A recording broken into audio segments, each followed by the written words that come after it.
Quick announcement for the pilots from the museum has some safety.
Yep, good to see you again. How you doing? Yeah. You try to stay positive. Find out.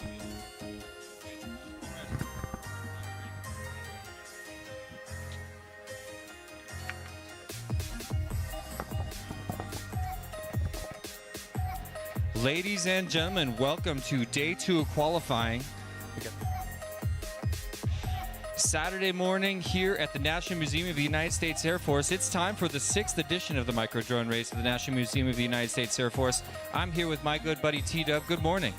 Morning, Jesse. Thanks for tuning in, everybody. We are in the 6th rendition of the Micro Drone Race at the National Museum of the U.S. Air Force. We're super happy to be here today. We've got a great lineup of racing today. We got 32 pilots over 2 sessions that are going to be qualifying today. The top 32 pilots from our 64, in addition to the 32 that qualified yesterday, are going to be competing to make the sport and pro class finals tomorrow. It's going to be some exciting racing. We're really hyped to be here today. That's right. So today is the second group of 32 pilots, just like T-Dub said. We've already got the first 32 sorted on the overall leaderboard, and the question today is how will these next 32 stack up? From what I can tell looking at the heat sheets, a lot of the fast guys are coming in today, particularly tonight. So we're going to see some extremely fast action in just a moment. You can see behind me the pilots are prepping right now. We've got, let's see, who is that back there? Flying Sharks. I see Blue Jay. Aphex and R3. That's Reggie back there. So Blue Jay, you remember the first year he got third at this event. Second year he got second place in the pro class. Then he followed it up with a 6th place, then a 12th place. So he's Blue coming Jay's back. always in the mix, man. Yeah. You never know. And, you know, he's a solid pilot. He's fast. He's consistent. And you got to watch out for him, always. And he's got the family support here. Let's send him off. All righty. Arm your quads. Pilots, arm your quads. Starting Let's go on the tone. in less than 5.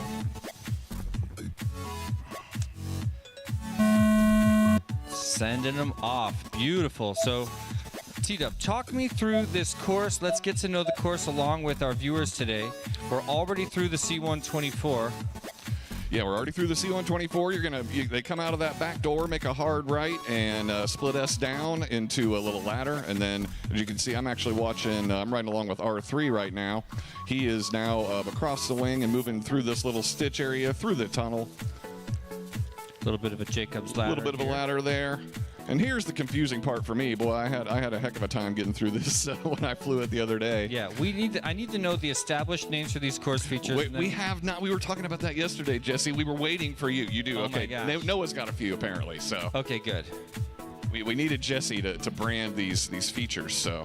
Well, I understand we've got the massive dive that happens after the wing ride is the Beta FPV dive. There's a huge split S after the P. Is it a P42? I don't want to get this wrong. 60 seconds remaining. F82. F82, yeah. F82G twin Mustang.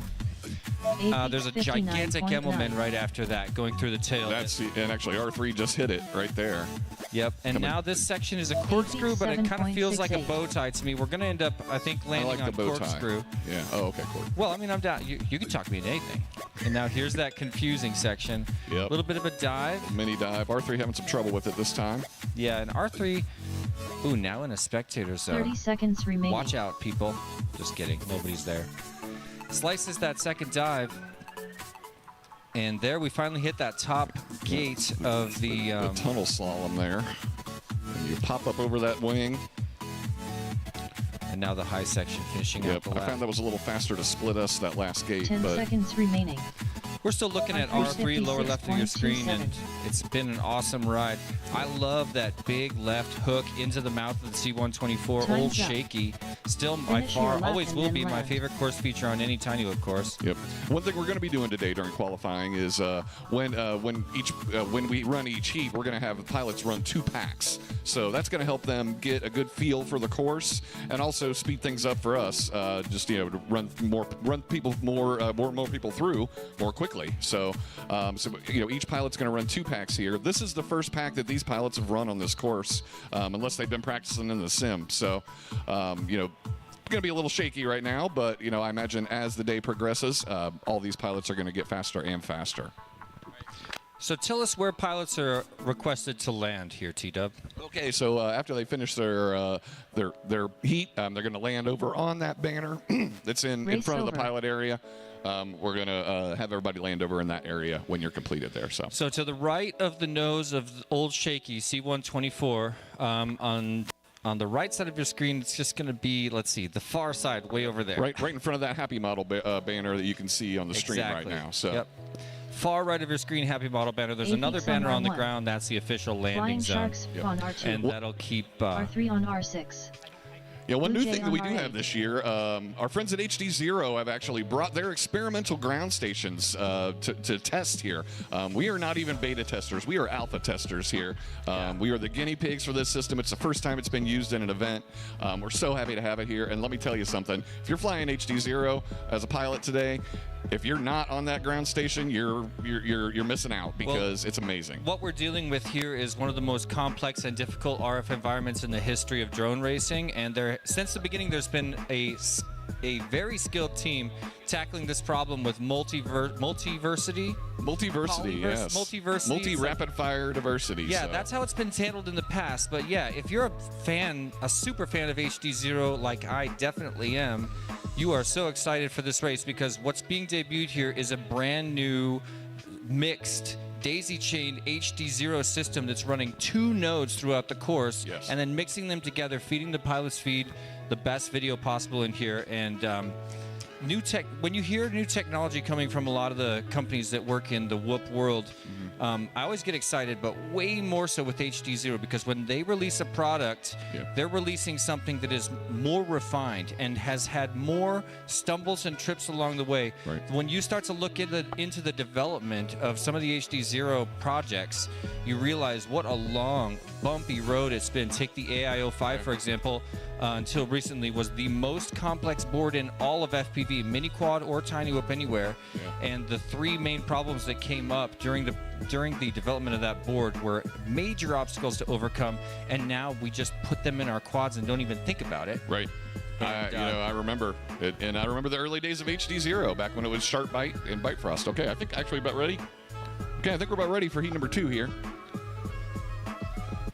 So same 4 pilots, and yeah, like T-Dub mentioned, this is kind of the standard around the world now. Birmingham International Race Day was less than a month ago in the United Kingdom, and they followed the same format at great cost to their timing software. We're good to go, so we're going to send them off. Pilots, arm your quads. We're going live on the tone in less than 5. Arm your quads. Starting on the tone in less than 5.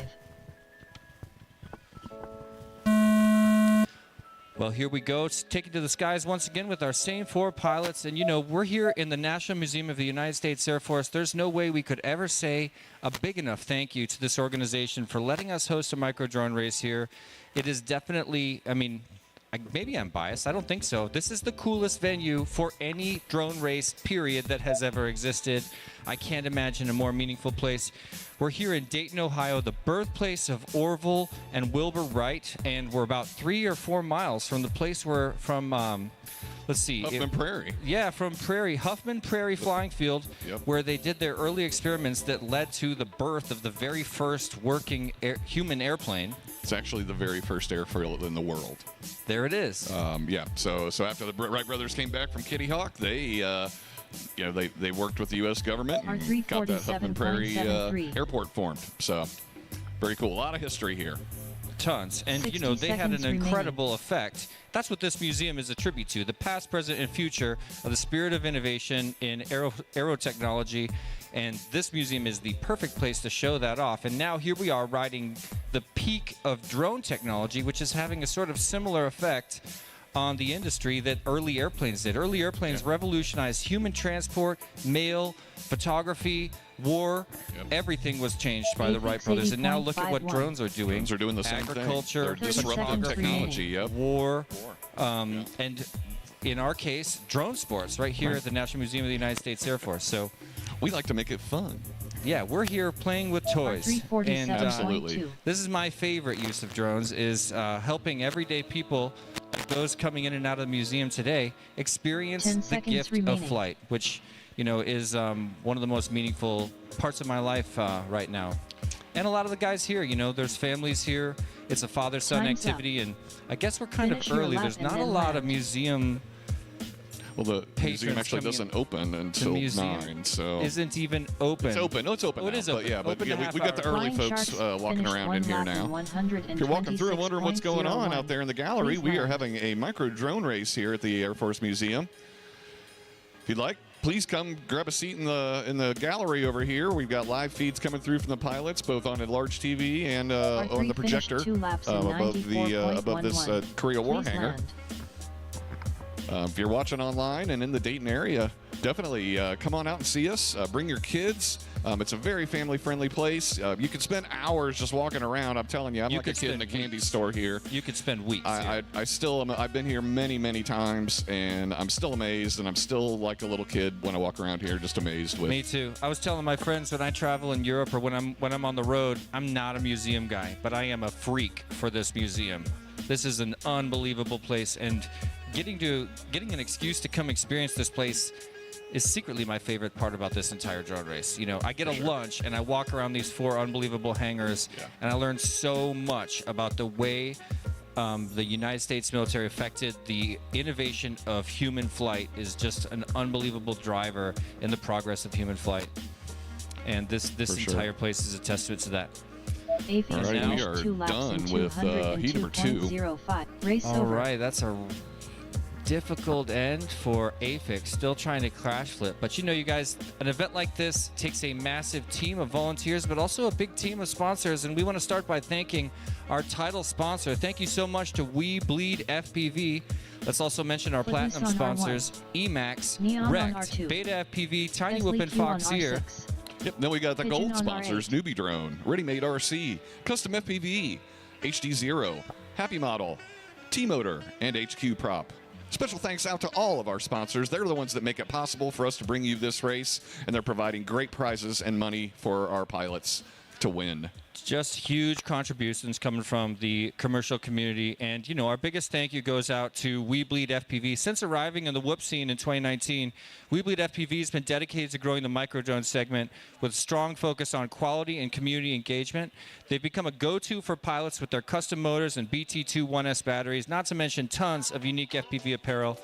We Bleed FPV couldn't be more proud to be the presenting sponsor of the microdrone race at the National Museum of the United States Air Force, and is committed to supporting premier FPV racing events around the country. In fact, since Zotek launched We Bleed FPV, we've all seen his incredible generosity, supporting more events with more cash than anyone I've ever seen in microdrone racing or in FPV racing, I think, anywhere in the world.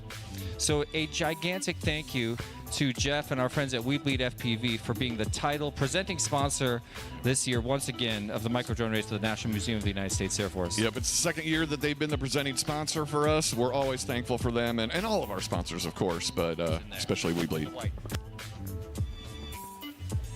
be a baggie in there. We're bringing it up. Heat number 2 right now. One more option. Yeah, so here we go, bringing up our second crew of pilots. And again, this is their first time flying the course. As I pull up my sheets here, pardon me. Thank you. We're going to bring in Footloose, Neon, Isley Q, and Pigeon. And Neon is one of those pilots everybody's watching from Syracuse, New York. He's showed up on the scene a little over a year ago and made a gigantic splash. He's got a unbelievable robotic speed and is a major contender here at this race. I would say most people here would guess he'll wind up in the finals, potentially top 3, potentially number 1. That's one T-Dog and him are the guys to watch today. Well, let's not forget about Proximo. And there's some other unbelievable talent here as well. I guarantee you in that pro class, there won't be a slow guy in it. Or slow person, actually, you know. Yeah, Johnny Exner, Neon FPV, joining us from Syracuse, New York. He'd like to thank We Bleed FPV, Minifix.me, GemFan, Tattoo, Rect, and 533, his sponsors, supporting him at this event. He got into FPV through his mom, got him a toy drone for Christmas, and his dad later found the FPV side, brought FPV drones as a father-son hobby. And that's the story for a lot of the families here today. And it's going to be true for my family as a dad now. I am so excited for that experience that I've been watching my friends have with their kids for the past 10 years. I'm willing to bet George has already been chasing tiny whoops around the house. He loves tiny whoops. He loves them. We're also bringing in Footloose, Marty Adams from Colorado. We saw him fly at Whooptopia recently, dropped 16th place in advanced finals this year, Whooptopia. Yep. Well, and then we've got Isley Q. She is a young pilot.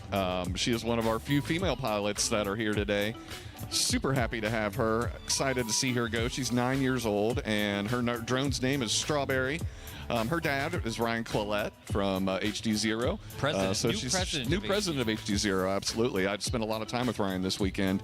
You know, I thought it was a great choice for Carl to add him to the team over there at HD Zero. He's been a huge advocate for that technology for years, but we're really excited to have Ainsley here as well. So, and Isley. Yep. And she wanted to thank her dad for helping build and fix her drones, and of course Carl from HD Zero. Those are her sponsors. So, yeah, that is so sweet. Nepotism never looked so cute. She learned to fly about 2 years ago. Started with a buddy box on the Velocidrone simulator. Very nice. And there's Pigeon on the far left. He's been a hardcore competitor here for years as well. Absolutely. Got a picture with him, I think, 3 or 4 years ago in a jacket that I still wear. I was like, I need to get new fashion. If it looks good, it looks good. And Pigeon and his dad are father-son team too. His dad is also flying here this weekend. So, speaking of, Pigeon flies with Detroit Whoop Racing, Detroit Drone Racing. Scrap Heap, who's here with us.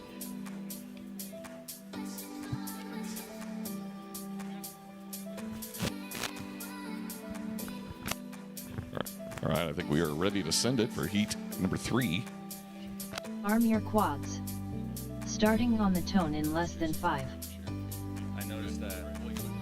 I heard that. Neon 264.89. What a beautiful view flying into the mouth of Old Shaky, one of the famous aircraft here at the National Museum of the United States Air Force. Old Shaky's a C-124, famous cargo plane from the Korean and, I don't want to get this right, the Korean War, but also this aircraft was used a lot in Vietnam, I believe. Yes. But this one in particular from the Korean War and the Southeast Asian War. Other important airlifts conducted by the C-124s includes resupply missions to Antarctica, refugee evacuation from the Congo, and mercy flights in Morocco, Chile, and elsewhere throughout the world following floods and other natural disasters. This thing is a major workhorse and has been slightly outdated for decades now, but holds an important place in the history of the United States Air Force. Obviously, is one of the stars of the shows here at the museum, and it's always been and always will be my favorite course feature on any drone race. Period. It's massive. When else can you fly a drone through a plane? The biggest plane. There's nowhere else to do it. Yeah. Awesome flying by Pigeon. I'm watching the lower left is of your looking screen. really smooth, actually. I was just thinking that myself. Corkscrew into the hyperdrive. Now here's our ladder. We're going to get to know this course a little bit together. Now what T-Dub's calling the confusing section. It's got a dive gate, and it kind of does that AK thing where it dips away from the course feature but then comes back later, surprise, and we uses it a second time. And now we've got that corkscrew at the top of the room and back into the mouth of the 124. A lot of pilots dipping over that edge into the display area, and I heard during the course walk that we have been ditching a couple of aircraft behind that display case. I think he said something like maybe 10 aircraft have wound up between that wall and the display case. And you know, the trick is just to kind of slow down a little bit before you hit that feature. Well, speaking of slow down, we've got Neon chilling on the ground after he put down what has been the fastest lap of the day so far, 37.44. And, you know, have a look lower right of your screen. We've got Pigeon flying, and his time, I mean, we're looking at speed here. Pigeon is no slacker at all. Absolutely not. And, you know, this guy does not have experience on the course. He never lacked for speed, but this year I'm seeing a lot more control out of him. That's the T-Dog story, man. When T-Dog showed up, he had the gift, he had the speed, but he was reckless. He was unchained. He wanted to win way more than he wanted to be consistent, and that bit him until Whooptopia 4 years ago when he finally came out with this new, unbelievably consistent. So anyway, that's the style we want to see. That's the trend we want to see for these young pilots that come out with incredible early talent, but obviously have reckless behavior. There's another pilot in Colorado named Rain. He's got the gift, but he is a, you know, demolition derby pilot. He is just bouncing off of everything. He's the kind of pilot who, when he's on, he's got unbelievable flight times. His lap times are just incredible, but they're very rarely there to the point where he wants it, you know. And a lot of that consistency is the key. It is. It's the most important thing, and a lot of that comes from just having experience at big races. Because if you're used to flying on a sim or flying with your friends where there's no pressure, you come to an event like this and you're like, I'm fast. I'm going to be fast here in front of these people on this stage. But without experience, it tends to be a lot of crashing. And then that buzzer beeps and your nerves hit, and you know, all of a sudden your palms are sweaty, your knees are weak. Mom spaghetti all over your sweater. So. Well, looking at past races, this is the 6th edition. Last year, our champion was T-Dog. Right behind him, Just Jason. And 3rd place last year was the race director this year, Custom FPV. Custom, yep. That was 2024. No slouch, that is for sure. Not at all. I expect him to be high in that pro class seating as well. Oh yeah, unbelievable skill coming from Custom FPV, and an amazing community leader in his own right, and one of our gold sponsors, we should mention. Yep. Ba-boom. But yeah, many of our pilots are receiving his gifts, his contributions for the. Oh yeah. He is a 3D printing, not graphic designer. He's a 3D designer. Exactly. And just finishing up his college career right now. But yeah, very talented guy. You know, both in drone racing and professionally. So we're excited to have him. So many talents he brings to drone racing. But yeah, also one of our gold sponsors, and third place last year at the 2024 micro drone race at the National Museum of the USAF. In 2023, it was T-Dog again. I mean, for the first time. That was his first time coming to this race. Was our first two-time champion as well. He's our first two-time champion. So he won 2023 and 2024. But in 2023, right behind him was the now Whooptopia champion Proximo. And then in third place back then, 2 years ago, was AK, followed by Wordna. An unbelievable lineup, you know.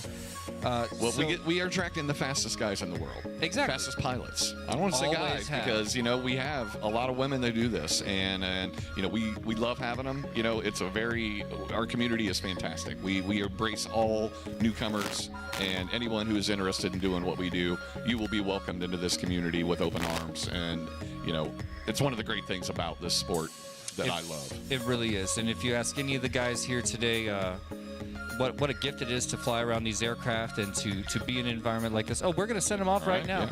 All right, pilots, please arm your quads. We're going live on the tone in less than 5. Starting on the tone in less than 5.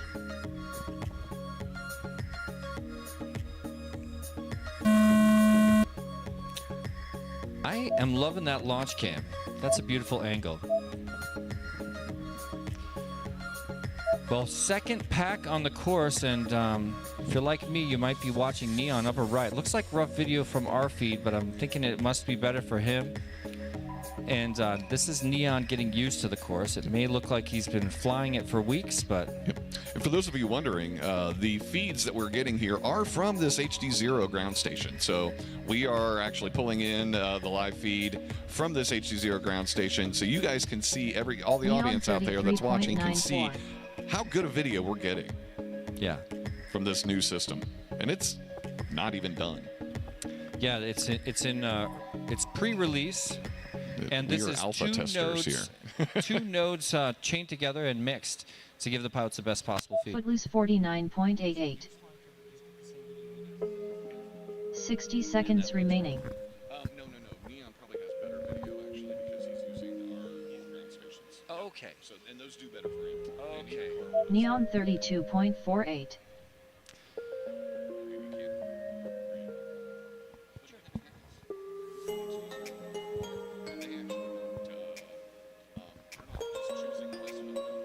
Pigeon 79.83. 30 seconds remaining.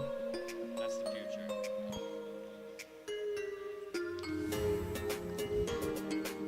Well, second qualifying round for these pilots. Footloose, Neon, Isley, Q, and Pigeon. And no major tragedies this round. And this is kind of how you want, except Neon. What am I looking at? 54.62. 10 seconds remaining. Neon bringing in 2 laps in 63.94 here on his second battery. It's an average lap time of 32 seconds, which is incredible on this big lap. We saw our sponsors just a minute ago, and I am bound to thank some of our platinum sponsors. Please land. We've talked a lot about the way families have been flying together, and events like this tend to create new flying families. We've got a lot of passers-by that are interested in becoming a father-son, father-daughter, mother-daughter, mother-son activity. Race over. My friend Josh Bixler always said, families that play together stay together. And the Roundtree family from rec.com discovered FPV. It ignited a passion that wove their family together in an adventure they never could have imagined. Just like many of the families and pilots here today at the Museum of the USAF, rec.com knows the world of FPV can be daunting to newcomers, so their mission is twofold: to support both aspiring and current FPV pilots of all ages. If you're loving this event, you might need any help at all, reach out to rec.com or peruse the store right now in another tab while enjoying the show. They've got the parts for drones of all sizes, and they're dedicated to help in every way they can. They're also on a mission to help pilots, creators, and small businesses grow the small business community within FPV. So a very special thank you to our friends at rec.com for being our platinum sponsor.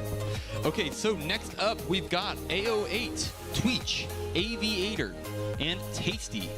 Please go ahead and make your way to the stage, get plugged into your desired ground station system, and get your quad plugged in so we can keep things moving here. I'd really appreciate it. Once you've got everything going, we really got to run through these heats so we don't fall behind at all. So I really appreciate your attention to that. And again, let me know if there's anything you need.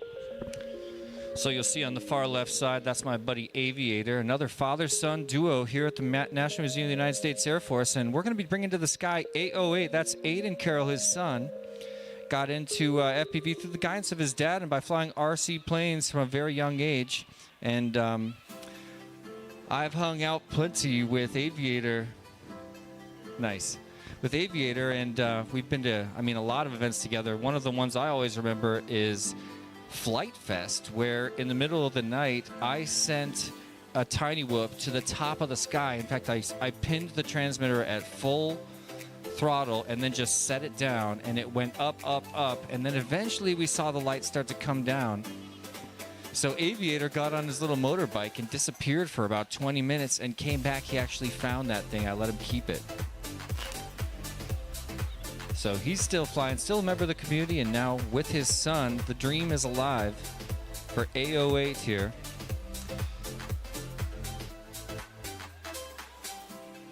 AO8 has already competed in 2 international opens, planned to compete in much more. His goal is just to have clean laps and qualify for pro within the top 10. That is an ambitious goal among this field of giants. We're also bringing in Tweech, joining us from New York. He was given an Amazon line-of-sight brushed whoop for Christmas 3 years ago. One-way whooped it to the moon, then started researching drones and FPV, and now look at him today flying at the National Museum of the United States Air Force. Really wants to give a special thank you to our title sponsor, We Bleed FPV, for getting him to Whooptopia, where this year he took elite 15th place, and then last year at Whooptopia he got 9th in pro.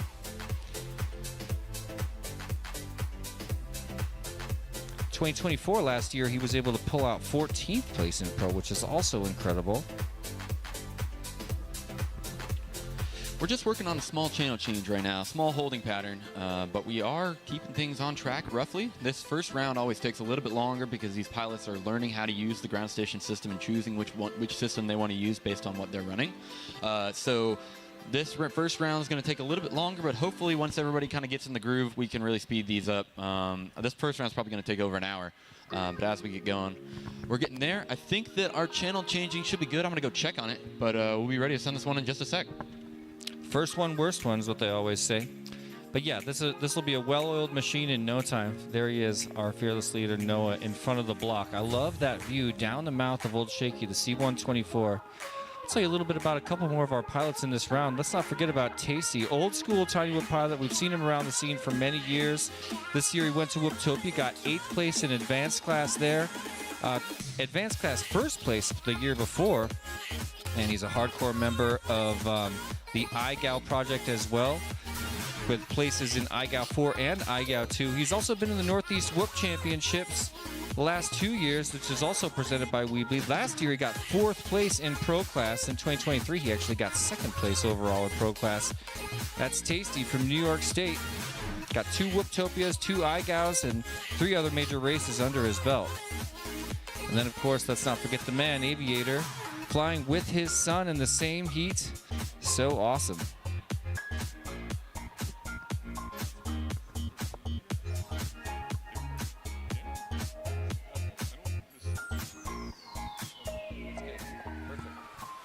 Some of the pictures are.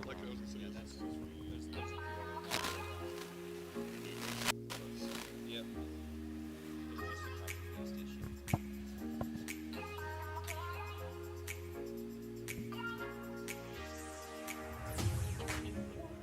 Well, we're getting ready to send them up, and this will be these pilots' first pack. You know, when you look at that launch camera, there's a little bit, it's kind of intimidating. You're staring right into that gaping maw of the 724. And knowing that there's a ghost pull behind that gate. Let's send them off. Yep. Pilots, please arm your quads. All right, pilots, arm your quads for realsies.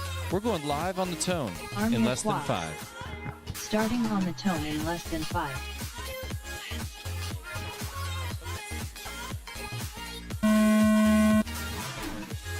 I am never going to get over that launch camera view. So down the mouth of the 124, and like I started to say before we launched these guys, there is a sort of invisible sort of ghost pull that they've got to dodge right after that first gate, but they're well past it now.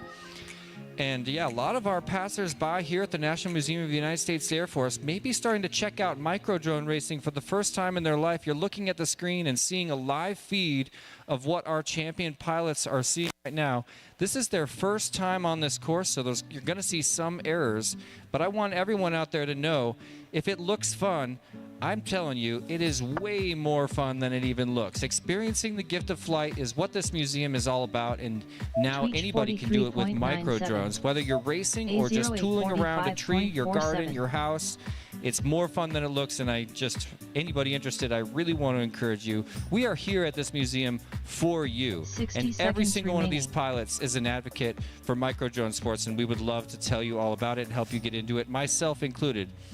So if you're interested, please speak to one of our pilots here today and learn a little bit more about micro-drone racing or just simply micro-drone flight, because I'm going to say it all day. You don't have to just race. You don't have to. There's more to it.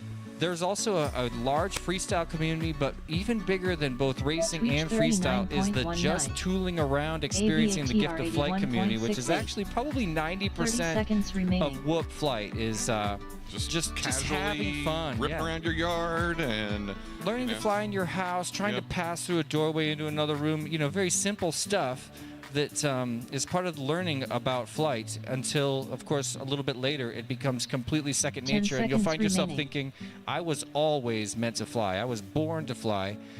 And that's how all these pilots today feel.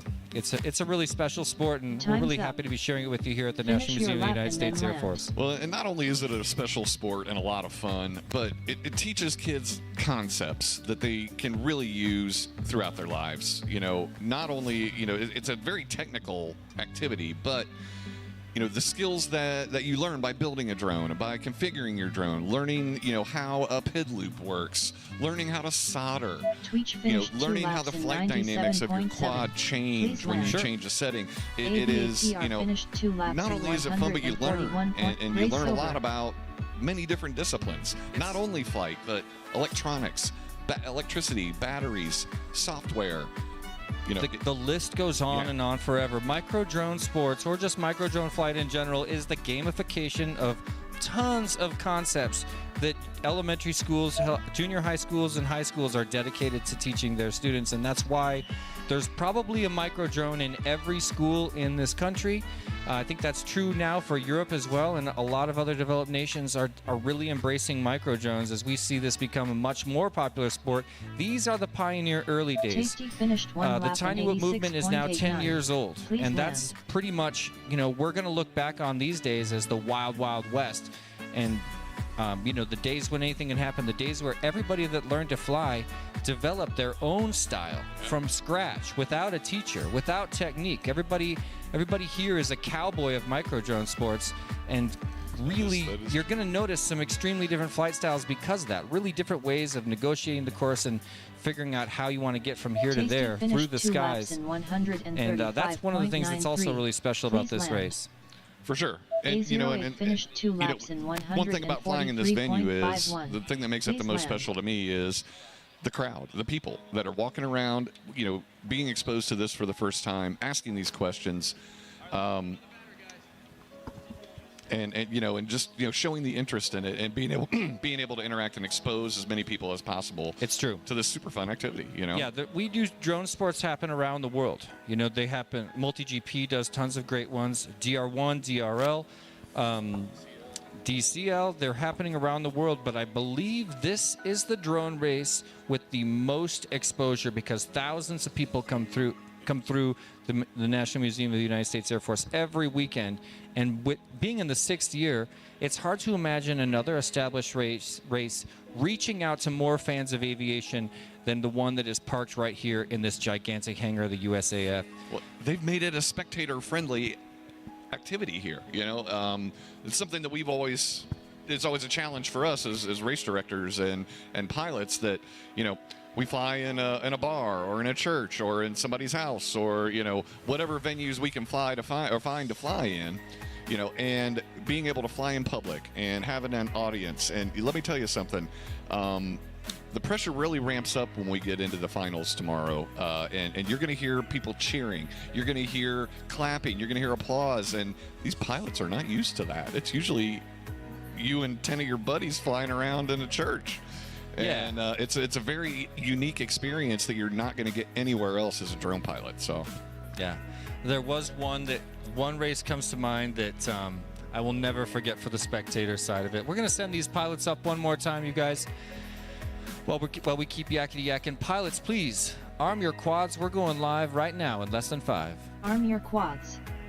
Starting on the tone in less than 5. Stand down and disarm. Stand by, pilots. Restart cancelled. Stand by, pilots, for just a moment where we do a quick restart.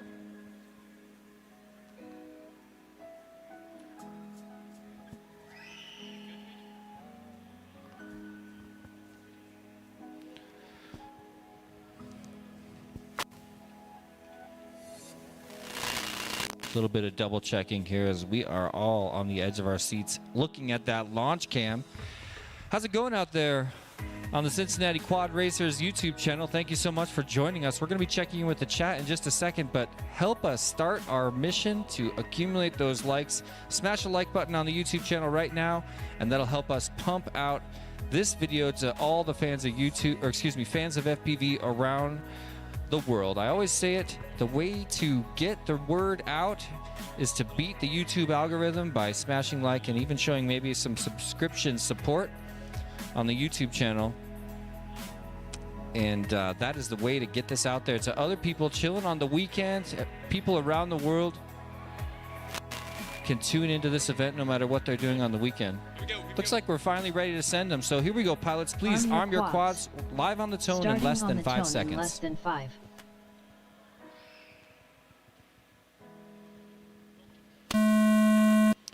That's the launch. That was worth the wait. That was the best launch so far. A little bit of a bobble for A08 coming out of that door, and we've seen that happen to a lot of pilots. Tasty with trouble as well. Aviator now on the ground as Tweech cruises ahead in first place. A massive dive, and he definitely made it look like he's done that before.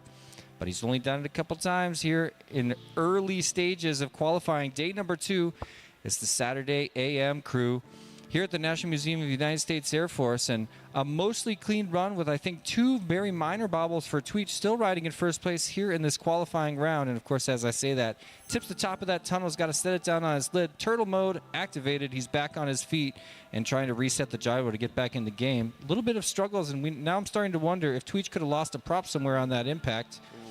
It can happen. It's rare, but it's time to time it happens. I'm back on board with A08, who is flying very fast. Yes, he is. I was just noticing that myself. He just A0 too fast. Too fast.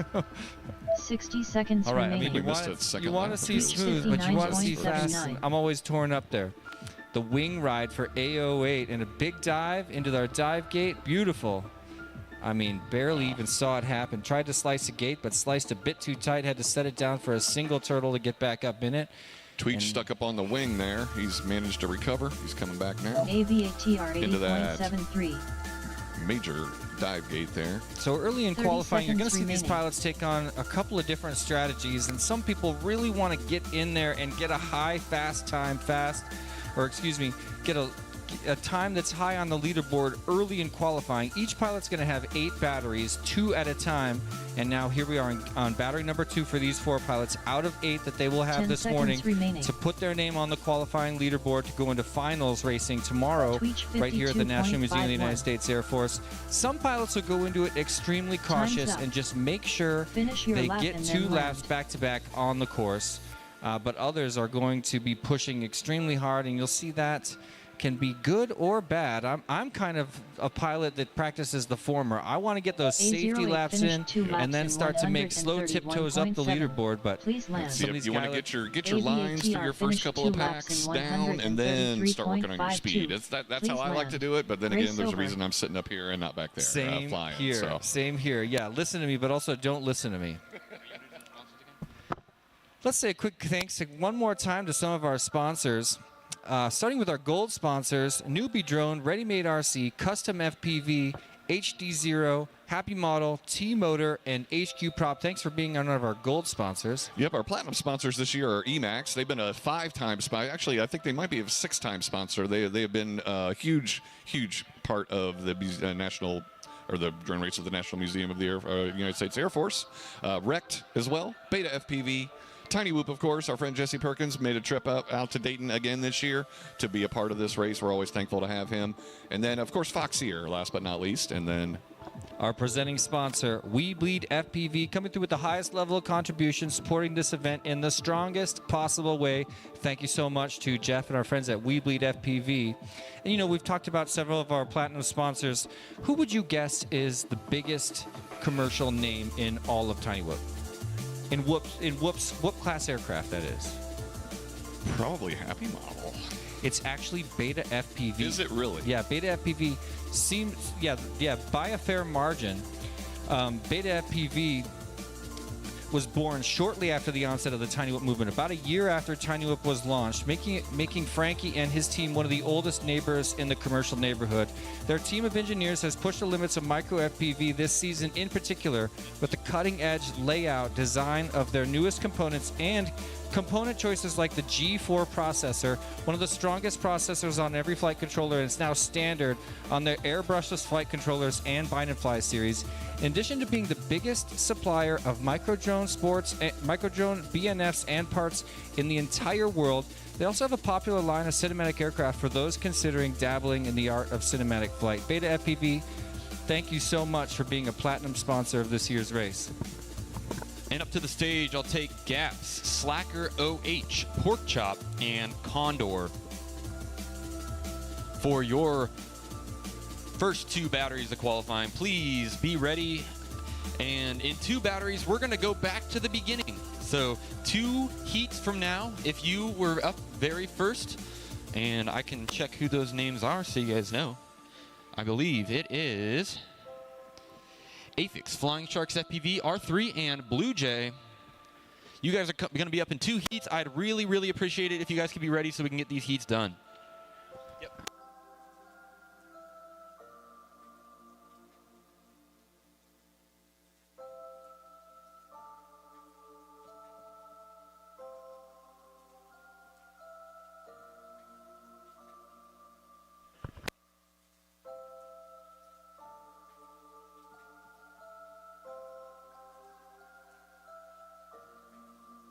Well, we're kind of in a little bit of a holding pattern as we get ready to bring up a bunch of new pilots. What's up, Pork Chop? You're on the stream. Oh, never mind, you're off the stream. Get him back. There's Pork Chop. What's up, Pork Chop? I loved your interview on the FAI live stream with Chris. He surprised you, and you just always come off so good on the camera, man. You're an easy guy to invite over to the live stream. I was grabbing my quad like super far away, and I saw him. He was like, "Where's Pork Chop? Where's Pork Chop?" And I was just running to go talk to him. I know. He definitely surprised you. He caught you off guard, and you just handled it perfect. You almost caught him off guard with how well you handled his surprise approach, and I loved it. Beautiful interview. Yeah. Enjoy your flight. So Pork Chop, you know, we saw him made his debut in the professional whoop sports scene in like last year at the Northeast Whoop Championships. Yep. Oh, and I got to grab it. He did all right at Whooptopia, if I don't remember correctly, too, didn't he? Oh yeah, he did very well. He was on the podium. Yeah, don't sleep on Pork Chop. Look around in there. don't sleep on FPV Gaps either, though. You know, he's one thing about he's a local pilot. At least he's from the Columbus area, and we'll fly with him a lot through with Buckeye FPV, as well as our Cincinnati Quad Racers races as well. TJ is huge advocate for the drone scene. He's we routinely go hang out with him and practice and fly At Gaps Training Grounds. At Gaps Training Grounds. He's been around for a few years now, and I've watching him improve over the years and become one of the fastest pilots in our club. Has been really gratifying to watch. He puts in the work. He really he cares about what we do here, and he's a huge advocate for everything. He's great. Absolutely, he's a hardcore community participant. He's been a member of a part of Race Scout twice, and finished in IGAL 4th with 339th place, which is great because you're looking at, I think, what, 550? No, or something? 1,500. Yeah, we're ready to send these pilots, so let's give them their first back on the course. Pilots, arm your quads. We're going live in less than 5 seconds.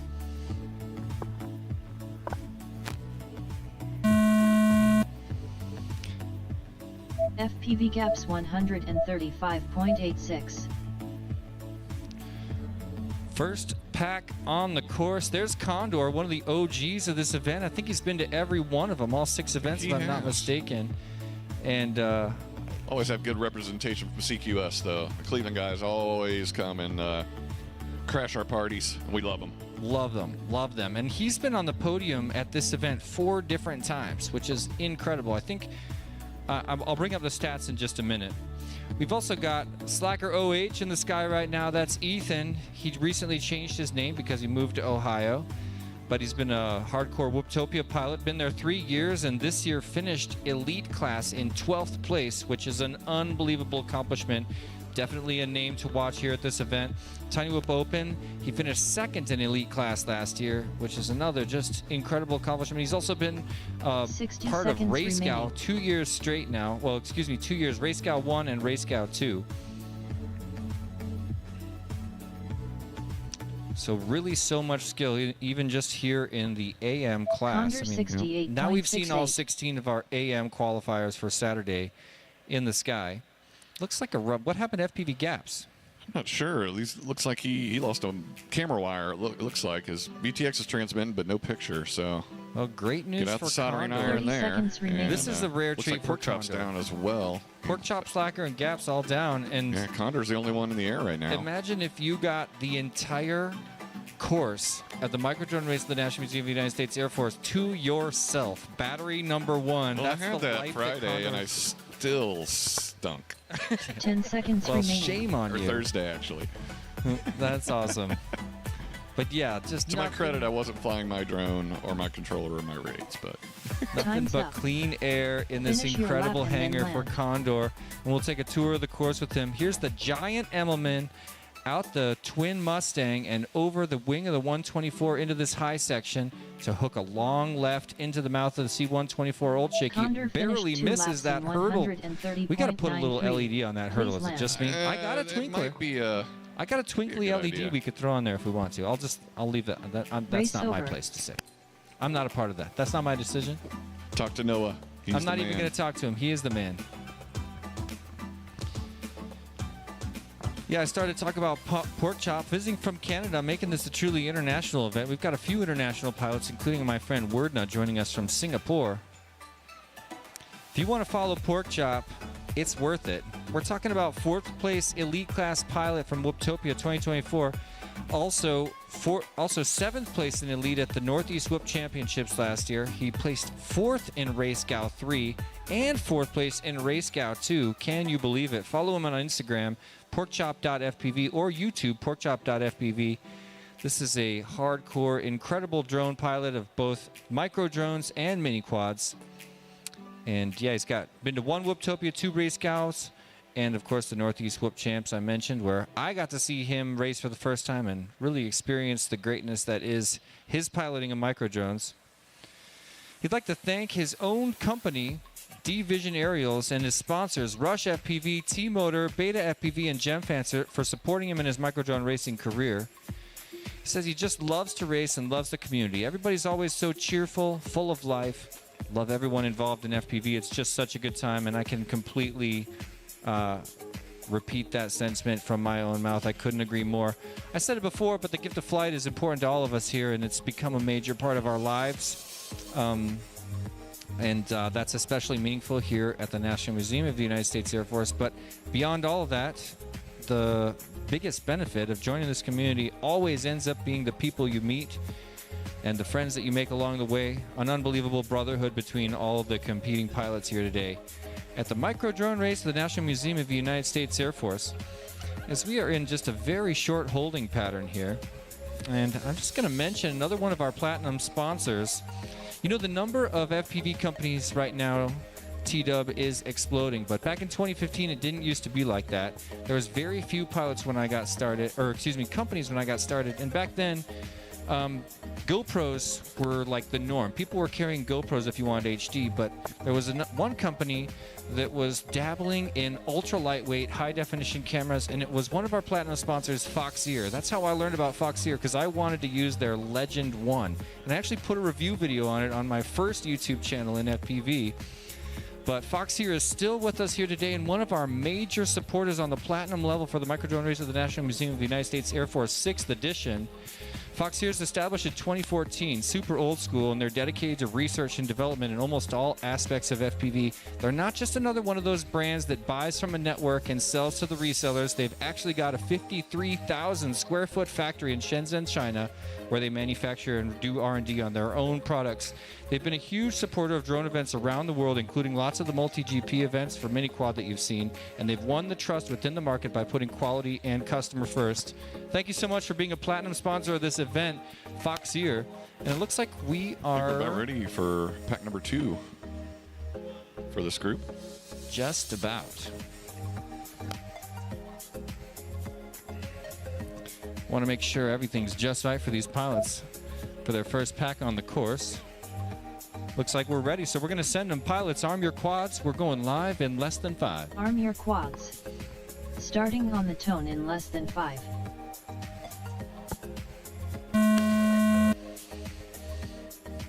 Pork chop 16.79. We mentioned Condor a second ago. You see him lower right of your screen, hooking out through the door of that 124 with a giant bomb split S into his Jacob's ladder under the plane.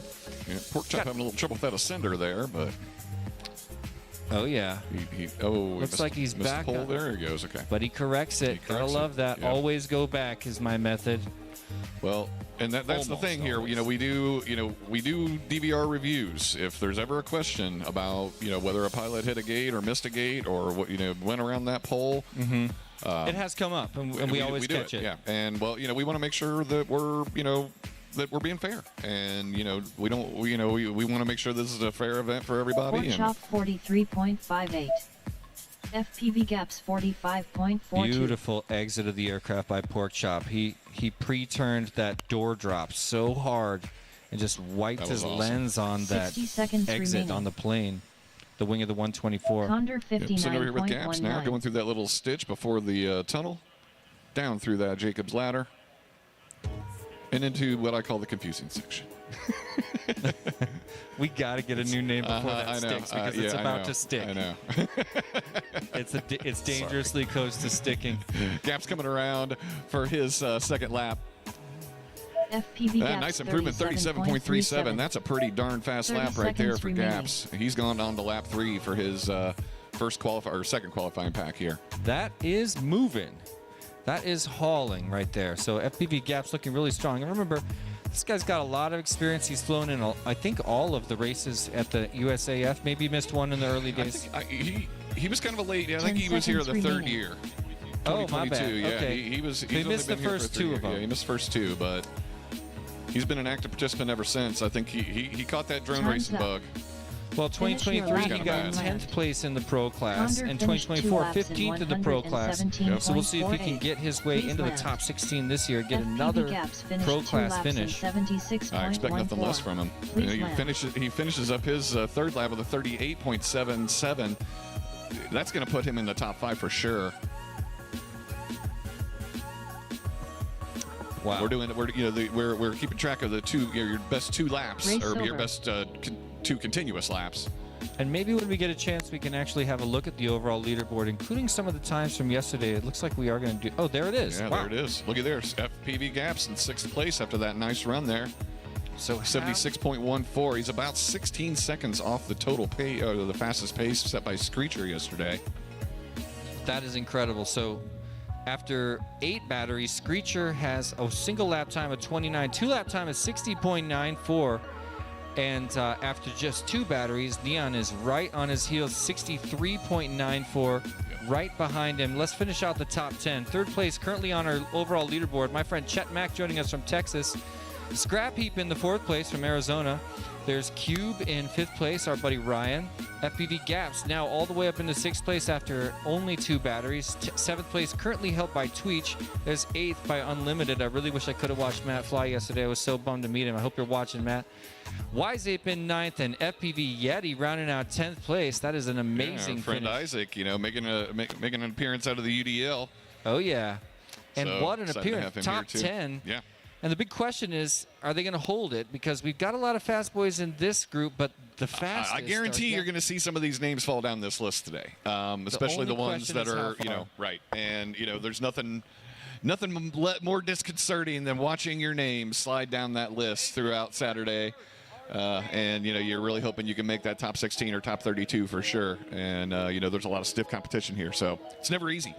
If you're just joining us, passing by here in the National Museum of the United States Air Force, you're witnessing one of the greatest micro-drone races in the world. This is the micro-drone race at the National Museum of the USAF, our 6th year in the museum, and we bring in the fastest pilots from around the world. In just a moment, you'll see on those big screens above us right there the actual FPV feed that the pilots see inside their goggles as they take a tour through some of these historical aircraft on the micro-drone race at the National Museum of the United States Air Force Raceway 6th edition. So if you're just passing by, you're going to want to see some of this racing. It's unbelievable. Some of the world-class skill is in this room with us today. And we're getting ready for our qualifying round where we're going to get our pilots set on a leaderboard for our finals competition tomorrow. 64 pilots have tickets to this event. 32 of them will be competing in our finals tomorrow. And right now we're at the stage of the event where all of our pilots fight to work their way up the leaderboard and try to earn their spot in that top 32 or maybe even in the top 16. So that's what's happening for all the visitors to the National Museum of the United States Air Force passing us by right now.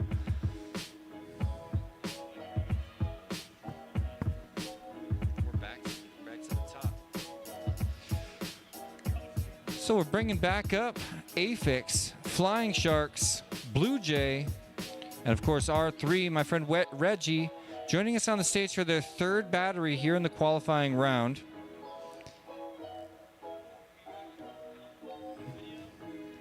All right, we're about to get started with Heat 1. We got an Afix, Flying Sharks, R3, and Blue Jay flying this heat. Let's go live, pilots, on the tone in less than 5 seconds. Arm your quads. Starting on the tone in less than 5.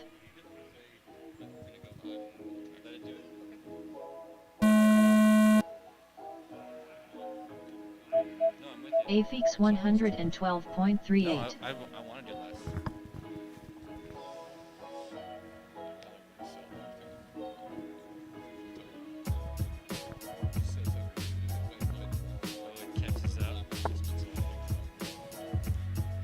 I'm not sure what happened to R3, but your lens is so out of focus.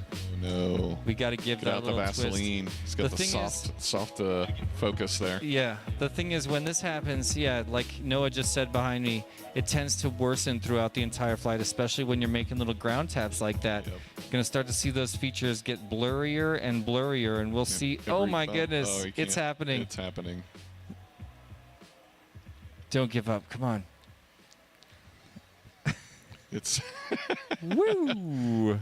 time to fly a little freestyle, apparently. Flying Sharks 53.95. Reggie Slap for sets it Flying Sharks. down. He's, Flying Sharks 5.12. oh, that was an error. Blue Jay got an emblem way over the wing of the 124 when you come out. There you go.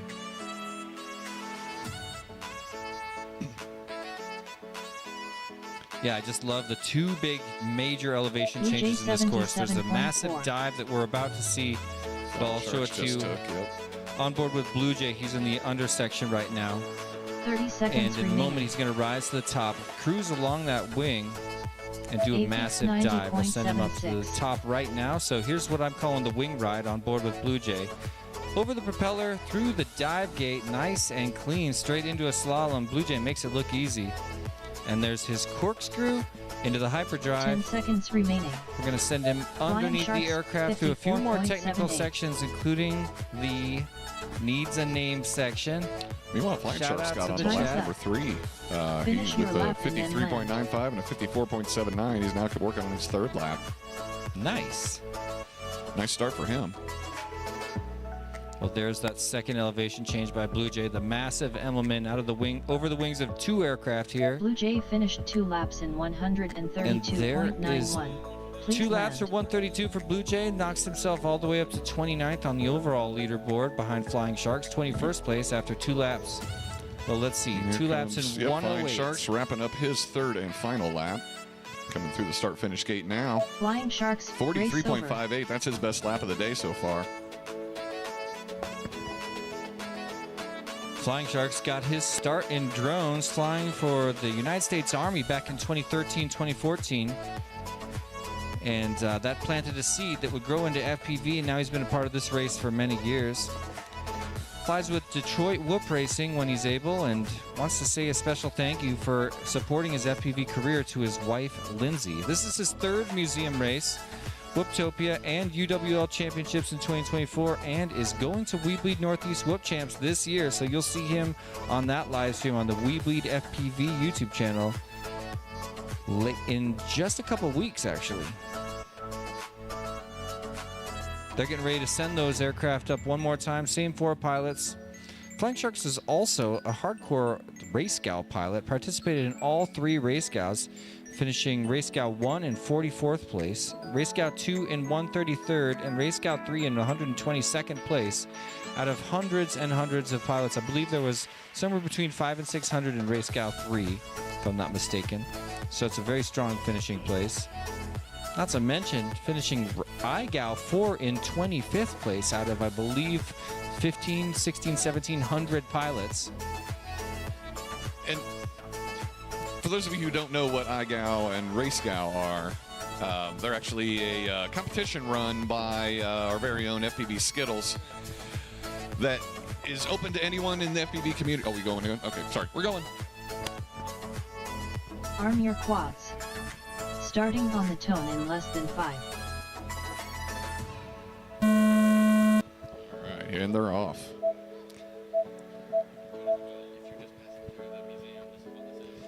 If you're just passing through the National Museum of the United States Air Force, happy Saturday and good morning to you. You've stumbled upon one of the greatest micro drone races in the entire world. This is our 6th year here in the National Museum of the United States Air Force hosting this incredible micro drone race with some of the greatest skill on planet Earth. The view you see on the screen above you right now is the same view that the pilots see as they're negotiating this incredible race course.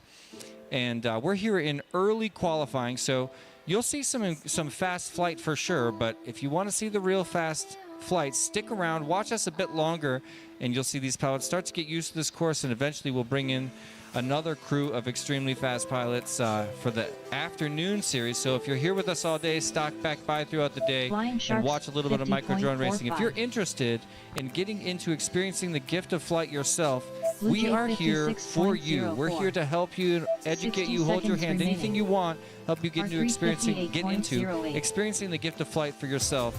And like I said a little bit earlier, it's even more fun than it looks.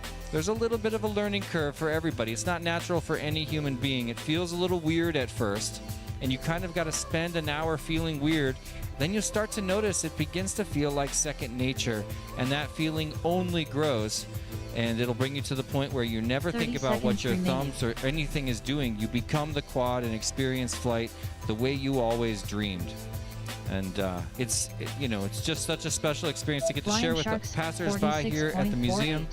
And of course, these pilots experiencing right here on this raceway in our championship race For our 6th edition, we've got a lot 10 of the seconds world's remaining. champions of drone racing joining us at this event. It's a 64 pilot Blue event, Jay always sells out in just a 55.26. few minutes. The R3 demand for competition 52.7 competing here in this time's up. environment is Finish your incredible, lap and then as it land. should be.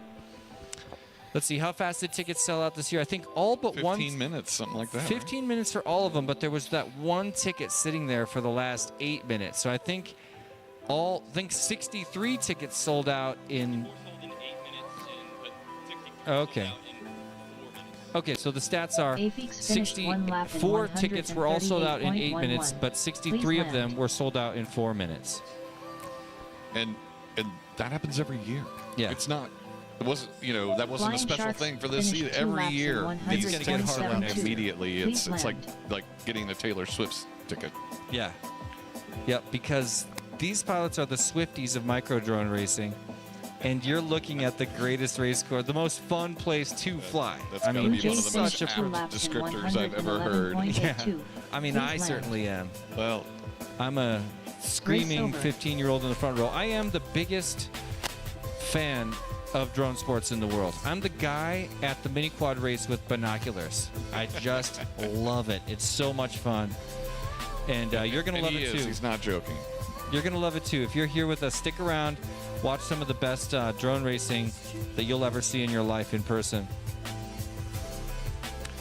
So let's see. We're bringing up heat number 2. And, excuse me. Yeah, it's time to say hello once again to our friends Neon, Footloose, Isley Q, our youngest competitor, and Pigeon, old school Tinywood pilot's been coming to this event for a long time. Well, and Neon is already in second place after 2 packs, so definitely keep an eye on him. He's gonna be giving everybody a run for their money this weekend. Yeah, if you're one of the guys, if you just stumbled onto this event, you may want to stop and watch for just a second and have a look at the pilot Neon. It's going to be in the upper right of your screen in just a moment when he takes to the skies.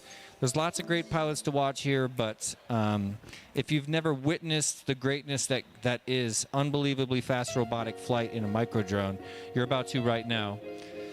I see these guys still plugging in, so they need just one more minute, but stick with us. Their FPV feeds are going up on that big screen in just 1 second. I see them plugging in, lots of cameras on the scene. Also want to draw some special attention to Isley Q. She's, I believe, our only female pilot this year, and probably is probably the youngest by far. Yeah. She, well, let's check it out here. She's 9 years old, and she likes pink drones. And you know what? I like pink drones too. And she also has a pink controller, Oh, yeah? which is pretty sweet. I'm not gonna lie. Oh, I can see it over there. So- It's beautiful. This is her first. This is her first race here her first time visiting us here at the National Museum of the U.S. Air Force. There's her drone right here with those pink lights. Can you Yep, see she that? has been flying for 2 years and lives in Grand Rapids. Flies with the Grand Rapids Drone Racing Group. So super sir. excited to have her here. There's her. All right, let's send them up, pilots. Here we go.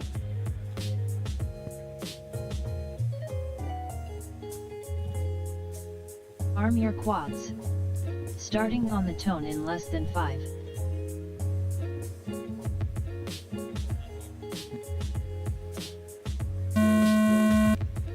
Wow, a strong launch for the pink lights on board with Isley Q skating down the mouth of the C-124. A little bit of a wing tap on the exit of that door at the back of the plane, but makes it out cleanly. And now down that Jacob's ladder, Isley Q, our youngest competitor, taking to the skies here at the 6th edition of the Micro Drone Race at the National Museum of the United States Air Force. Neon, the Looks like he's down. is down Stuck. and potentially at a trap inside the C-124, lap number 1, pack number 3. Not a good place to be. Yep.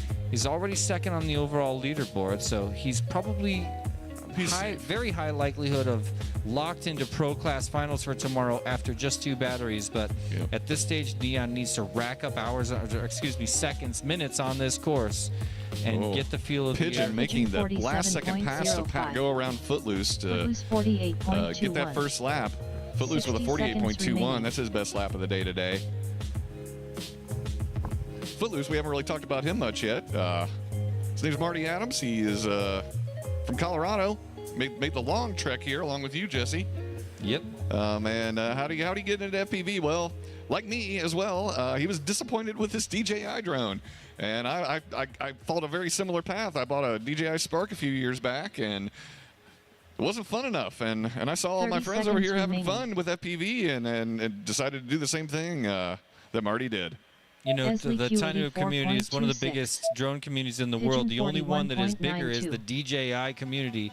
And I think that's the story with a lot of the guys that fly DJI camera and GPS locked drones. This is kind of what they secretly really want to be doing, is not just controlling a GPS point that a computer is fighting to get to, but actually controlling the aircraft. Every bit of it. And, you know, Footloose is doing a great job here. He put up a 46.23. That moved him into 15th overall position. Looking pretty solid to make that top 32, which is his goal here, is to qualify. So, great job, Footloose. Keep it up. So on to lap number 3. I'm still watching Isley Q, lower left of your screen. Already found a spot at the 32nd, right on the bubble of the entire event. And have a look at the beautiful HD video she's looking through. This is brand new technology. And I'm just impressed with her piloting skills. Her piloting skills she is really smooth. Yeah, I mean, she's doing a nice job. It's an unbelievable accomplishment for someone of her age to be able to fly like this and make it look so comfortable. You can tell she's at the stage in FPV flight where she never thinks about her thumbs, never considers anything other than the aircraft in the air. Super impressed. And actually, you know, I want to correct you of what I said earlier. This isn't her first big race. She finished 7th place in the hobbyist class in Utopia. I was there to witness it, man. Earlier this year. Yeah, just a month or two ago. I think we've got an up-and-comer here. There can be no doubt. There can be no doubt. Watching her fly. And, you know, a lot of the people that she beat in the hobbies class at Utopia this year were like people I've been flying with for years. You know, she got into it 2 years ago. Has to be a little bit of a big ego hit, but at the same time, you gotta give her props. Absolutely. Absolutely. She also participated in the Multi-GP Global Qualifier. I wonder if that means mini quad. I'm just going to go out on a limb and say it does. Isley Q's drone's name is Strawberry. You follow a guy on Instagram or YouTube called Chase Momo? I do not. Really cool, micro drone creator, and he names all of his drones just like that too. And I love it. I think they should have names. I always name my drones. All right, well, we'll give these guys another pack here in just a sec.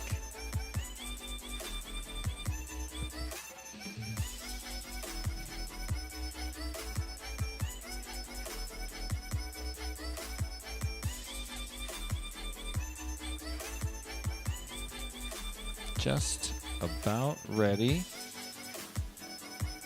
So I really hope that Neon gets a little bit of a cleaner flight this time. You know, this race has a few...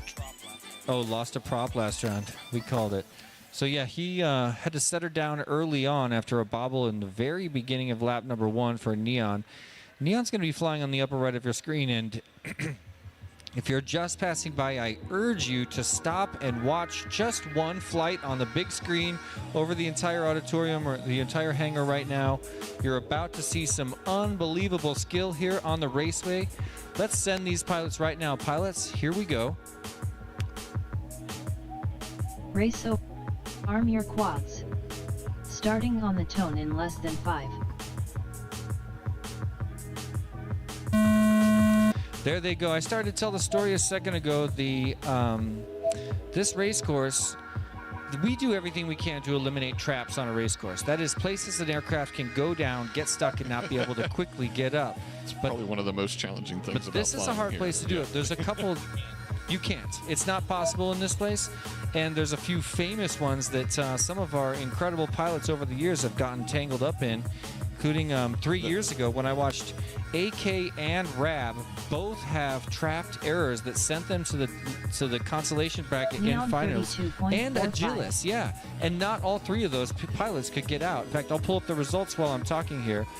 But if I'm not mistaken, AK found the only loose bit of hair in the cargo net, like a frayed end, and tangled his ducks in it. Well, that cargo net is a huge problem, which is why we've basically removed all course features from We do inside everything that plane we can. Yeah, as much as possible to and we learn every year. Hey, we learned that year that there's a lot of things that we really just want to avoid in that plane if we can. And so we simplified the course in that area, but as you can see, this is no simple course. Well, I'm watching Neon right now, and it's just an incredible ride. If you're looking at the screens right now, have a look at the upper right of your screen. Maintaining Neon, one of the world-class pilots here at the event today. There's his massive. Let's see if he can move into first here. He's coming. He's ripping this lap. Yep, there it is. 28.74 takes over the top seed. Great job from Neon. And fastest And it's single the lap. fastest lap of the day or of the event. 72.73. 28.74. Impressive. An incredible flight 10 by seconds Neon remaining. following a horrible start to his first battery this round.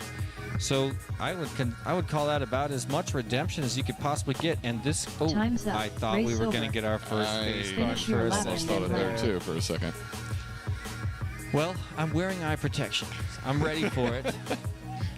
I invite those who think they can pull it off to try to hit my buddy T-Dub in the face. No, not this year. Someone hit me last year and drew blood. Please, aim for Jesse. Don't say that.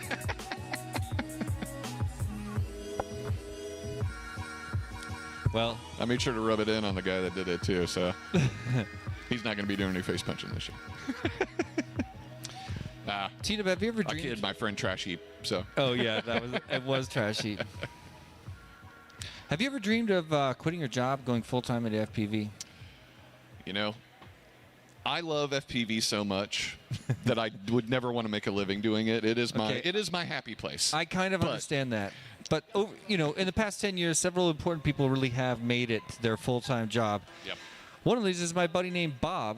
He had a comfortable job in a software development career, and he quit his job to have a little more time to develop his own brushless motor simulator in China. This naturally led to him getting more involved in motor manufacturing and eventually went on to found Emax and Emax USA, one of our platinum sponsors here at the Microdrone Race of the United States Air Force. Just like me, RC Aircraft was and is Bob's personal escape. So he started using his motor technology to build FPV drones like the Tiny Hawk and the Nano Hawk, two incredibly influential drones in the development of microdrone sports. There was entire leagues surrounding the Tiny Hawk. Emax and his team want to thank the entire FPV community of pilots for all the support, and they want to urge viewers of this stream and people here at the National Museum of the United States Air Force like you to share FPV with your friends and family. Emax, we couldn't be more proud to have you as a platinum sponsor of the 6th edition of the Microdrone Race of the National Museum of the United States Air Force, and thank you for all of your innovation throughout the years. Emax's been a great partner for us over the years, and I'll tell you, I've got several Emax quads in my fleet as well. Most I know pilots do. most everybody does. They're almost synonymous with FPV. Yeah, they've got a lot of stuff in the mini quad realm, the cine quad realm, and then also everything in between. Toothpick, slightly bigger than whoop class, and of course whoop class. And they have great starter kits as well. Ready to fly. It comes with goggles, a controller, and a drone. Right out of the box. For one very affordable cost, and yeah, they've nice been huge kits. advocates. Yeah, Yeah, they are. a really They good are. place They're to start. Great starters. Yep, If you're not sure if you want to go spend $1,000 on FPV gear, well, go spend $200, $250 on an Emax kit. See if you really like it. Good to see you, man. Sorry I haven't gotten to say hi yet. Nice. Welcome. I think we're going to get started here with heat number 3. Good. Coming up right now, we have AO8, Tweech, Tasty, and Aviator.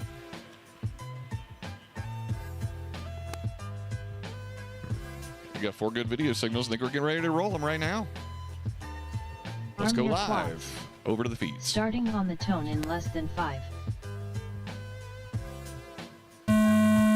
There they go. I remember when DRL started coming out, we were all just amazed.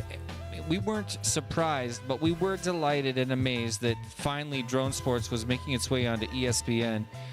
And in those days, I couldn't believe how far drone sports has come. But now we've got pilots here today that were actually inspired by some of those early drone racing shows on ESPN and ESPN2. I'm talking about our buddy Tasty joining us here today, and in the sky right now on the lower right of your screen, got into FPV through watching DRL on ESPN.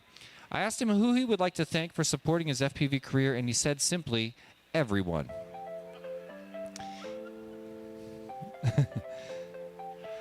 Tasty placed 8th in advanced place 2025 Webtopia and 1st in advanced place last year, which is incredible. He's also got podium places at both of the Weebly Northeast Whoop Champs and is a hardcore international game of Whoop participant.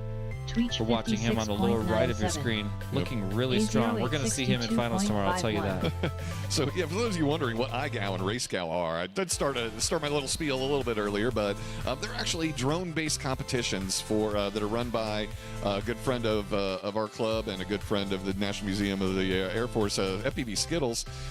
He actually created these games, and so iGow actually stands for International Game of Whoop, and RaceGow is the race game of Whoop. iGow is basically the equivalent of horse in basketball, but with drone tricks. So each week they put up a trick, and you, as a pilot, can participate anywhere in the world. You don't have to, even own a drone. You can run it in a sim if you want, but you have to submit a video that shows you doing that trick. And basically, the field whittles itself down over many months, and we've got there's a ton of sponsors. There's great prizes, and it's a good way to really improve your skills by learning different tricks, different ways of doing it. And then RaceGow is actually very similar with timed courses, small courses that each pilot can basically take a video of themselves running, and if you basically have to finish in the top, the top tier in order to advance, and that game also lasts several months. But it's a great way to keep your skills sharp, to learn new tricks, and win some great prizes as well. So definitely want to put the word out about iGow and RaceGow. Yeah, this race and races like this one inspire a lot of new people to take up the gift of flight and learning to fly, but organizations like the International Game of Whoop, particularly Dan Sagano's rendition of the online video submission competition, that takes pilots from beginner pilots to, I would say advanced pilots, because what you're doing is pretty much a curriculum of advancing tricks. And if you can't do a trick, you get a letter, kind of like the game of horse or the game of skate. Yep. You end up, it used to be Whoop. That used to be called the International Game of Whoop because you got a W, then an H, then an O, then an O, then a P. Yep. Now he's taken the whoop out of iGow, and I will never forgive him for it, but the 4 letters that you get are IGOW. So it's actually IGOY, the International Game of iGow. That's what I want to propose as Inception. Or we could all rally and make Dan put the whoop back in iGow. It's just a couple extra weeks of work. It would probably extend the game by like 2 months. Well, I mean, to be remember realistic. the first 2 iGows? Yes, the first like one 9 was months to complete. 40-some weeks, 47 yeah. weeks or something? It was the majority of a year, and so They never predicted that. Well, I don't think he ever predicted how many pilots were going to participate. There's thousands of pilots that jump into these things, and there's a whole community that's formed up around RaceGow and iGow. There's a Discord. There's a weekly video streams that Dan does to not only show the tricks but to showcase the pilot submitted videos. It's a whole little mini culture in itself within our hobby, and and you're going to see a lot of the pilots here today have participated in both RaceGow and iGow. Yep. It's made them the pilots that they are today, capable of competing on this level of stage. Looks like pilots just preparing to get ready for the next battery now. Got a little bit of a whoop stuck on the wing, so I'll take just a minute to thank one of our gold sponsors. Oh, never mind. It's already off the wing, so I'm not going to thank our gold sponsors. All right, well, they found the poke and stick to knock it off the wing, then that's good. I do want to thank some sponsors. Thank you to our gold sponsors, Newbie Drone, Ready Made RC, Custom FPV, HD Zero, Happy Model, T-Motor Hobby, and of course HQ Prop, our propeller sponsor for this event. And I'm going to guess the prop that at least half of these pilots are I flying. would say probably 80% plus. That would be my guess. They have the lightest and fastest props in the world. I'm talking about transient response, meaning that when you put their prop on your motor, it makes your motor change speed faster than with any other prop. And when you're looking for pop, when you're looking for control or a very last second urgent, emergency correction in your flight path, you want those motors to change speed as fast as possible. Change the attitude of your quad and give it a push away from the obstacle. So thank you so much. Let's also thank our platinum sponsors real quick. Thank you to Emax, Rect, Beta FPV, Tiny Whoop, and Foxeer. And let's not forget our title sponsor presenting the micro drone race of the National Museum of the United States Air Force 6th edition. Thank you so much to WeBleedFPV.com. Our presenting sponsor, and the easiest way to thank them is to open another browser, place an order. Let's send these pilots to the skies right now. Race. Arm your quads. Starting on the tone in less than 5.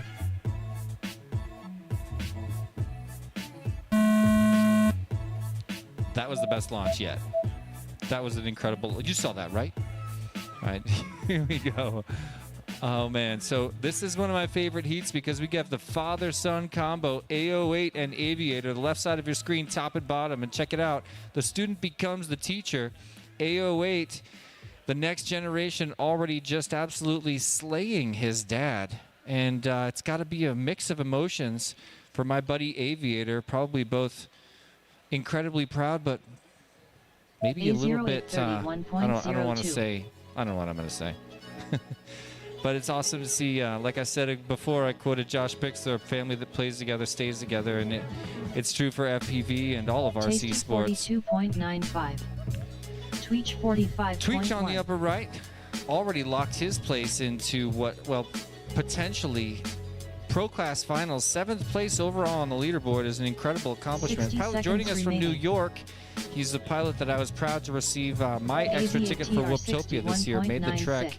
Had an awesome performance out there. Let's see. This year he was able to pull out 15th in elite class at Whooptopia just a couple months ago. A08 just puts down a personal best of 61.57 for 2 laps. Moves his way all the way up into Pro Class 3rd place. That definitely punches his ticket to Pro Class Finals tomorrow. 30 seconds remaining. Wow. A huge jump up on the leaderboard for A08. And have a look at his smooth and dialed in flight. You barely notice these course features sweeping by his lens. An incredible slice on that gate, and now back through the mouth of the 124. And he pre-turned that door way too hard, pounded the hard metal on the side of the interior of Old Shaky, but now back in it again. A lot of these pilots' skills lie in their flight, and a lot of them in their recovery from some of these incredible crashes. I don't know how, but some of these young pilots know their orientation before they're finished even crashing. A08 with the fastest single lap time of the day of 30 seconds, .55, and it looks like a little bit of a slower one for his lap prior to that, 31.02, and put them together, you get 61.57. I mentioned a second ago, our title sponsor, We Bleed FPV, made just the biggest possible contribution to support this event, and we are so thankful for it. Since arriving on the Whoop scene in 2019, WeBleedFPV.com has been dedicated to growing the micro drone segment with a strong focus in quality and community engagement. They've become a go-to for FPV pilots with their custom motors and BT2 1S batteries, not to mention some of the craziest and most unique FPV apparel, and I love it. We Bleed FPV couldn't be more proud to be the presenting sponsor of the micro drone race of the United States Air Force and is committed to supporting premier FPV racing events within the community. In fact, since Zotek launched We Bleed FPV, we've seen his incredible generosity supporting more events with more cash than I've ever seen in whoop racing or in mini quad racing, anything, whatever. Huge support, pushing events to the next level around the world. Thank you so much for your support. If you're as grateful as I am for the way We Bleed FPV has been supporting and growing the event scene, stop by their website now on another tab. Write a special thank you note in the notes section at checkout. Let's have a look at the fastest 2-lap times. This is our overall leaderboard, and we can see some change-ups since the last time we looked in. Neon has bumped all the way to the tippy top, pushing down Screecher by about 0.15 seconds. We also see a huge jump by A08 in that last round that we just finished. Has moved all the way up into the 3rd position on our leaderboard. Like I said, punching his ticket to Pro Class Finals for our Sunday finale tomorrow. Well, we'll see him take on the biggest names in microdrone racing on the world stage. 4th place currently held by Chet Mack, joining us from Texas. And there's our friend Scrap Heap, traveling from Arizona to be here today, riding 5th place on our overall leaderboard. Let's finish out the top 10. Cube riding 6th place. FPV Gaps, local hero, in 7th place. Tasty in 8th. Tweech in 9th. And our friend Unlimited, Matt, qualified yesterday and earned his spot in the top 10, but now sits on the bubble, potentially pushed out. He wants to hold on to a spot in that top 16 to earn his way to Pro Class Finals, but I got to say, it's looking kind of difficult right now because we've got 16 more pilots to bring in this afternoon, and we know that some of the fast guys will be in that group. The question is how many and how will they perform? Stick around with us here today to find out. And we're going to send these pilots up right now. Here we go, pilots.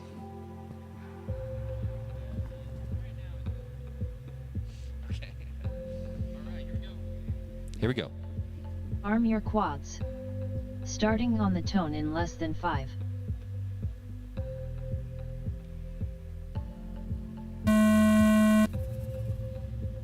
One, two, three, four. Through that whole shot. And a little bit of a bobble trying to exit the plane for our hero, FPV Gaps, on the upper left of your screen, but makes it a pretty smooth recovery. Seems to be back on his flow, already up to the wing ride section, over the prop, and a big dive down into the dive gate before a slalom into the bow tie corkscrew section. Let's send him through the hyperdrive, now climbing along that Jacob's ladder and headed into, hey, no, that section needs a name. Right back over there. I need to know what to call it. Pork chop 34.33. Yeah, it's like a cork dive. FPV Gaps 37.19. A lot of turning around stuff is what Noah wants to call that section. So let's just throw it out to the chat. Whenever I don't know what to do, I get help from the chat. If you're joining us right here on the Cincinnati Quad Racers YouTube channel, first of all, thank you, and thank you for hitting the like button. It helps push this race out to fans of FPV drone racing around the world. It'll put it right on the front page of YouTube with your help. And I'd like to ask your help also in the chat to name a couple of the course features. If you don't know the section I'm talking about, let's jump on board Condor with 72.83. Let's ride with Condor for a minute. It's going to take him a minute to get there. He's a half a lap away. I'll draw your attention back there in just a moment. So Condor flying up through those Weebleed FPV LED gates to the wing ride. A sweet little dive through the gate, through the dive gate there. We're going to call this section the corkscrew or the bow tie. Now through the hyperdrive to the other side of the room. This is a Jacob's ladder. I'm on the lower right of your screen right now. And now this is the section. 1 gate, 2 gates, dive gate, and now we're going to hook around pylon, and top gate there as he gets past going through that. That's the section I want to ask the YouTube chat's help naming. And if you're on site and have an idea coming up, I want to hear from you. We need something that sticks because right now we've got the whole bunch of turn section. We've got the confusing section. We just need a better name. Shout out to Condor. Finished with his fastest lap of the day, 54.49, and he's got a currently holding a spot in 29th place overall on the leaderboard. FPV Gaps also bringing in his fastest lap of the day, 37.19, and check out Pork Chop with his personal best, bumps all the way up to 4th place on the leaderboard. A 32.03 following a 34 is good enough to get him in the top 5 on our leaderboard, and I'm going to go ahead and call it. He also has punched his ticket to Pro Class Finals as was expected. We'll see him in the afternoon top 16 double elimination bracket championship finale tomorrow, right here on a Sunday afternoon at the Micro Drone Race at the National Museum of the United States Air Force. A screen full of static, and we're going to get another. Let's see. Hey, do you know how to change cameras here? We're going to send these same 4 pilots up in just a minute, but I guess we're not ready yet. Okay, starting to plug in now a little bit. We see some video coming back. Here's a look at the block before our pilots get to throw their quads down on those beautiful angled launch pads, which of course are optional, on the bottom of your screen. Here's our pilots, our champions, having a seat in the pilot seats. You know, one aircraft I really need to learn about is the one behind the pilots. This massive, unbelievable aircraft just over here. You see it behind Pork Chop right there. And a wave.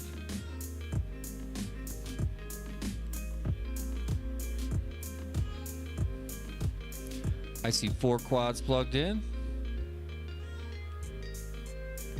Looks like we've got 4 ready pilots, so we're going to send them off. Here we go, pilots. Race. Arm your quads. Starting on the tone in less than 5.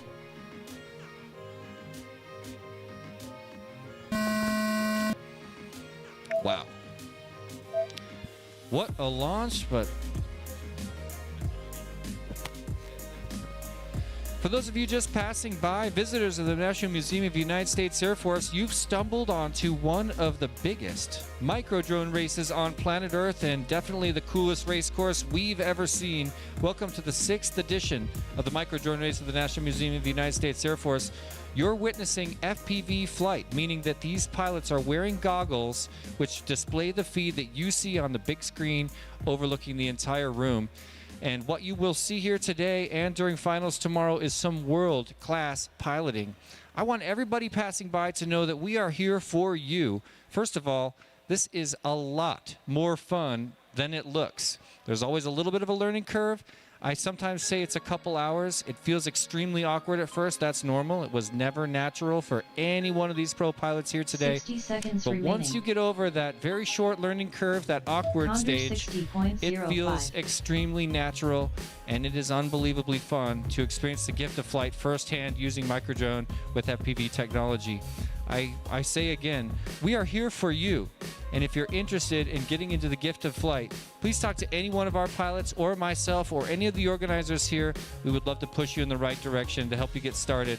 It's as simple as using your gamepad on your computer remaining. with a simulator. So you could get into it for $0 and start practicing flight at home tonight using an FPV simulator like Velocidrone and a gamepad or a cheap transmitter for $20, and you can learn to fly. Before you even get a drone, find out if it's right for you, and I'm just going to go ahead and say 10 it probably seconds is. remaining. If you're here at the National Museum of the United States Air Force, you are a fan of aviation. You've probably always dreamed of Condor being a pilot. You may even be a 53.31. pilot. Time's up. Yeah, Finish your lap and then land. he's the audio guy here. It's cool. So a huge shout out to the many spectators joining us here today. Thank you so much for stopping to have a look at some unbelievable micro-drone racing here at the National Museum of the United States Air Force. I'm riding on board with my friend Slacker, upper right of your screen, touring the course, and have a look at his negotiation of the section underneath Old Shaky, the C-124, as he does a gigantic element into the high section of our course, now approaching the mouth of the 124. Let's bring him around into the mouth of Old Shaky. There he goes, straight down the barrel and into the back for a little bit of a bobble halfway down the aircraft. Now he's got action as Condor starts to catch up, but this will be the end of this heat for them. Laps in 105.91. Please land. And no Race significant movements, although we did have a fastest lap and personal best by Condor, who moves from 29th up into 24th place on the overall leaderboard. Stacks a 52.5 after a 53.3. An overall best of 105 seconds puts him at 24th on the leaderboard. Not quite. I mean, that is a dangerous place to sit because with 16 more pilots coming in, that could push him beyond the bubble of the top 32 pilots, and that's where you want to be if you want to be a part of our sport class or pro class finals happening right here tomorrow, where we will crown another champion of the micro-drone race of the National Museum of the United States Air Force. For the last 2 years, it was international tiny whoop champion Tristan T-Dog Teft took first place by a fair margin last year, and the year before that was his first year showing up at this event. Took first place in front of Proximo, AK, and Werdna. Since then, we have seen T-Dog go on to win races everywhere he goes. In fact, he just experienced his first time going to a race and not taking first place at the most recent event. I'm talking about Whooptopia 2025. T-Dog was beat by a couple of pilots, including Proximo, who will be joining us later today here for his qualifying rounds. And that is the story of this event in my mind. We've got T-Dog, the two-time and returning champion. Proximo showing up later today to qualify, but also Neon qualifying in this round right now. Stick around if you want to see how this shakes out. Hey, somebody left their glasses up on stage, black frames. If you can't see, then come up to the stage. Okay, so we are going to get started with qualifying round number 3, packs 5 and 6 for these pilots. For this round of packs, pilots, once you finish your 2 batteries, come see my man Tom up here at the stage, and he will get you your prize. Every single pilot gets a prize thanks to our generous sponsors of the event. And so after you fly these next 2 batteries, we're going to go ahead and go get your prize. So head over to Tom, and he'll let you know what you got. Basically, my good buddy FPV Gaps, who you just saw fly, spent a lot of time and hard work making a random number generator and equally distributing all the prizes for all the pilots. Thanks to all the sponsors and thanks to FPV Gaps for all the hard work he's done for these prizes. So we're going to get started with qualifying round number 3. If you're just joining us here, passing through Hangar 2 here at the National Museum of the United States Air Force, this is one of the largest micro drone racing events in the world. Some of the hottest competition. Pilots flown in from all over the country, and even people come in like Porkchop, who is international. So really, really cool. We got pilots coming from all over to be here at this event. If you're just passing through wondering what's up, you look at that large video screen, you'll be able to see the feeds of the pilots as they fly around the course, around the C1 47 Glowmaster and the F82 Twin Mustang. You can also walk all the way around this gallery right here, and there are several spectator areas where you can watch the action and watch the pilots race around this course in real time. So be sure to check it out. And of course, if you have any questions about micro drone flight, FPV, or drone technology in general, I'd highly recommend hanging out around the walls of this pit area where some pilots will be happy to talk to you and give you any information to answer any of those questions. Thank you, Noah. Well, we'll take these guys to the skies for their 5th battery in just a moment. There's a glance down the mouth of the Douglas C-124 Globemaster 2. They call him Old Shaky. This thing has a maximum speed of 320 miles per hour, capable of flying for 2,175 miles. The span of this thing is 174 feet for the wingspan, 130 feet long. And the total height is actually 48 feet 4 inches. This thing weighs 216,000 pounds. Let's send these pilots up into the sky right now. Arm your quads. Starting on the tone in less than 5.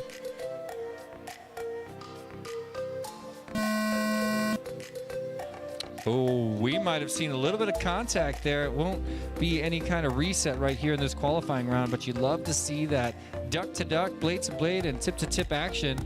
I believe that was Blue Jay, but I'm not sure. Blue Jay, one of our old school pilots here from Ohio, and has a long history right here at the National Museum of the United States Air Force. He's flown in every one of these races since the first one in 2020, where he finished 3rd place, then he finished 2nd place, then he finished 6th place, then he finished 12th place. How's he going to finish this year? We're going to find out soon. He's also got 4 Whooptopias under his belt, 2 Tiny Whoop Opens, a member of Race Scout and the International Game of Whoop. So an extremely accomplished pilot, and here in the building, he's got an entire entourage of family, grandparents, parents, nieces and nephews supporting him and living the dream with his tight family, cheerleading him as he takes to the skies here in the National Museum of the United States Air Force. Looking really good right now. Also in this heat, Reggie from California, that's R3, flies in SoCal Eldorado Park. Got into FPV by watching pod racer-esque YouTube videos. I'm going to guess that you're talking about Ergonet, that incredible video that came out of France in 2014, 2015. 30 seconds remaining. I saw that video too. It was one of the ones that inspired me. I'd like to thank his sponsors, Hobbywing, Emax, Neuros Technologies, and Red Customs, R3D Customs, supporting him in his FPV career. FPV changed his life. And he now works in the 10 private seconds sector remaining. building drones. So, a lot of experience by R3, UJ joining us from 60.24. California, making the long trek to Ohio. Time's up. Finish your lap and then land.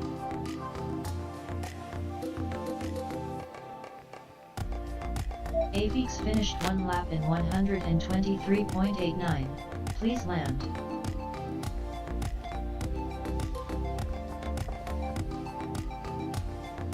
R3 finished 2 Well, laps Blue Jay in stringing a couple of strong 82.53. laps together. He's got his Please land. fastest lap of the day, a Flying 50.5 Sharks second finished lap, 2 laps in leading into in front of a 60-second 93.36. lap. Must have Please involved a land. couple of errors, but even with those errors, enough to bump him up the leaderboard to his personal best 2-lap time here on his 5th battery. He is now in 27th place Blue overall. Jay finished 2 Scratch laps that, in 24th. He just brought around another 105.36. fast lap. Please His land. new fastest lap. Beat his 52nd lap with a 45-second lap, just like that. 2 huge improvements in a single flight for our hero Blue Jay, who's up to 24th overall on the leaderboard.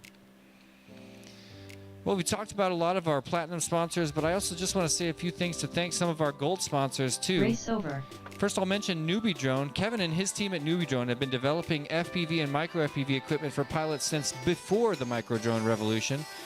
Did you guys see the podium at Whooptopia this year? The top 3 pilots were all flying modified R3 versions of the finished 2 Newbie laps in Drone Hummingbird V3 Race 140.67. Spec Edition, Please which land. has the fastest motor in micro drones and is the lightest motor wires. Newbie Drone, thank you for releasing the lightest FPV bind and fly the Tiny Whoop world has ever seen.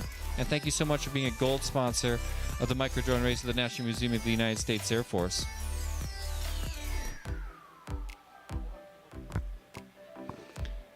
We're going to re-rack, R3 send the finished same 2 4 laps pilots up in just a moment. 136.69. Please land. Doing a quick replay. The guys in the truck are doing a DVR review, double checking the course right now for one of our pilots. So maybe I'll just take this moment to say thank you to another one of our gold sponsors. I want to mention HD0, who's in the house here today. Do you guys remember the first time you saw an FPV Please feed? land. You probably thought, oh man, that video is pretty scratchy and rough.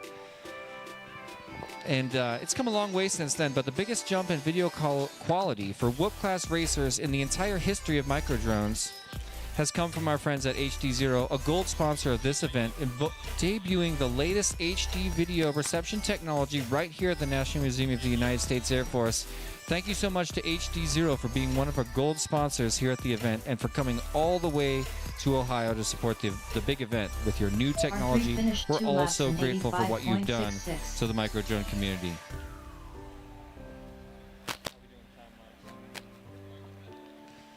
All right, pilots now plugging in. There's our hero Noah in front of the Douglas C-124 Globemaster II. That's the aircraft back there we call Old Shaky.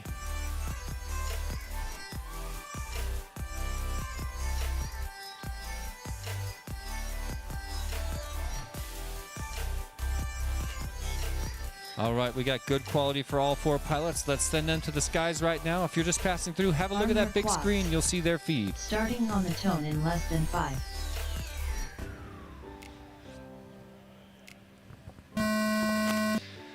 There they go. And a special shout out to all the visitors of the National Museum of the United States Air Force. If you're just experiencing this event for the first time, look at that screen. This is exactly what it feels like to be on board one of these micro drones, touring the raceway here at the National Museum of the United States Air Force. It's their 6th year holding this championship event right here at the museum. And tomorrow afternoon, we will crown a champion. Today, we're just going through our qualifying rounds. Day number 2 of qualifying here at the museum. And we're putting everybody, organizing them onto an overall leaderboard. We'll take the top 32 to the skies tomorrow and crown 2 champions, one for our pro class, Flying one for our Sharks, sport class. 40.81. And we will see some of the greatest tiny whoop racing the world's ever seen in the greatest museum the world has ever seen. Thanks so much for stopping to check out our micro drone race right here at the National Museum of the United States Air Force. We're here for you, and if you'd like to get 60 into drone seconds racing, It really is even more fun than it looks. There's a short learning curve, but you can do this at home with a simulator and your gamepad controller or a very cheap transmitter at your computer. Learn to fly and then get the real thing. Join us next year on the big field of competition at the National Museum of the United States Air Force. We would love to have you as a competitor. I can't wait until we have somebody competing here that started as a spectator passing through the event. We know it's going to happen. Oh, I'm being told it's already happened. 49.39.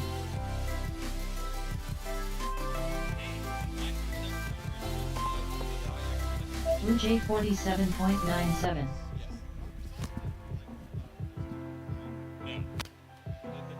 Ten seconds remaining.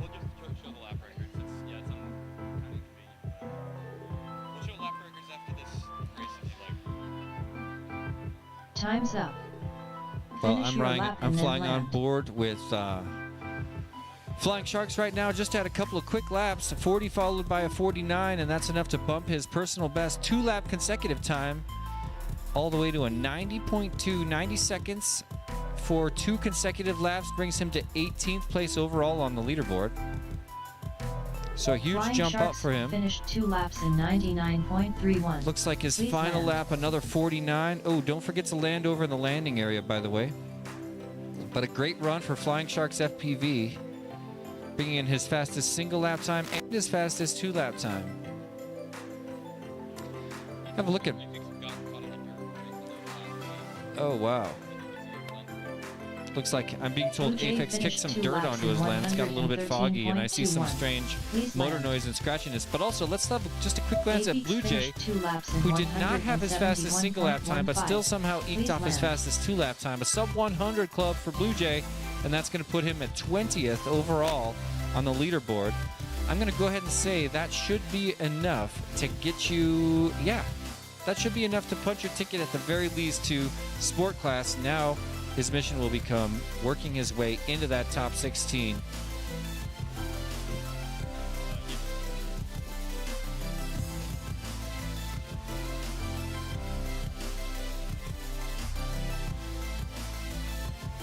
Race over.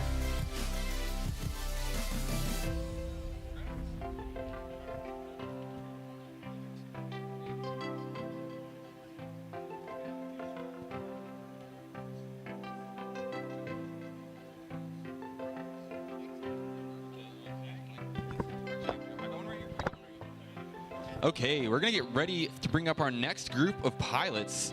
We are going to have bring into the line Footloose, Neon, Isley Q, and Pigeon. If you could please join me at the pilot seats, it is your turn to fly batteries 5 and 6 here for your qualifying. And if you're just passing through the museum and you're wondering what's going on here, this is one of the largest micro drone racing events in the world. And we are so glad that we have some good friends from the National Museum, the United States Air Force, that not only support the world of FPV, but want to see this community grow.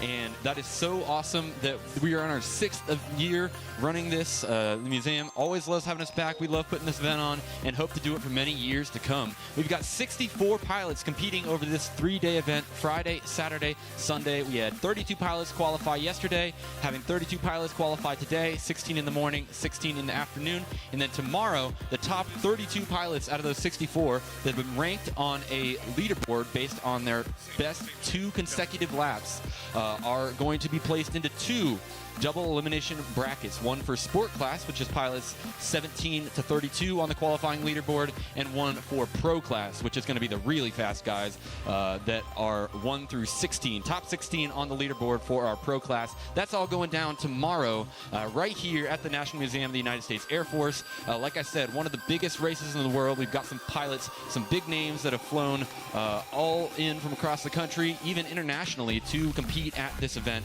This is one of the biggest events and most anticipated every single year.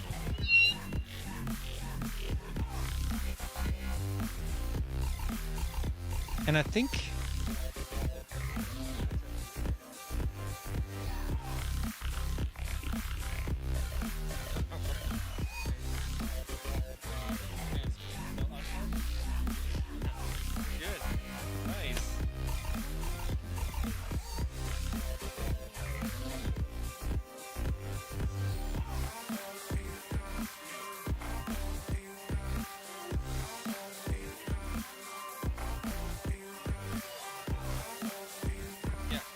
All right, we got pilots ready. We're going to send them up right now.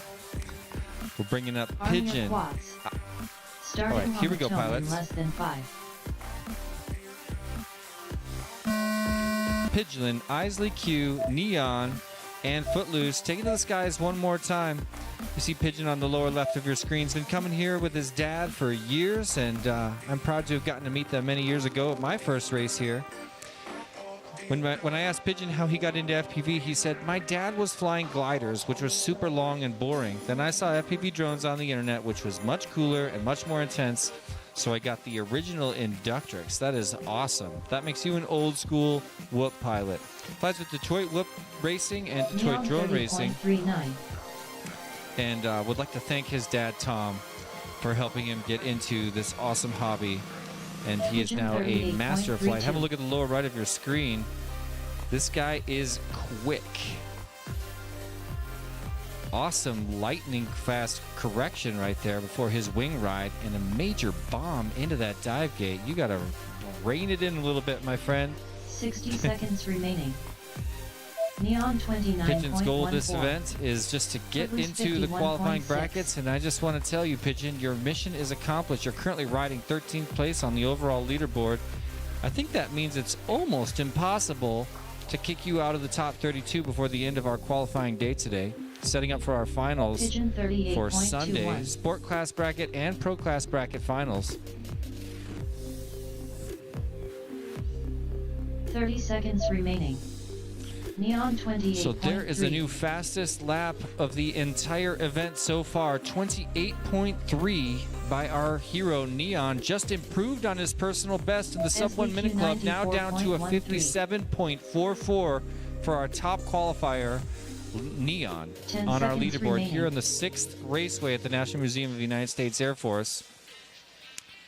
2 sub 30-second laps back to back, 29.14, a Finish your lap 28.30. and then land.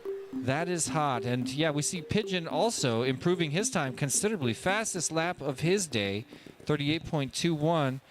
But he puts two together, he puts two together for a 76.53 and moves his way all the way up to 9th place. Right there, you know, we don't know what's going to happen with the next 16 pilots, but there's a chance he could wind up in the Pro Class finals with that time. But I personally predict he will improve upon that within his next 3 qualifying batteries. Once again, if you're just joining us here at the National Museum of the United States Air Force, this is our 6th edition of our microdrone race, and this is one of the greatest and most prestigious microdrone races in the world, attracting top Q pilots finished 2 laps from in around the world. We've got mostly pilots from the 162.78. United States, of course, Land. from every corner of the states, California to New York. But we've also got pilots joining us from Canada and even a pilot from Singapore flying in for this event because this is an unbelievable event. Imagine, you know, we fly these micro drones in our homes, in our parks, in our trees, in our yards. But when you daydream about getting to fly a place like this, you just wonder, can it be true? You know, it's just an unbelievable experience to fly through and around the rich history of aviation that this building, this hangar 2, I believe, if I got that right, hangar 4, hangar 2, I can't remember, celebrates right here at the National Museum of the United States Air Force. I said it before, but just testing. Just like the Wright brothers revolutionized our entire culture when they invented the first working airplane for humans to ride in, so too have drones also affected just as many industries as the Wright brothers did back in the day when they had a gigantic effect on human transportation, agriculture, photography, war. Now drones are also affecting all of those same aspects, and this event marks a combination of the rich history, past, present, and future of the innovative spirit of aviation with our current peak technology in these tiny micro drones piloted by the greatest minds on planet Earth, joining us here today in the National Museum of the United States Air Force. So if you're just passing by, our quads are on the block. We're just about to take to the sky, and there's a gigantic screen looming over you where you can see the exact same feed that they will see in their goggles right now. Pilots, here we go. Race over. Arm your quads.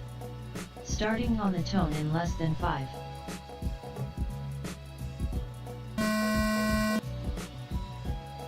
There it is, a strong launch for all 4 pilots, including Isley Q, our youngest competitor, lower left of your screen, flying a drone that she calls Strawberry with the pink lights. You'll see it coming around the front in just a moment. Our youngest competitor at 9 years old, and what incredible skills she has here on the raceway. I'm impressed every time I get to witness her flight. You'll see it over the right wing of the C-124 behind me right now, diving down over that Neon propeller into the dive gate. 27.51. She'll be coming around the front with her beautiful pink lights in just a moment. I'm also riding on board with Strawberry, the 9th place overall on the leaderboard. Just jumped way up the leaderboard during his last qualifying battery, but having a handful of errors here on this back. 42.64. 27.51 for Neon, your top qualifier. Just brought in the fastest lap of the entire event. Have a look at the upper right of your screen and see Neon what is currently the 27.13. fastest pilot at the entire 60 event, seconds flying the remaining. lap immediately after the fastest lap of the entire event. Yep.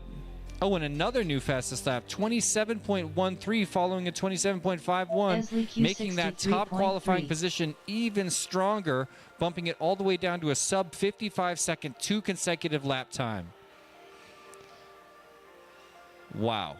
Neon 27.41. And there's another one, another 27. That improved it again by 1/10 of a seconds second remaining. because he knocks out that 27.51, brings in a 27.41. Improves on his personal Footloose best 2-lap 49.12. consecutive time, twice in a single battery. Pigeon And now the time to beat is 45.04. 54.54 seconds for 2 consecutive laps on our raceway here today. Set by Neon, 10 seconds fastest remaining. pilot of the event so far. I see Pigeon coming out from underneath those storage cases. Almost got stuck in a trap down there. Pigeon with a rough Time's third lap up. here, and that's going to make it impossible your for him lap to and improve then on land. his fastest qualifying time. We did get a new fastest lap for Footloose at 42.64, several seconds faster than his previous fastest lap. If he can string 2 of those together, he'll move much farther up from his 17th place on Footloose the finished 2 overall laps in leaderboard right now. 90.68.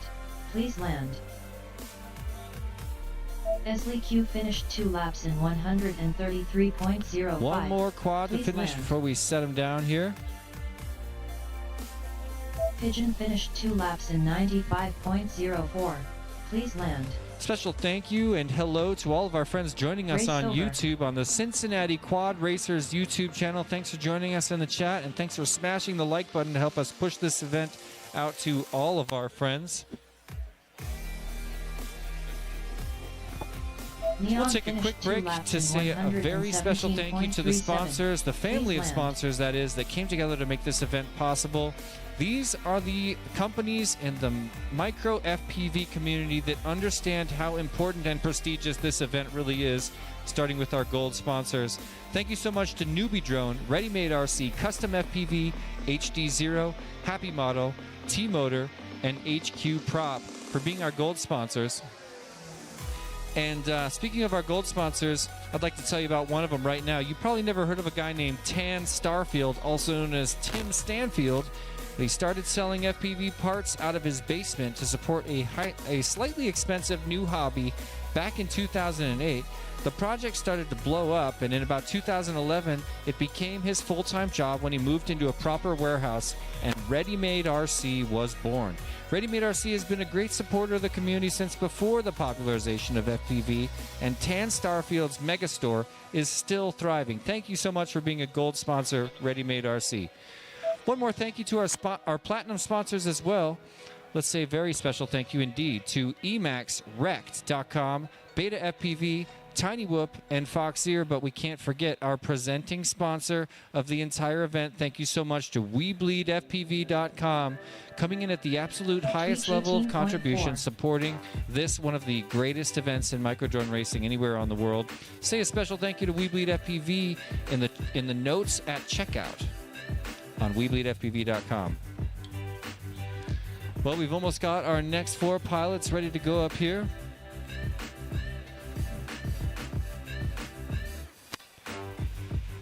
Let's bring them up right now. It looks like it's going to be Tweech, Tasty, Aviator, and A08. Back once again in the pilot seats. You see them on the left side of your screen right there. Far left is Tweech, then you've got Aviator. or excuse me, that's Tasty, then Aviator, then Tweech, then A08 on the right.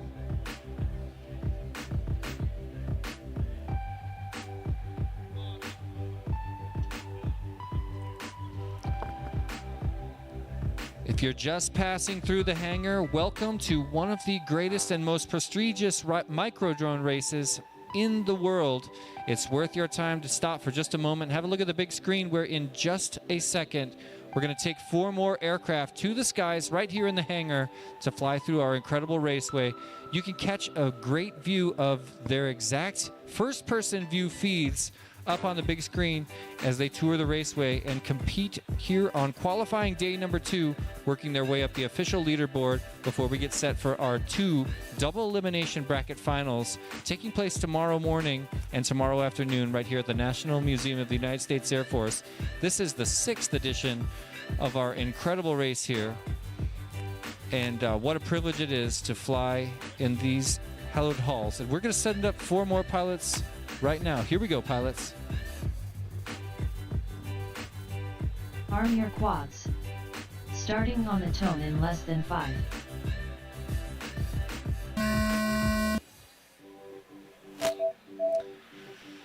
There they go into the mouth of the Douglas C-124 Globemaster II and all the way out the back door. A lot of this course takes place in and around this incredible historical aircraft.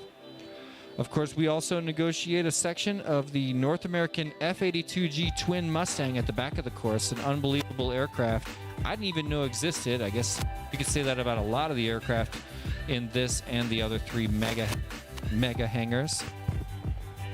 I should switch batteries.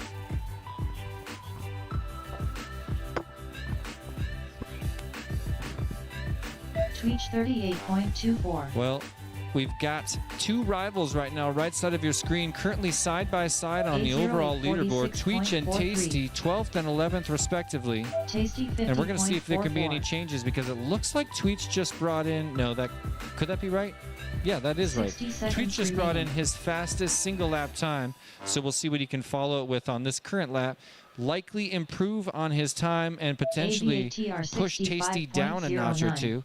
In the meantime, upper left of your screen is A08, one of our younger pilots who is now currently sitting in 3rd place on the overall leaderboard, trying to improve on his time, pushing up against Screecher and your top qualifier, Neon. A0837.57. Here comes Tweech, brings in a 45 to follow a 38, so a handful of errors takes away that opportunity to bump up the leaderboard. Tasty, you're safe for now. Tasty answers back with an even faster lap. 37.45, and now all eyes on Tasty because this lap, if he can do that again, he's going to move even further up the leaderboard, improving on his 11th place overall position right now. 10 seconds remaining. Things looking nice and smooth for Tasty. I don't want to jinx him by talking about it too much, but what a smooth back section. A second dive looked great. Time's up. Finish your lap. The big and then element land. into the final section. This looks like it really could be a significant improvement for Tasty right now. Tasty There it finished is. 2 That laps makes it in official. Look at that. He jumps all the way from 11th Please place land. up to 6th overall on the leaderboard. And I'm Tweech pretty finished 2 sure laps that's going to in punch your ticket to Pro 93.86. Class Finals. A little bit of Please hot land. dogging on his way to the landing area. And I think somebody else hit him on his way down. So Tasty, for a moment, looked like he was going to get pushed down to 12th place by Tweech, but a series of bobbles by Tweech and incredible flying by Tasty makes him put 2 37-second laps back-to-back, stacks him up for a 74.46, and jumps his way all the way to 6th place overall on the leaderboard. An awesome finish for Tasty. He's got to feel good about that. That's what he's looking for.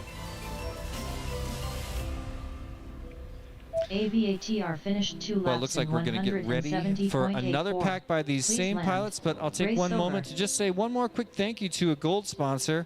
I'm talking about our friends at Happy Model. Tweech Happy finished Model 2 has been laps fighting in to improve the Tiny Whoop 99.89. project and move Please it land. forward into the future for years. This very room is packed with Happy Model equipment, and watching them grow into one of the most important companies in microdrones has been an absolute pleasure of mine. The team of engineers has made gigantic contributions to the community, and through a partnership with HD Zero has caused a giant influx of new pilots in our community with some of the first HD BNF micro aircraft on planet Earth. Thank you so much to Happy Model for being one of our gold sponsors.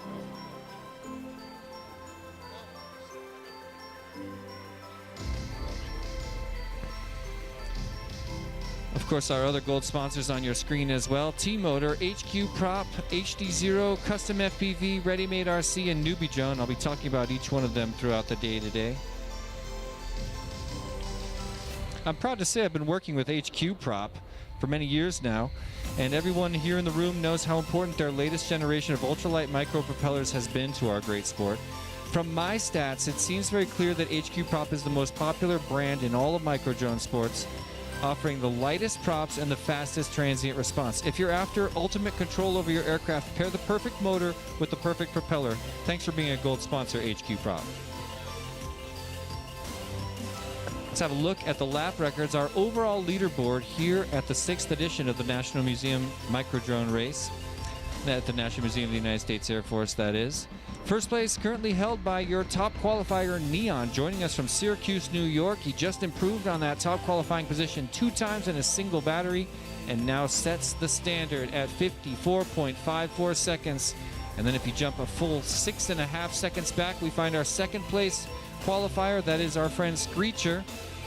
Third place currently held by A08, young pilot and son of my friend Aviator. Fourth place held by Porkchop, joining us from Canada. There's fifth place currently held by Chet Mack, Texan pilot. Tasty joining us from New York as well. Just moved all the way from 11th place up to 6th place. Bumped down a couple of pilots that we all know and love. I'm talking about Scrap Heap currently in 7th. Cube currently in 8th. And there's FPV Gaps in 9th, and Pigeon rounding out 10th place on our overall leaderboard. We've got a stacked top few slots here, and we're going to see how that's going to change out throughout the rest of the day. This is our final day of qualifying before we set up for official finals racing tomorrow. A look down our leaderboard, and you can see we've stacked a full 36 pilots now. And the bubble you want to look at right there, 32nd place, is Aviator. 32nd, if you're in 32nd place at the end of the day, that means you get to compete in sport class finals tomorrow.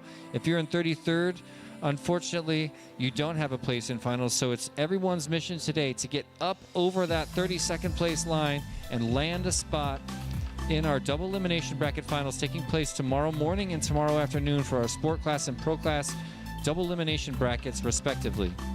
Don't forget, we've got another 16 pilots coming in the afternoon, and we're going to see them take to the skies and push a lot of these pilots down. We've got some serious fast guys showing up in the afternoon qualifying session.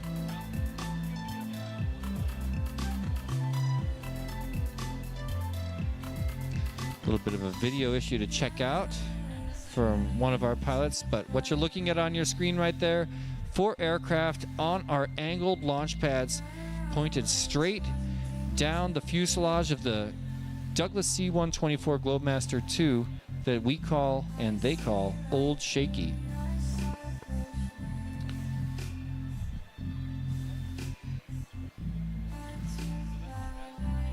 Double checking some video issues here. Okay, here we go. And we're ready to go. Pilots, let's get ready.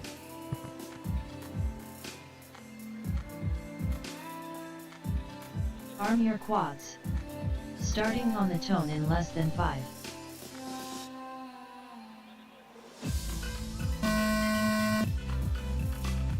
A beautiful launch by all our pilots. So, pilots, I'm watching this round. Obviously, I want to see if A08 can push on Screecher's time and try to get into that second place overall qualifying position. I'm also looking at Tweech, who was in a great position to move up from 12th last round, but then had a major bobble on lap number 3, and he lost his opportunity. Tasty just had a major bump up with 2 of his fastest laps of the day and moved from 12th up to 6th place. Let's see if he can improve on that time as well. So lots happening on the course. We get ready to bring around our first pilot. That is Tweech. Lap number 1 comes across with a 35.56, his fastest lap of the day. This is Tweech's moment. If he can stack another one of those on, we're going to watch that number 12 go way down, and he could remain in competition with Tasty, even though they just got gapped by 6 spaces on the overall leaderboard. 60 seconds remaining. Beautiful flying by all our pilots, still keeping it alive in the air. 0 crashes that led to traps. Now Tweech coming around. This could be his big moment. Let's bring him across the line. There it is. He takes it back from Tasty, moves all the way up into 5th place, pushes Tasty down to 7th. This guy just stacked 2:35-second laps, extremely consistent, within a tenth of a second of each other, back to back. And that's enough to bump you all the way up to 5th place on the overall leaderboard, Tweech. You just punched your ticket to Pro Class Finals tomorrow afternoon and a chance at the championship. Bravo and beautiful flying. And Tasty still looking really strong. Obviously, holding 7th place is a position coveted by nearly all pilots right here at the Microdrone race. 33.98. And a few errors following his epic run last time. Tweech just went even faster, new fastest lap, a sub 34 second. Just now improves his PB all the way to sub 70 seconds, 69.62. He's still in 5th place, but he made it even better 5th place.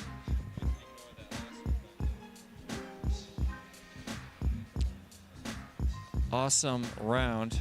So yeah, A08, you're still in 3rd, Tweech in 5th, Tasty in 7th. This has become one of the most exciting heats to watch. Every time it comes around, these pilots are top quality, world-class pilots, and they're still getting faster. Okay, so next up to the stage, we have FPV Gaps, Condor, Pork Chop, and Slacker. AVATR finished 2 laps in 107.64. Please land. But we'll take a quick Race over. break to say thank you to one more of our gold sponsors. In particular, I want to say thank you to T-Motor. T-Motor is one of the Tweech world's finished most 2 laps important in providers of drone propulsion systems with 101.86. advanced Please land. technology, specializing in motors, speed controllers, and props. They're into everything: agricultural drones, industrial aircraft, commercial applications, and aerial photography. And now they're here supporting this great event at the National Museum of the United States Air Force. Thank you so much for being a gold sponsor of this event, T-Motor. And thank you to all of our gold sponsors: Newbie Drone, Ready Made RC, Custom, HD0, Happy Model, and HQ Prop as well.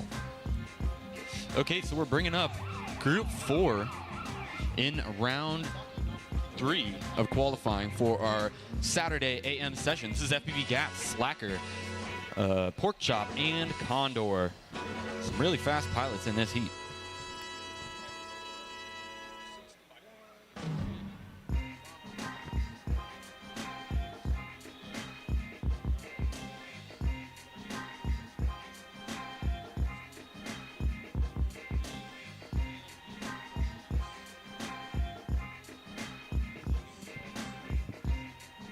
Well, a little bit of a lull here as we switch to our next rounds of pilots coming up for their 5th and 6th batteries on the course out of a total of 8 that they'll have here qualifying today. So pressure's on. They're more than halfway through their qualifying round and looking forward to the leaderboard. We're going to bring in 16 more pilots in just a few minutes here, and that's going to knock a lot of pilots down the leaderboard because we've got some, I said it a second ago, we've got some fast guys coming in for the Saturday PM qualifying round, our final group of 16 pilots that'll all have 8 of their own chances on the course to set that 2-lap qualifying time. We've got 4 thumbs from our pilots. Here we go, pilots.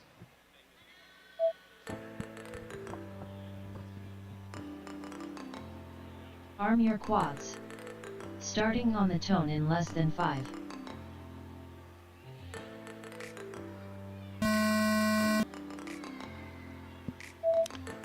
There they go. 4 up, 4 down the fuselage. 17.35. Gaps on his lid, but a quick turtle to correct it. And several of our pilots already out the back door of the Douglas C-124 behind me.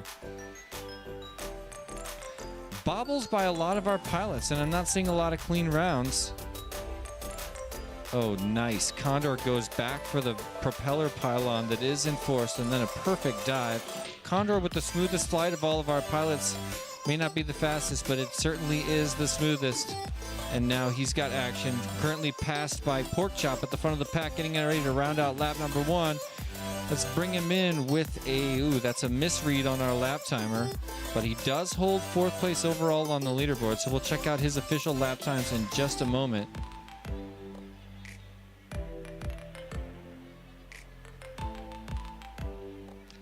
Looking like Gaps may have found a trap. I'm not sure what we're looking at on his screen on the upper left, but it's not a good sign here in qualifying round number 5. for these 4 pilots.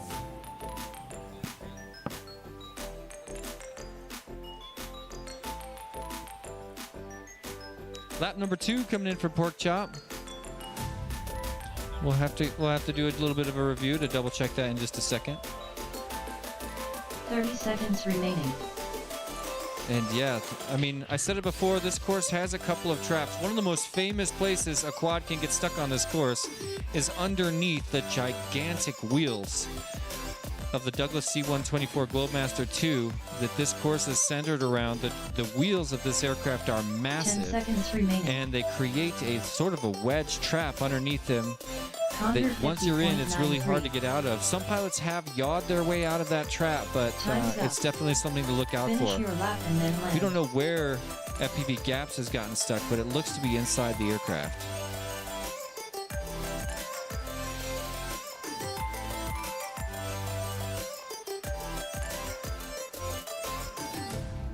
Well, we had some side-by-side action between Slacker OH and Condor, but a little bit of a bobble by Condor, and Slacker OH starts to run away with it. First one through the hyperdrive.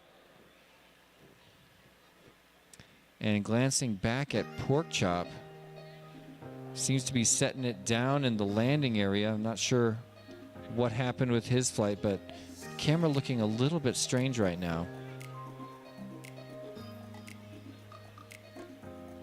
Condor finished 2 laps in 104.44. Please Well, land. there's an improvement by our friend Condor.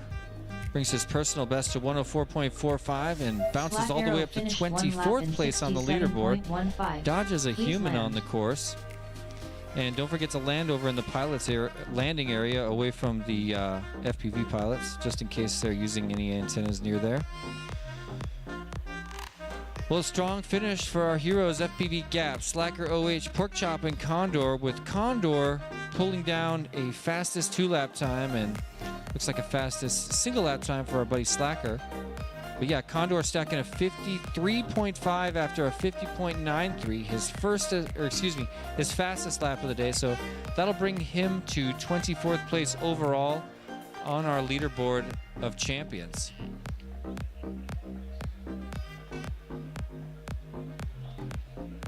If you're just passing through here in the hangar at the National Museum of the United States Air Force, I'd love to invite you to stick around for just a few minutes and watch some live first-person view drone racing right here at the National Museum of the United States Air Force.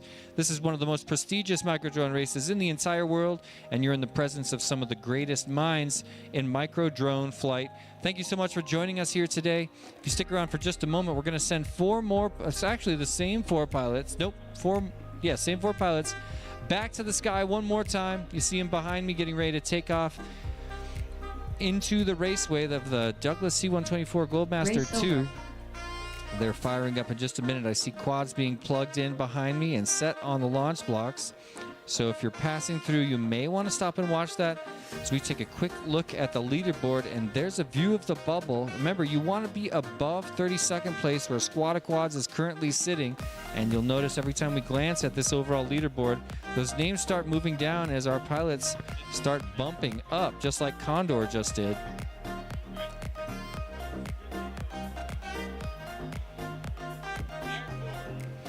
All right, 4 thumbs. Pilots, prepare yourselves. Here we go.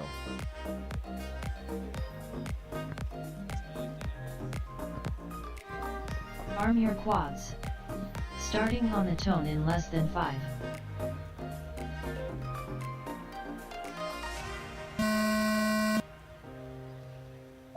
There's the 4th quad. So 4 quads in the sky, and we are back in action. What you're looking at right now on that big screen over the hangar is the first-person view that our pilots are seeing inside their goggles as they negotiate the 6th raceway here at the National Museum of the United States Air Force. It's an unbelievable experience to get to fly FPV at all, an experience to gift a flight for yourself, but it's a special treat to do so here among all this rich history of aviation, showcasing the past, present, and future of aviation here at the National Museum of the United States Air Force. We can't thank this venue enough for allowing us to have all this fun here for the 6th year in a row.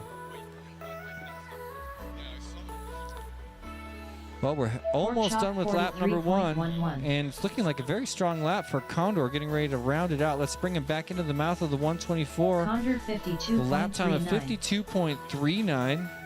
60 seconds remaining. Porkchop with a 43.11 for his first lap is a very fast lap, but actually considerably slower than what we've seen him do earlier today, as his personal best 2-lap time is a 66.36. But as I say that, he crosses over onto his fastest lap so far and is poised to improve on his time. Currently sitting 4th place overall on the leaderboard. He's in a great, strong position right now to improve 30 on that. seconds He remaining. gets, oh, of course, a little bit of a bobble, quick recovery. He's still in it. As we look at gaps, once again, stuck on his lids, looking at the ground. It looks like he's broken a motor wire, I'm being told. 10 seconds remaining. Well, Porkchop brings it across and 35.18. actually does improve on his personal best time in 4th place. Now he's moved Time's up up. to a Finish your 64.29. lap and Doesn't then land. improve on his overall leaderboard position, but does improve on his 4th place time, making it a little bit harder for 5th place to get up there. And Porkchop, I just kind of want to take personal responsibility for talking about you too much during that run after you got your fastest lap. That was kind of my fault, man. I'm sorry about that.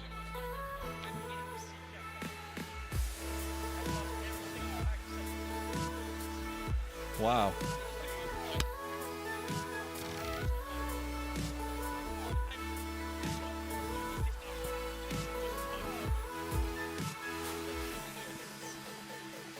Porkchop talking to us about how the circular polarized antennas that are required for this race keep popping off, and this is one of the last races that still requires circular polarized antenna.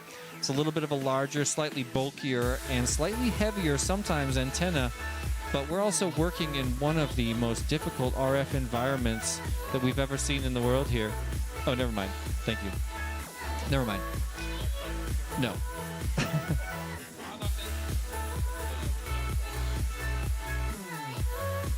So, well, that was an awesome run by those pilots. We're going to swap them out and bring 4 more in.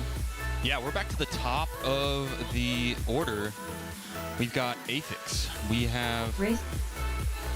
got Aphix. We got Flying Sharks FPV. We've got R3, and we have Blue Jay up for their final 2 batteries. So if you're just passing through the museum here, guys, you are witnessing greatness here, folks. This is qualifying day number 2 of the micro drone race at the National Museum of the United States Air Force 6th anniversary edition, or 6th year doing this event. Big shout out to our friends at the National Museum of the United States Air Force. Not only are they huge supporters of the drone community, but they really want to see this community thrive and us to be able to engage with all you spectators that are passing through the museum. So if you have any questions at all about these drones, about the race, about anything that's going on here, please feel free to find any of these pilots and ask them those questions. I'm sure they would be happy to help you. We are going into our final 2 batteries for each of the 16 pilots in this qualifying session now. So this is going to be crunch time for these pilots. They've got to make a move, Jesse. That's right. After 6 batteries on this course, they step back up to the stage for their final 2 packs, and it all comes down to this. They know that there's 16 extremely fast pilots in the pits right now getting ready to turn on their qualifying times after a short break. But first, we've got one more chance for each of our 16 pilots here in the Saturday morning qualifying group. We'll give them 2 more packs each. And just like my friend Noah said, we're bringing in Aphix, Blue Jay, Flying Sharks, and R3. So this time around, we're representing Ohio, California, Michigan, and another Ohio.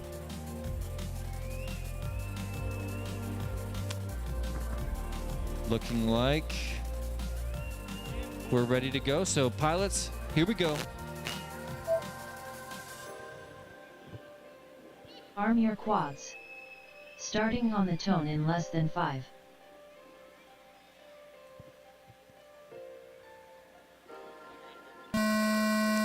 There they go, and we've got a lot of new people passing through the museum right now, and if that's one of you, please have a look at that giant screen looming over the room right now, and you'll see the first-person view of our world-class micro-drone pilots competing right here at the National Museum of the United States Air Force for this, our 6th edition of this world-class and extremely prestigious drone race. You can see their respective positions on the overall leaderboard on the upper right of their screen. AFIX riding 39th place, Flying Sharks currently in 18th, R3 in 12th, and Blue Jay riding 21st place. All of these guys want to fight to get a little bit farther up the leaderboard because, like I've said several times, 16 more. Oh, wow. Blue Jay pounded that pylon. All these pilots fighting their way up the leaderboard because 16 more fast guys showing up for the afternoon qualifying session before we have our finalized leaderboard. 60 seconds remaining. Going into our double elimination bracket finals tomorrow for our sport class and our pro class. Have a look at Flying Sharks. Just got his fastest lap time. That's what you want to see when you're chilling in 18th. Trying to move into that top 16. He's got action right on top of him. It's R3 and Flying Sharks flying side by side. And have a look at this. On board with Flying Sharks, you can see another drone just in front of him, trying so hard to catch him. They are still side by side, gate to gate, and into the mouth of C-124, side by side. Let's see him hook out the door. Now Flying Sharks with a slight edge, just improved on his personal best, bumps his way from 18th place on the overall leaderboard all the way up to 16th, but R3 is currently riding in 12th and now moves into that first place position in front of Flying Sharks. There's a big bobble, though. Let's see if he can reset. And now Flying Sharks moves back up into the number 1 position after improving on his overall leaderboard time. Now getting ready to make a second improvement in that same battery. Can he do it? At a confusing section at the back of the room. Gets a little bit confused, browns out, loses video for a second, and have a look at R3 scrambling to get back in front of him. Can't quite do it. Now Flying Sharks flying farther away from it. Here's his ride over the wing. 2 more turns, and we'll bring him to the front and see if he can improve on his time. Into the 124. He does improve on his personal best 2-lap consecutive time. Stacks of 48 on the end, and there's his personal best 88.46, and still chilling in 16th after improving up from 18th place. Bravo to you, Flying Sharks. Awesome performance. You've got 1 more pack to improve on that even more if possible. Not to mention Blue Jay moving up on the leaderboard. Now, did not get his best single lap time, but did get his best 2 consecutive laps time. 96.17 puts you all the way up into 20th place. We're just going to wait for AFIX to finish up his second final lap here. And we'll conclude round 12. Actually, no, wait, we got to... Yeah, you got it. You got it. All right, nice job, AFIX. Nicely done. 2 laps, 80. Or I'm sorry, his total is 188.59. I'll put him in 39th place overall. All righty, that'll conclude our heat. Race over. Well, all right. We'll give these guys 1 more shot. Yep, This will be their final pack. Final pack on the raceway today. So we're starting to get a pretty good look, pretty good understanding of the leaderboard at this stage. Again, we got some more pilots to bring in, but this is what everybody's been watching for the past 2 days as the leaderboard slowly develops and tells the story of this event, setting up for our finals. Like I say, we've got all the champions here. T-Dog is here. Neon is here. Pork Chop is here. Proximo is here. And we're going to bring in plenty of those pilots. I think Aviator's here. AO8's here.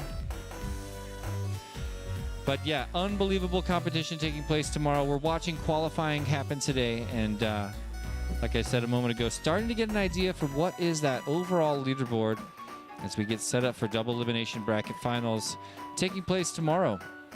Tomorrow morning, we'll be doing our sport class finals.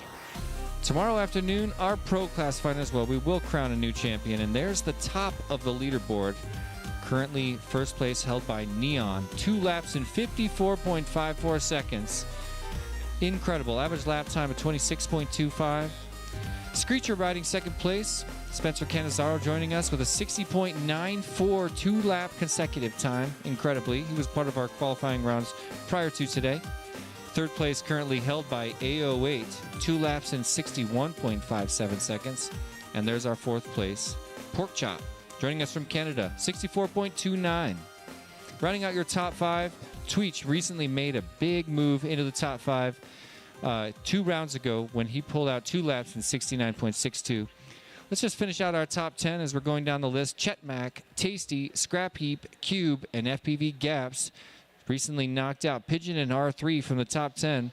And we'll see if there's any other major changes to our top 10 or top 16 pilots as we finish up qualifying group number 3.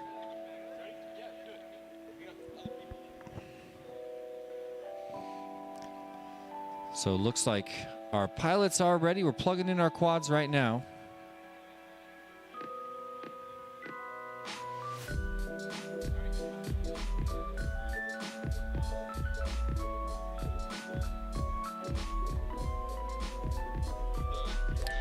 We've got 4 pilots. Pilots, here we go. Arm your quads. Starting on the tone in less than 5.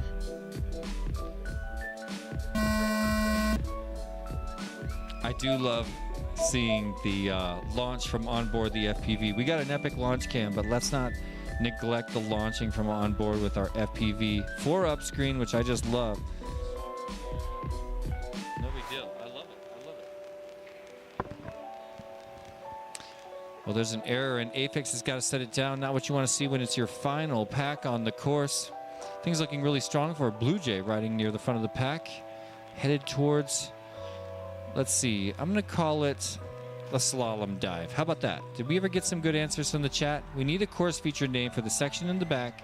Could be a slalom dive that sets up for the giant Emmelman. Flying Sharks, first one across the line.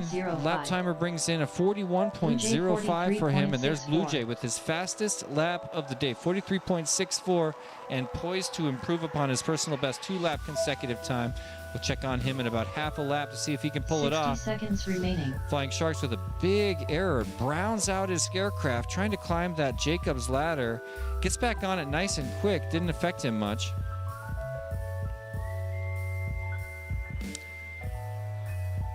And now, there's our slalom to the dive, back of the room. Blue Jays stacking another lap after his fastest lap of the entire day. He's up over the giant Emmelman and coming to the high section, getting ready to finish out lap number 2. Can he make an improvement on 20th overall on the leaderboard? Yes, he can. There it is. A 45 follows his 43, and Blue Jay moves up into 18th place with a chance to move up yet once again here on his final battery. Needs to keep it nice and clean to move on sweetly into that pro class bracket. If he can pull it off, it'd be a big jump, but he's poised to do it. In the meantime, it looks like no other significant improvements to the leaderboard by our 3 other pilots, Flying Sharks, Aphex, and R3. And I see a couple of quads landing. Unfortunately, a big bobble for Blue Jays is going to mean that he's likely stuck in 18th overall after his final battery here, but we'll make it official as we bring him around into the mouth of the giant. There it is, a strong finish by Blue Jay, local hero, and his overall leaderboard position will finish at 18th place. A time he set in his final round, and an epic toss over the nose of Old Shaky to finish it off. Bravo to you, Blue Jay.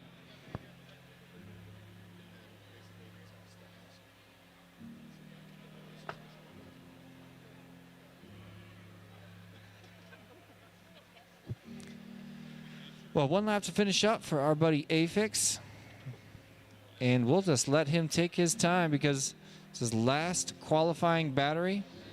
And chilling at 39th means that we will, unfortunately, this will be your last battery on the race course here. We'd love to bring all 64 pilots into finals, but we've got to make the cutoff at 32. Finishing at 39th, a strong finish by Aphex. Bravo to you, and thanks for joining us here at the National Museum of the United States Air Force for our 6th annual micro drone race. If you're just passing by, thank you for joining us here in the hangar at the micro drone race of the National Museum of the United States Air Force. You're watching live FPV footage of aircraft taking to the air right here in this very room, negotiating the raceway Here at the 6th annual Microdrone Race of the National Museum of the United States Air Force, the tongue twister title of this event is always going to trip me up. We've got 6 more heats in this qualifying round. Those pilots just finished their final heat on this event, and now we've got 4 more pilots we'll bring up for their last 2 batteries, and we'll do that a total of 3 more times before we have a pretty good look at the overall leaderboard going into our final qualifying group of 16 pilots. That is the Saturday afternoon crew. So a little bit of a swap of pilots happening behind us, and I'm just going to bounce over here and say a very quick thank you to this incredible venue.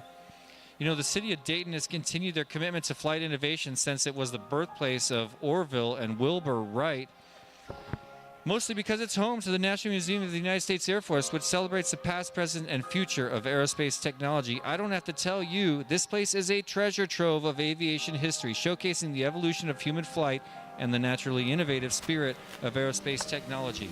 This event, the Microdrone Race, combines cutting-edge drone technology with the rich history of aviation. We're literally flying peak aircraft from today through and around some of the most important aircraft in aviation history. I can't believe it.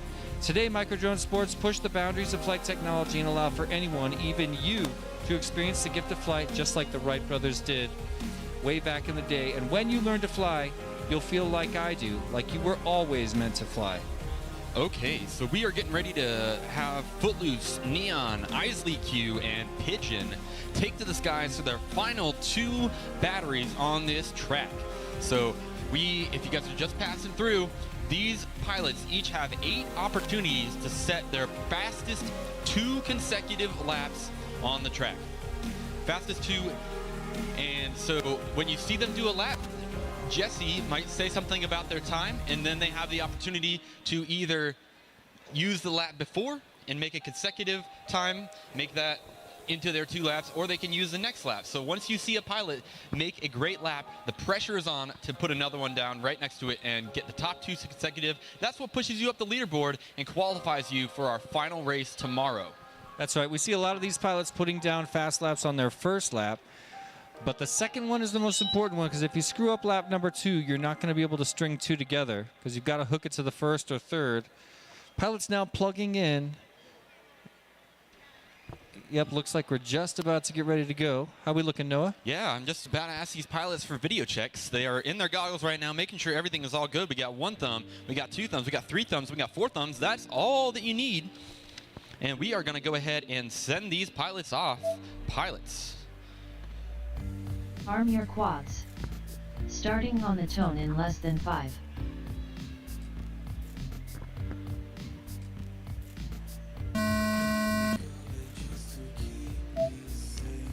What a beautiful launch. So, I mean, if you're like me, you might be looking at the top qualifier. The current fastest pilot at this event is on the upper right of your screen. If you're passing through this hangar, stop walking and just look up at the screen for a moment and check that upper right screen. That's our pilot, Neon, one of the fastest minds in microdrone flight on planet Earth, now negotiating the raceway here at the National Museum of the United States Air Force. He is your top qualifier at this event, currently Neon going into qualifying round number 4, 27.71. and he wants to improve on that time because this will be his second to last chance to keep that time nice and high, make it impossible for the next group of competitors to come up and knock him out of that first place position.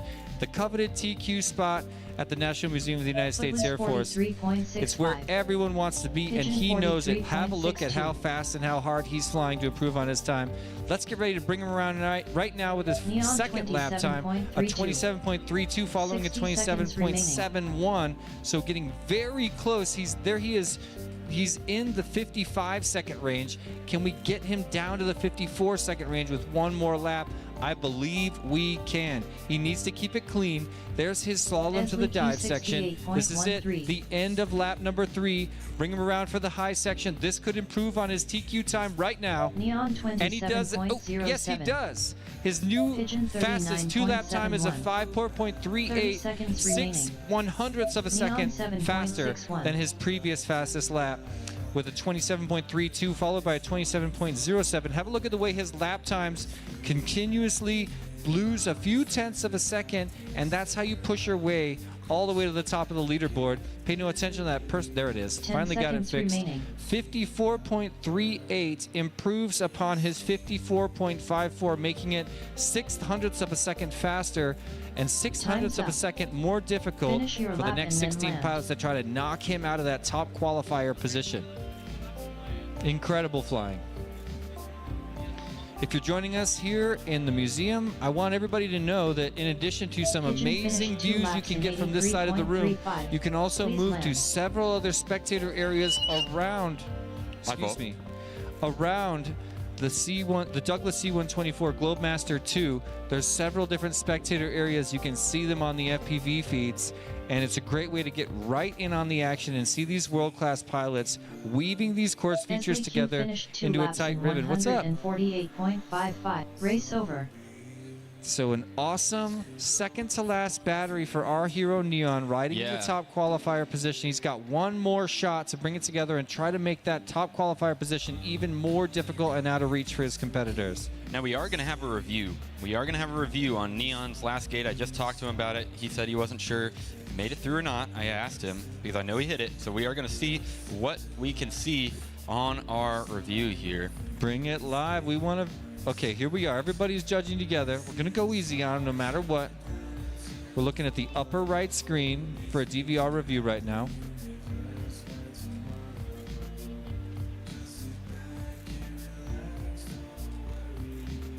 Nice and tight roll through the second dive of the course. Here's his emblem right here. We're looking at the top right of our screen, Neon.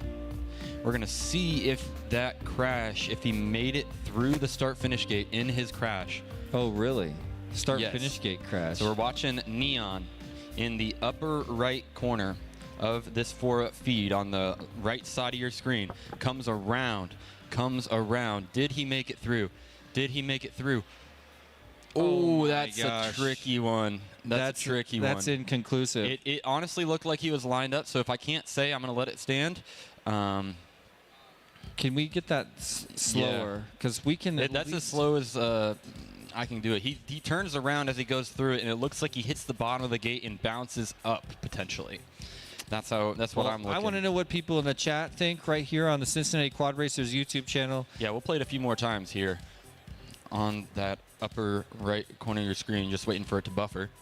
It's coming through that last section and up and over that corkscrew gate, around into the mouth of the C-124. We're going to see what our chat has to say. He turns around, but he's in line with the gate. Seems like he hits the bottom of the gate. I'm seeing him like go up. So it kind of looks like he hit the bottom of the gate and bounced up. So as far as actually being able to see him pass through the gate, I'm not sure if we have a frame by frame where we can kind of see that, or if that's an easy, I'm not totally sure what the tools are for this. I'm going to let you make the call on this one. I'm not even going to weigh in. Yep, and I think that if we can't make a conclusive call to overturn it, we got to leave it as timed. It looks like he had a strong potential for hitting the bottom of the gate and bouncing up. So he's going straight at that start-finish gate, turns around, looks like he hits the bottom, and then you can kind of see him tumble through it. It looks like he went through. It looks like we went through. Anyways, just thought that'd be an interesting DVR clip, but we're going to count that lap for Neon. Congratulations. That's a new PB, 54.38 for your TQ Neon. Well, we've got word in the chat that T-Dog is headed to the venue right now. It's T-Dog time. At least it's about to be. Shout out to a bunch more of our friends joining us in the chat. What's up, Trim King, Tilted? What up, AK? What's up, Can I Get a Channel? I love your name. Mr. Man's also here. We saw an awesome performance by Mr. Man at Whooptopia this year, of course. Okay, let's get some thumbs up for good video. We got one pilot switching batteries right now, so super small holding pattern. We're gonna get that swapped out real quick, and then we're gonna see these micro drones take to the sky. And for my Saturday PM qualifying session pilots, my pilots that are going to be qualifying this afternoon, I'm going to open tech inspection in 5 minutes or less. Tech inspection will open for Saturday PM qualifying group right here at the front table. in 5 minutes or less. So get your transmitters ready. Make sure that you have your whoops and that they have CP antennas on them. CP antennas are required for this event.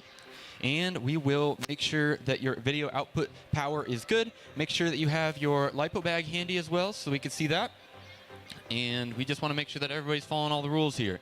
So yeah, tech inspection for Saturday PM group coming soon. All right, we ready? All right, here we go. We're going to go ahead and get this group off. Arm your quads. Starting on the tone in less than 5.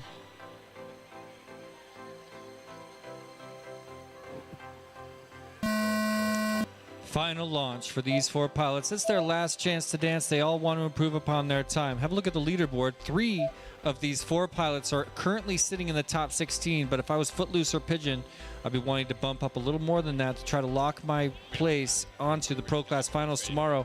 Neon, you're comfortable. Neon is on a mission to improve on his top qualifying time. There's no way he's getting knocked all the way down into Sport Class, but for Pigeon and Footloose, it's work to do right now to punch your ticket to Pro Class Finals. I would say they're comfortably within Sport Class now, but can they finish in the Pro Class? What an accomplishment it would be. So I'm looking at Footloose right now, curling around the nose of the 124. Let's see his first lap time. A 40.29. That's his fastest time of the day. So looking really strong for Footloose to improve on his personal best. If he can keep it nice and smooth for the next 3/4 of the second lap, he'll have a third lap to make that attempt as well. Wow, Neon. 60 seconds remaining. Neon brings in his fastest lap of the day, 26.29, and his fastest 2 consecutive laps, improving on the top qualifying position by another 0.35 seconds. Now setting the TQ position at 54.03. Made an error there, so it doesn't look like this lap is going to be any faster for that next opportunity to improve. But that is the fastest lap of the entire event for our TQ Neon. First one, sub 27. Congrats to Neon. He had a great time already and still improved in his last battery. What Incredible. an epic run. Yeah, amazing. We've also got an improvement for Footloose, who jumps from 14th to 13th. After a 42 follows his fastest lap of 40.29. So Footloose looking really strong right now, in spite of a couple major bobbles in lap number 2. Still improves on his personal best time. Time's up. Okay, your pilots. lap and then land. Finish your lap and then bring it on in for me. Isaac finished 1 lap in 118.95. Please land. Footloose is done. Well, awesome, strong finisher Footloose. Slams it Pigeon into one of the 2 laps metal in bars inside the 124. 92.06. Please land. Footloose And finished all 2 laps pilots in are finished. 92.87. Please race over. Well, there it is, halfway through the final qualifying heats in group number 3, the Saturday morning qualifiers, as we get set to do tech inspection for the next group of 16 pilots. We've still got 8 more pilots to run through this course 2 more times before this qualifying round is over. But in the meantime, why don't we say a quick thank you to one of our platinum sponsors. I'm talking about Rect.com. Thank you so much for being a platinum sponsor. When the Roundtree family discovered FPV, it ignited a passion that wove their family together in an adventure that they say they never could have imagined. Just like many of the families and pilots here today at the National Museum of the United States Air Force, Rect.com knows that the world of FPV can be daunting to newcomers, so their mission is twofold: to support the aspiring and current FPV pilots of all ages. If you're loving this event and might need any help at all, please reach out to Rect.com or peruse their store right now in another browser on this tab while you're enjoying the show on the live stream.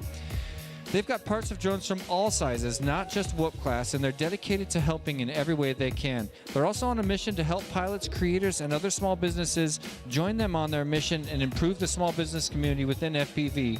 A very special thank you to our platinum sponsor, Rec.com, and all of our platinum sponsors, including Emax, Beta FPV, Tiny Whoop, and Foxeer. Thank you, sponsors. All right, let's go ahead and take a look at our lap records.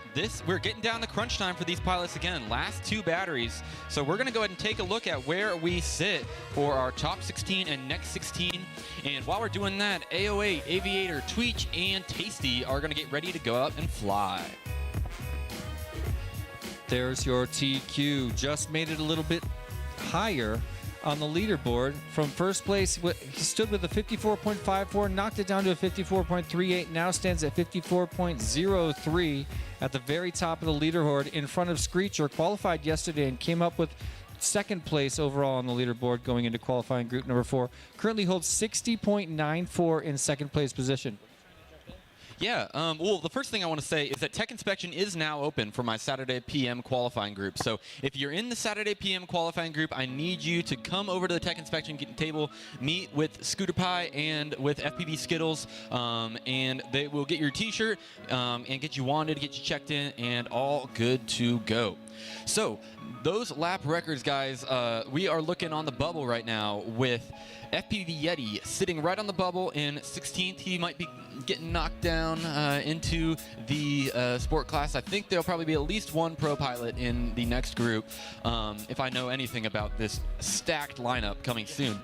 But let's go ahead and scroll down on the list and see what we can see for our times. There's two bubbles. There's the bubble on 16th that lets you get into the pro class, but also a bubble near the 32nd place position that lets you even compete in the finals racing tomorrow.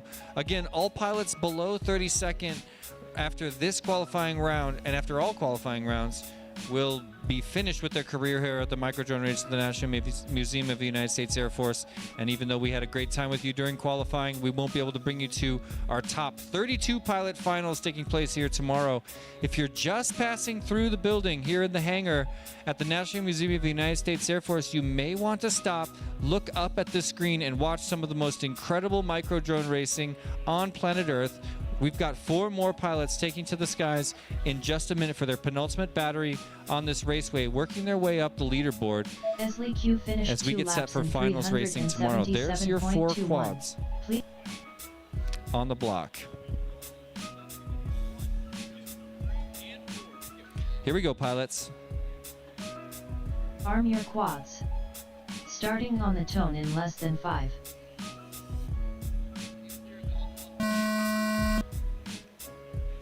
Four quads in the air here in the second to last battery for these pilots. Let's have a look at their 4-up FPV feed and get on board with these guys. Just like I said, have a look at the screen over you right now and you can see the live first-person view feed from on board all 4 aircraft that are flying through this room right now. This is what it looks like to be a pilot at the Microdrone Race of the National Museum of the United States Air Force, and we have some of the fastest pilots of the entire event in this heat right now. A08, upper left of your screen, currently 3rd place overall, 3rd fastest pilot at this entire event at this stage in the event. Tweech riding 5th place after a gigantic jump up the leaderboard in his previous attempt. And there's Tasty with 7th, also made a huge leap up from 12th all the way to 6th, got knocked down to 7th, and now wants to answer that back. Tasty 17.33. Well, he just did. Is that? No, sorry, that was a mistake. A little bit of a misread there. That threw me off. So he's got a 37.37. We're going to have to delete that misread in just a moment. We'll get to know exactly where he's at. Meanwhile, Tweech brings in a 42.19, an uncharacteristically long lap time for him. And that's going to make it difficult to improve on that with lap number 2. Follows it with a 36.23, and that's something he can work with, but exits the 124 with a pretty considerable bobble and a big reset, making an error in lap number 2 a difficult thing to negotiate on our leaderboard smash. Again, this is his second to last battery, so he will have one more shot.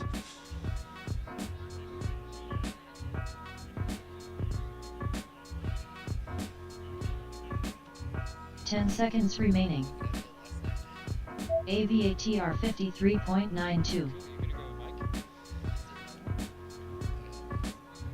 Well, all 4 pilots sitting on the ground briefly. Tasty back in the air, trying to finish strong. He'll have one more chance after this. A couple pilots getting back up into the air. We don't know where A08 is trapped currently.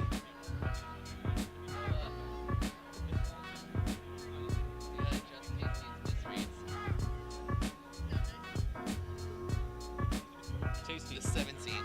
Tasty finished 2 laps in 88.21. Please land. There we go. So Tasty with some nice consistent laps. Race over. Was not able to improve on his personal best time, but was extremely close to it, within 0.2 of a second from improving on his time. What's up, Dan Sagano? We were just talking about you a minute ago. Hey, how's everybody doing? We were Coming just in telling here. everybody all about the international game of whoop, because we talk. A lot of the pilots here are actually hardcore participants in the international game of whoop, of which you are, of course, the host. Yeah, we got season 5 coming up, starting in about a month for the preseason / training ground, and then the regular season will start like 2 weeks later. I hope to have at least 1,000 videos to watch week 1 this year. So Oh yeah. everyone sign up. Yep. Is it sign up? Registration's going to open after Okay. the race here this weekend. Oh really? Yep. It's not going to be like another month before we actually start Okay. preseason, but I All want to right. have like a hype build up. Awesome. Make sure we had Well, let's start it right now. 1,770 registered pilots last year. Hopefully we can beat that this year. We've got to beat it this year. What's it take to beat it? We got to do it. Another like Nick Burns giveaway. That's what really drove it last time. Yeah, let's do it. Well, Tasty in this current heat was in IGAL 4 and IGAL 2. Finished IGAL 2 in 166th place. Solid. Extremely solid. Yeah.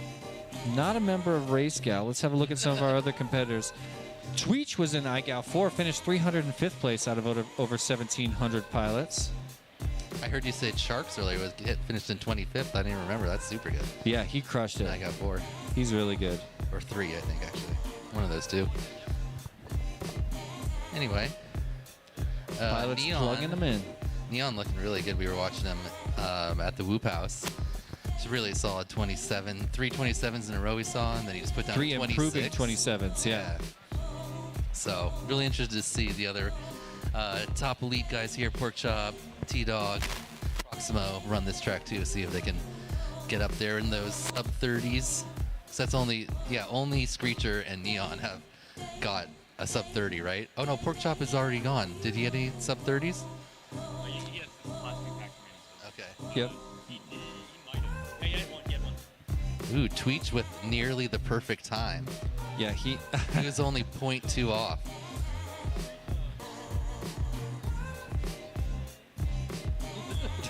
okay. It's a AVATR finished 2 laps in 250. Arm your quads. Starting on the tone in less than 5.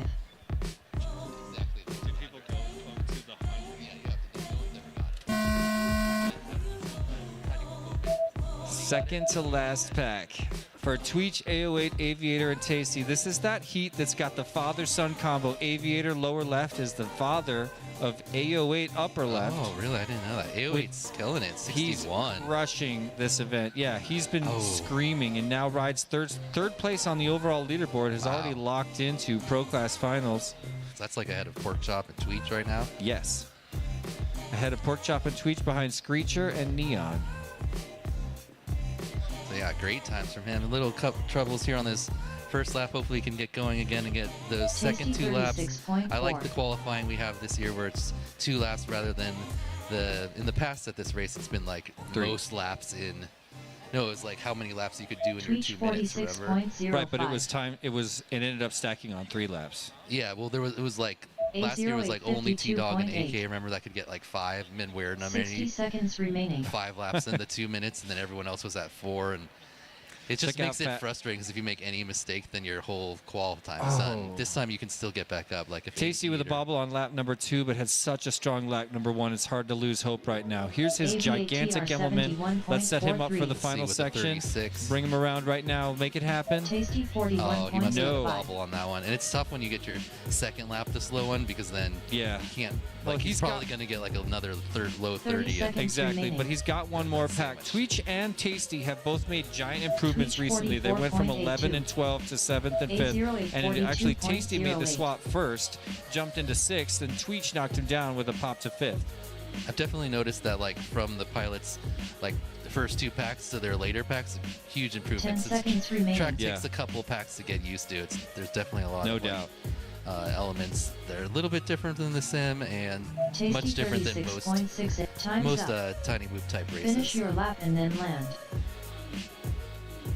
So yeah, Tasty at 36, And then another 36 in the same run, but with that 41 in the middle. But it looks like maybe he's going to have enough time here to get one more. He could have got the battery for it. He could have. So no, he still wouldn't have gotten in front of Tweech though. Well, let's even see if he can get two. like a 34 with this 36 maybe. That'll get him ABAT down to are 70. finished 2 laps in 142.18.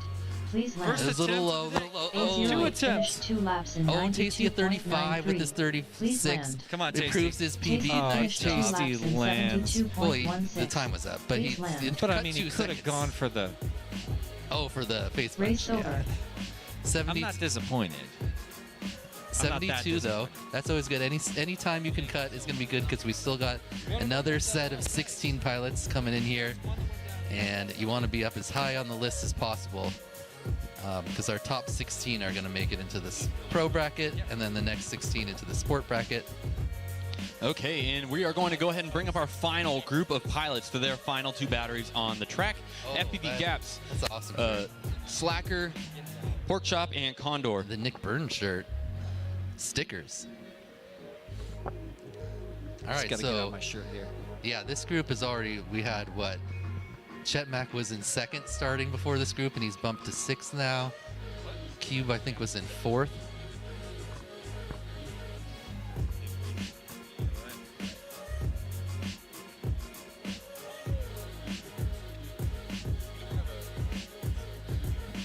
All right, so we've got Pork Chop in this next group. He's currently in 4th with a 64. Very capable of jumping up there, I think in between Neon and Screecher with a good run. It looks like when I was watching on the stream, he was having some rough video. It looked like at least one of his runs or so, an antenna must have fallen off or something. Pork well, Chop? Is he flying analog? 'Cause Yeah. We're looking at feeds from the HD0 feed, so analog that they're getting from their aircraft could be slightly different, potentially better. If you're just passing through the National Museum of the United States Air Force, congratulations, you just stumbled onto one of the greatest micro-drone races on planet Earth, and it's worth your while to stand around for just a moment and have a look at some of these world-class pilots taking to our race course in this very room. You see a line-of-sight drone flying over the crowd right now, but what's about to go It's weird, next? Yeah, that's where but what's about to fly next is a group of 4 first-person view drones that are just getting ready, set to fly right now on our race course behind us through the C-124 Globemaster 2, looming behind us, one of the greatest raceways in the history of micro-drone sports. Yep. These pilots, there's cameras on these tiny drones, and they have goggles on, so that it feels like they're in the cockpit of the little drone flying around this awesome course here through in the plane and all around the gates below it. So check it out here on the screen coming up, and just imagine being a tiny little human flying All on right, pilots, a micro drone. let's send these pilots up right now. We're ready to go.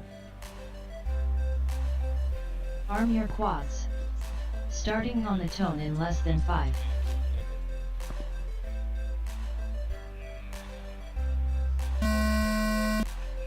Second to last pack. Second to last chance to dance for these 4 pilots here on the raceway, the micro-drone race of the National Museum of the United States Air Force.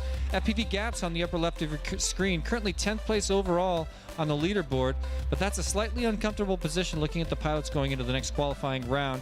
He's trying very hard to make an improvement on that and looking really strong right now here in lap number 1. A little bit of a bobble, but let's not give up on him yet. Still at least 2 more laps for our hero, FPV Gaps, making a move up the leaderboard. At least likely here today. There's Pork Chop riding in 4th place currently, looking nice and smooth with the less frenetic flight style. Now getting ready to round out lap number 1. Yeah, he had a couple bobbles early, so hopefully his second Pork and chop third and maybe. 40.38. There he goes. Bumps the back of the plane there coming out the FPV exit. Gaps, So Quick recovery, though. 46.14. maybe he's got 2 more in him on this one. But it's 64 currently. I think even with like not perfect laps, he could still improve on that. 60 seconds remaining. Looks like he's picking up Condor the speed here. 56.46. Work to be done. Well, don't forget, this is their second to last pack. They've got another chance after this. Yeah. Pork Chop currently in 4th, Gaps in 10th. Pork Chop Condor's in 31.34. 24th, and the Slacker looks like he hasn't got 2 yet, but maybe on pace here to do it. Already, oh, and he clips the top of the display here coming around the final pylon on. Pork Chop clips 30 the, wow, seconds what a remaining. recovery.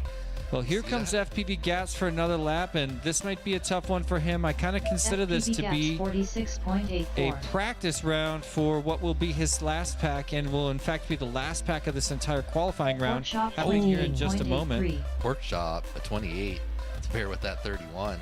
Cuts 10 his time by 4 remaining. seconds. Pork Up Chop into second just place. jumped to second place on the leaderboard here on his second to last battery. Bravo, Pork Chop. Incredible. 28.83 second lap. Finish your Pushes lap down and then Screecher, land. pushes down A08, sends them a little bit lower on the leaderboard, even though they're all still quite comfortably in the pro class bracket. He had a really impressive recovery on that one as he was going through the hyper tunnel there. He clipped the FPV top Gaps of it, finished but 2 just like laps in spun around and went right back 85.44. on the line. Like I Please love that. land. I love it when you lose your orientation, but the pilot still holds it. yeah, T-Dog's famous for that. didn't You look see like all the he really fast lost guys. any time. Oh, I See, love that that. was on the 28-second lap. Oh my God! Really? Yeah. What could that have been?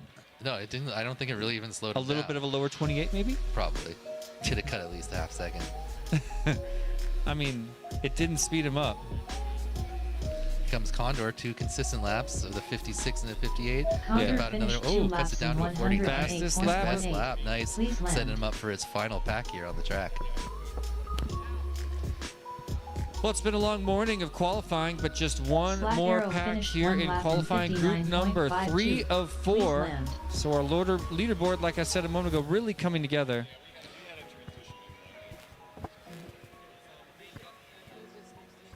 Race over.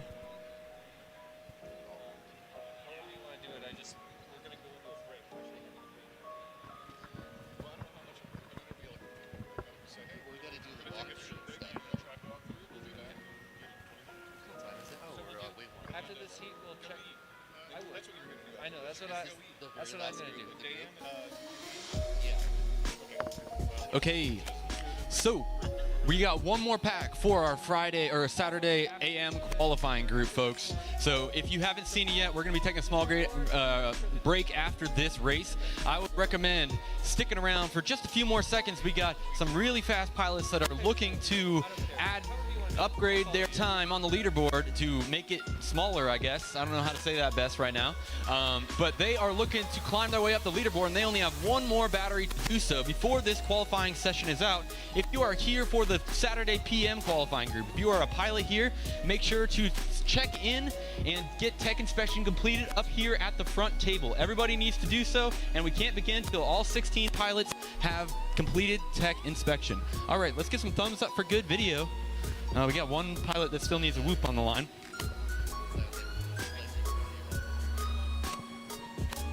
One more heat after a long morning of All qualifying. right, thumbs for video.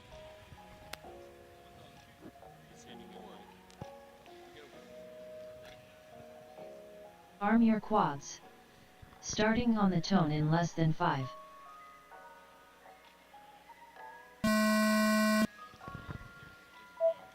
Okay, rough launch for our pal Ethan. He goes by Slacker OH, upper right of your screen. He's got to make some moves to catch up.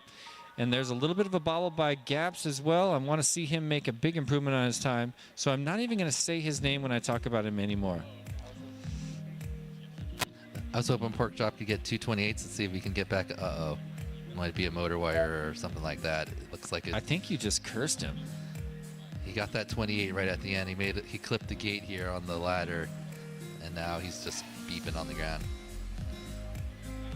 Connor But looking good. Gaps Nice. is looking pretty fast. Oh, Yeah, I know. I'm waiting for him to come around. There's a bobble. So he's gonna have a great. Gaps gonna have a great lap number 1 time, but we're gonna hold it out for a lap number 2 right now. 47.36. looks like Pork Chop's giving up there. So Condor 50.56. unfortunate for Pork Chop on his last lap, but the route right 60 before he seconds jumped himself all the remaining. way into second. So Nothing still to shake sitting a stick pretty. at. Yeah, no, you gotta love that. Unbelievable showing of skill for Pork Chop. Yeah, definitely going to be a pro class, very likely a candidate to be in the finals. Looking like a podium pilot. Yep. So Slacker had that slow start. He fell off, but at least it was before the start gate, so it's not. This time's not going to go on to his first lap. Here, let's bring see a if he legit. FPV Gaps Look at that. 36.28. Look at Actually that gap get at it 2 seconds. FPV 30 Gaps seconds time. Brings in remaining. his fastest time going into his last lap of qualifying. Pressure's on. 36.28.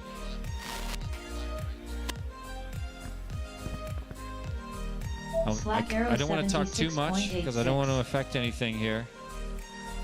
But It looks like Slacker's going to be able to put down a 2-lap 153.65. time if he can finish up 10 his second seconds lap here. He remaining. got 1 done already. Hasn't finished 2 yet, but he also wasn't getting picked up. So, Slacker, if you got some better ones early, make sure you go Time's back and up. check. But Finish your lap and then land. right now, and FPV Gaps Gaps does finished it, in jumps all the way up to 8th place. He Nice had work. 2 Please land. errors in that third lap of 37.26 and still jumped up to 8th. And that's going to put him to what I would imagine is probably barely comfortably in pro class looking at this next. Do you think we got 8 pilots? I mean, how many people could possibly push him down? 10th was iffy. 8 feels much more solid than 10. I don't know if I'm going to be able to get those type of times. So I don't know. We'll see. We'll see. Maybe if I was still flying angle mode. Well, we're not going to let you switch back. Oh, no, I'm staying in acro for sure. I tried to go back the other. I kind of felt like you were testing the waters, like see if it was cool. No. Like maybe if Condor nobody said finished anything, 2 you might. laps in It's too frustrating. Every time I fly now, 133.21. like Please just to land. like putz around and then I hit something and the gyro thing happens, I get all upset. Well, a But- personal best for Condor, Nice. a personal best Black Arrow for finished FPV 2 Gaps. laps in It's a great way to finish out your qualifying round. We're going to put those Please quads over land. in the landing area. And that concludes qualifying group number 3 of 4. We have just 1 more to go. Yep. And with that, we had let's have a 2 quick- pilots jump up ahead of our previous DQ in this round. Yeah, So you gotta congrats love that. to Neon and Pork Chop. 1-2 currently. so let's have a quick look at our overall leaderboard before we get ready to go for our break. Race over. Stand by. All right, there it is. Have a look at your overall leaderboard after 3 of our 4 rounds of qualifying. Top qualifier, he's improved on it so many times throughout the morning today here at the National Museum of the United States Air Force. Neon with a 54.03, standing tall at the top of the leaderboard. Your TQ going into qualifying group number 4. Then we've got Pork Chop currently in second place. 60.17 is a huge improvement for him. He just jumped all the way up from 4th place, knocks Screecher down, knocks AO8 down, and stands tall on second place. Nice work. And then we've got AO8 coming out of nowhere. Not one of the pilots I expected to be up that high with a 61.57. I haven't flown with him much, so very impressive there. Screecher, of course, our TQ that of all yesterday, put down his 60.9 early, and no one was able to beat it until just this qualifying here. And then we had Chet Mack, who was number 2 coming into today, and now all the way down to 6th. Tasty with a really solid run up into 7th. Impressive. Good job, Tasty. Yeah, he had a huge jump up. I'm getting news from the guys in the truck that we're actually going to give 1 more rerun to our friend Pork Chop after a video issue put him down. The judges have made their call. Pork Chop's going up in the air 1 more time. So this Ooh. qualifying round, it turns out, is not over. Stand by, everybody. A Pork Chop show. I'm gonna be excited to watch just Pork Chop on the track. See if he can clean it up, because he could definitely cut over 2 seconds off that time he currently has with 2 clean runs. Can we bring him up full screen? Yeah, so we have a rerun. It was determined that bad video was caused due to an error with our system on not your channel. Yep. Yeah, I watched so we're going to go ahead and give this pilot, Pork Chop, our current second qualifier, 1 battery to make up for it. He didn't had a video issue, and we determined that. Okay, sounds good. I just got to make a race for you real quick.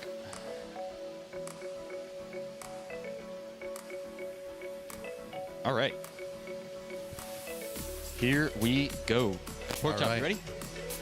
This is Pork Chop's You can take off from rerun. there too if you want. He's currently second place. He'd have to cut 6 seconds to get up into first, but any time cut will be good, because we And got a bunch more fast pilots that could get sub 60s coming up here. All right, good luck, Pork Chop.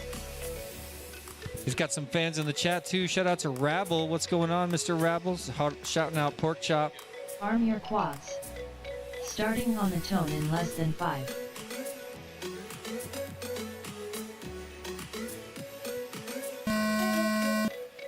There he goes. Green lights and full screen for Pork Chop, your second qualifier.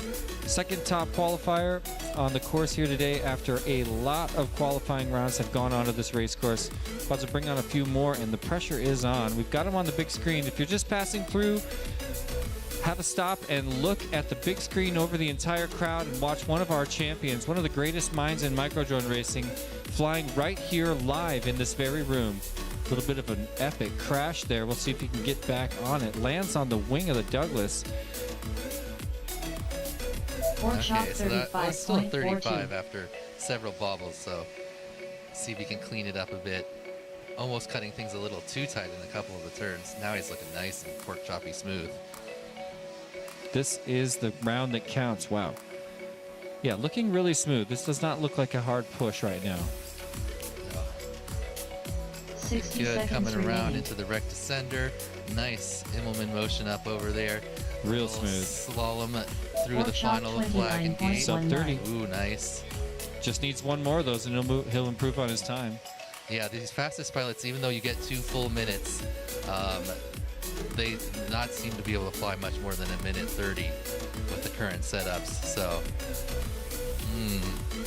little bobble on that ladder there, and that's probably going to seal the 30 deal seconds here. remaining. Coming around. Ooh, now he's kind of doing some window wipes. Trying to push us to the limit before the square tunnel. Up the wreck center. That's one of my favorite looking elements because you see the arrows on the ground and then they reflect off the bottom of the black 10 wing seconds there. remaining. I agree. It's super cool. Well, Pork it was a chop fun ride. 46.43. It was a fun ride, but he wasn't able to improve on his time. But thank you, Pork Chop, for the ride. Time's up.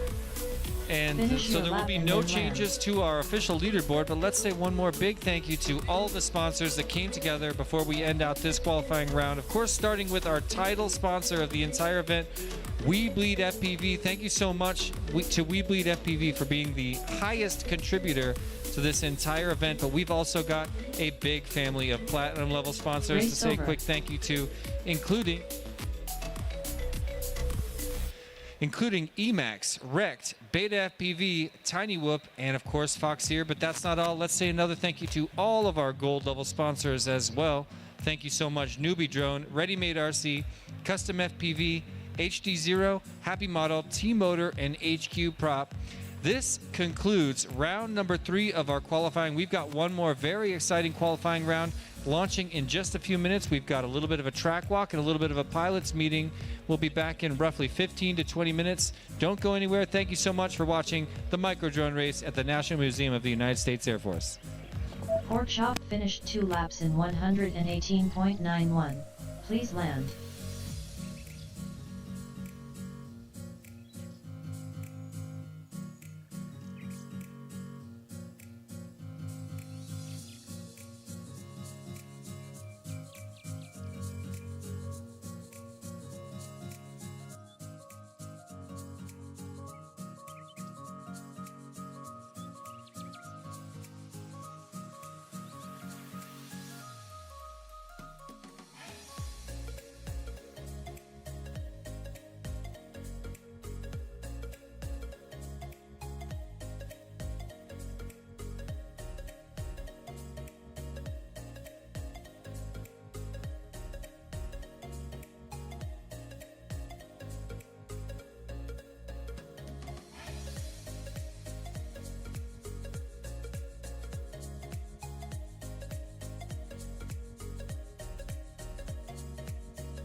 never thought that we'd go this far.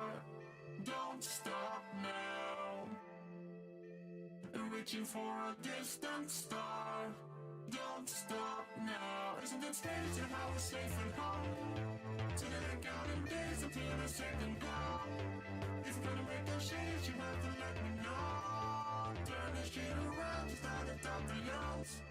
It's all you need to do.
Yep. Wait, I gotta change the banner at the bottom before I forget. Oh, good call. Oh, you just type in. Why not? Just one letter. All right. Yeah, You want to sit down? We should get a third person on the stage. Yeah, I mean, we'll have Dan probably help here and there, and T-Dub's gonna be back. T-Dub's doing your job, I thought.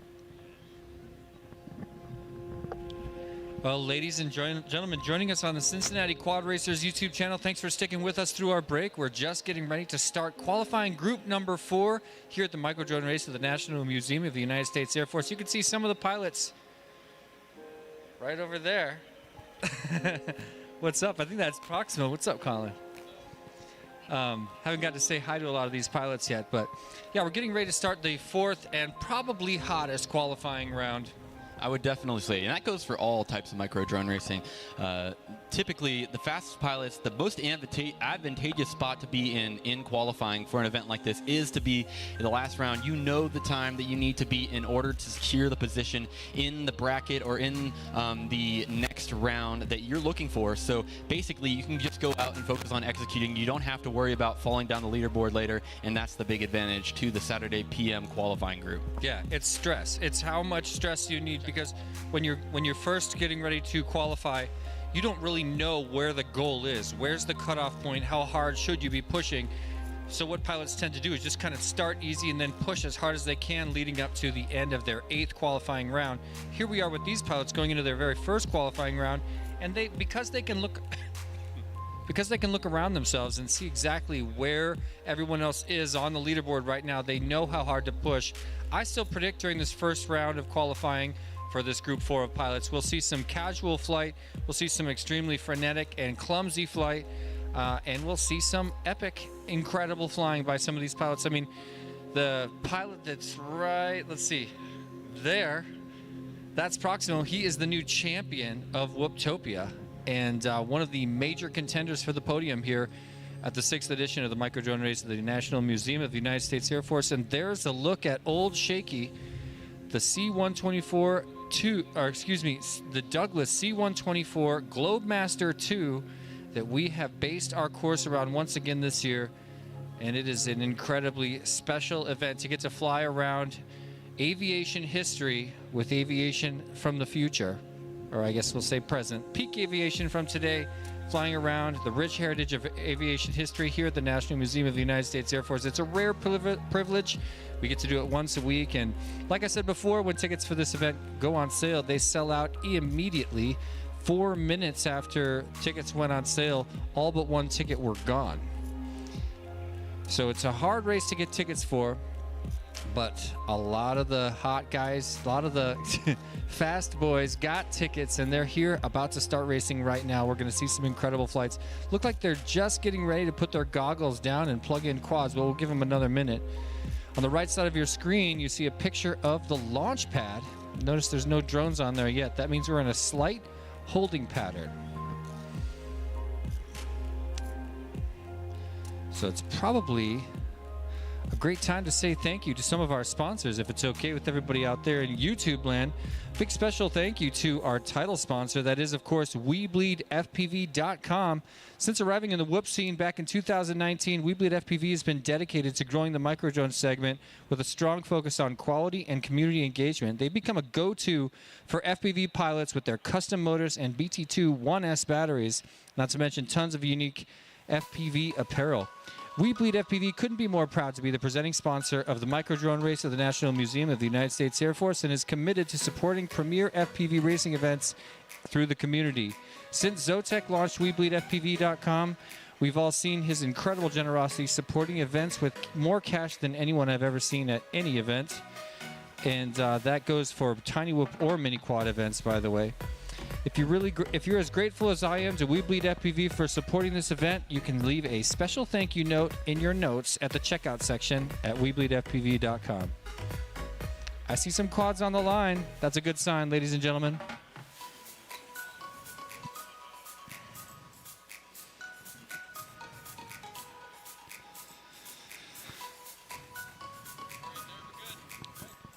Here we go, pilots. Arm your quads. Starting on the tone in less than 5.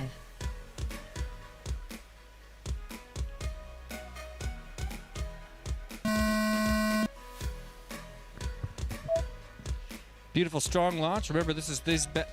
Oh no, Proximo went into that. Oh no, he got out. There's a little gap back there you can get stuck in. Be an awful first pack. Proximo back in action, and it looks like we are 3 up right now. Skittles, Trashbus, and Proximo. Skittles with his classic standing position over there as he flies FPV. He's flying an HD-0 aircraft. You see him on the far right side of your screen right now. Ladies and gentlemen, if you're just passing through the National Museum of the United States Air Force, you are witnessing one of the greatest microdrone races on planet Earth taking place live before your very eyes. The view on the screen in front of you is actually live right now. All of these aircraft are in the air right behind me, flying in and around this Douglas C-124 Globemaster 2. An unbelievable experience for all the pilots involved. We're just getting started with qualifying group number 4. And by the end of this qualifying round, we will have sorted all 64 pilots into the international leaderboard that will set up for our double elimination bracket finals round tomorrow, right here in the National Museum of the United States Air Force. So have a look at our friend Proximo, left side of your screen. He just won Whooptopia, and now in his very first battery has already strung 2 laps together, a 37.8, a 31.5, and moved all the way up to 5th place on the overall leaderboard. In his first 2 laps, has punched his tickets to the Pro Class Finals taking place tomorrow afternoon right here in the National Museum of the United States Air Force. Let's bring around another lap. He's going to improve on his time once again. Moves into 4th, just like that, with a sub 30-second lap here on lap number 3 for champion Proximo. And then as a huge error, that's going to set back lap number 4. Probably keep him from improving that time one more time. 66.61. Time's up. Finish your lap and then land. So yeah, Proximo shows 5th on your screen right now. He is riding 4th place overall on the leaderboard. A little bit of an error with a misread that will get corrected in just a moment. Skittles looking good with a strong first lap, 43.5. It had a little bit of an error situation with his second lap, and that's going to be tough for him to make up as he's now on his 3rd lap. Just a few seconds left in this qualifying round. Trashbus comes around, a little bit of a touch on his way in there. First lap, 36.8. Second lap, finished 2 laps in no good read. We'll have to check in on that in a moment. Don't forget, pilots, please land in the landing area, which is right over there in front of the Happy Model banner on the floor near the tank, far from the pilots. So pretty sweet first round there for our pilots. We're going to bring them all back up one more time. You can see their reactions right over there. This is live reactions. Race over. What's up, Colin? Come on over if you want. Oh no, you gotta fly. You gotta fly. After you fly, stop by.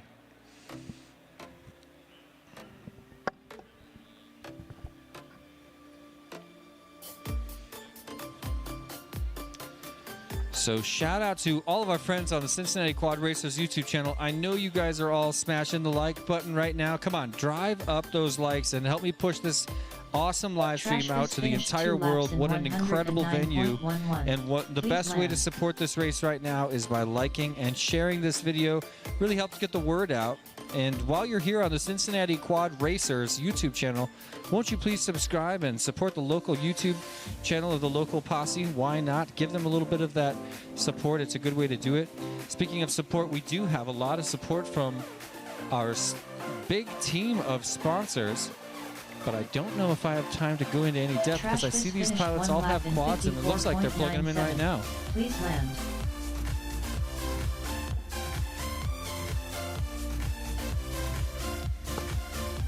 Trashfist finished 2 laps in 104.08. There's FPD Gaps Please riding the line and plugging in quads as we get set up for heat number 2 here in qualifying round number 4.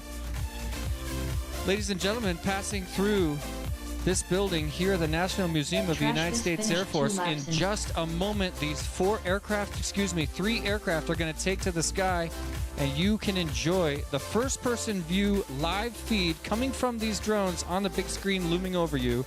Get to know exactly what it feels like to be one of the fastest drone racing pilots on planet Earth. The race taking place in this room right now is a world-class race with world-class pilots taking to the sky in just a few seconds.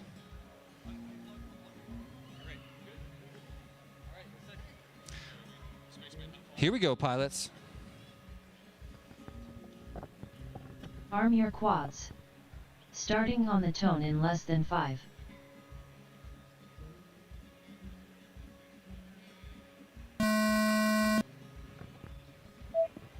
There is launch, and an asynchronous launch here in practice is quite common. Trashbus with a little bit of a bobble exiting the C-124 now puts him in second place behind first place Proximo, left side of your screen, already over the big wing drop and heading through that bow tie section, now down the Jacobs ladder.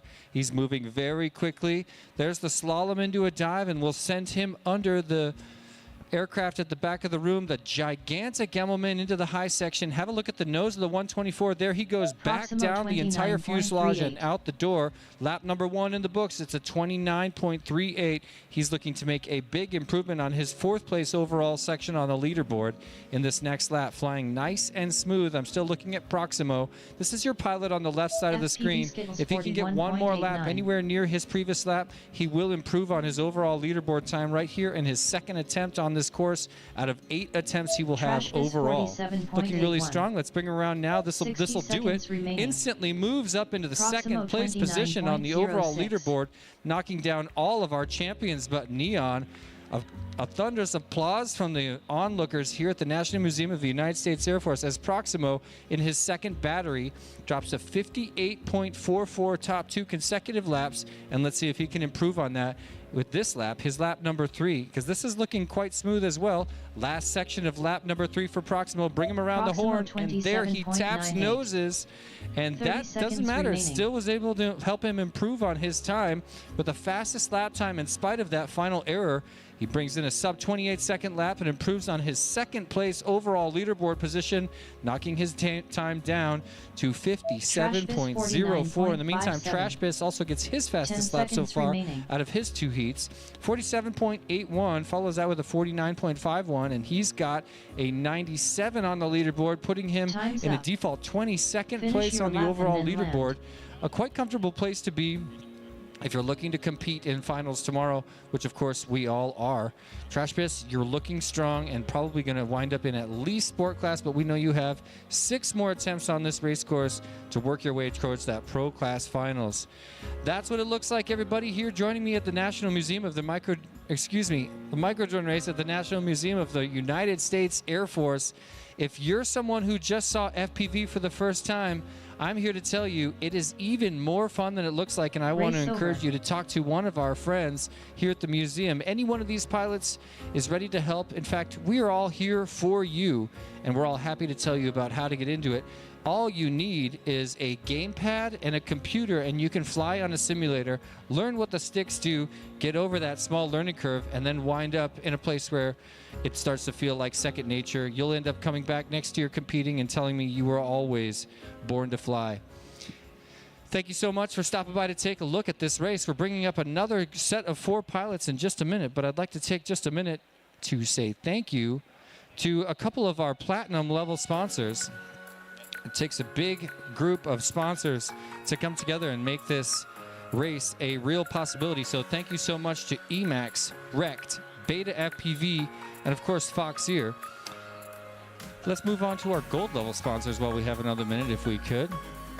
A very special thank you to Newbie Drone, Ready Made RC, Custom FPV, HD0, Happy Model, T-Motor, and HQ Prop. Thank you so much for coming together to sponsor this incredible event.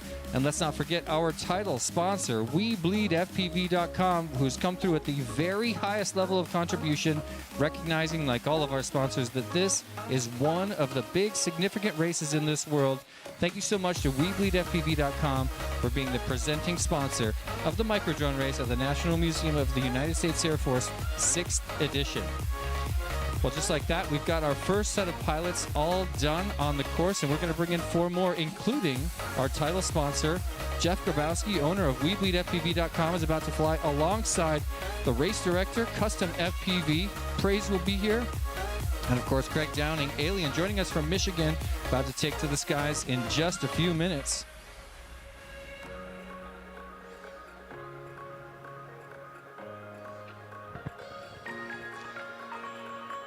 I see the pilots over there getting ready. There's Custom in the second seat.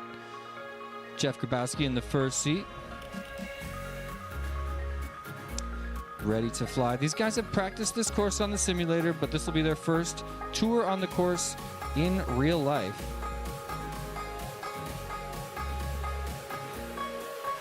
Just getting situated. Custom called it last round. This first round of qualifying always goes a little bit slower than the rest of them, but after everybody kind of gets used to the process, we start to flow through these motions very quickly. Oh, Custom's the guy to talk.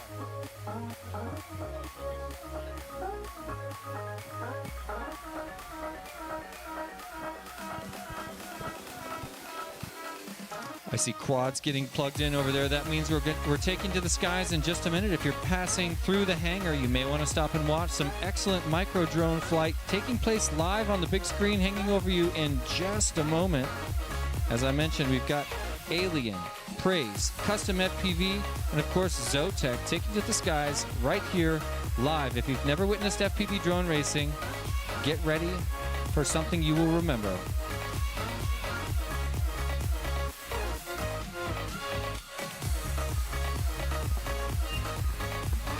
Almost set. You can see on the right side of your screen, these guys are saddling up right now. Shout out to some of our friends joining us in the YouTube chat right here on the Cincinnati Quad Racers YouTube channel. What's up, AK, Mr. Man?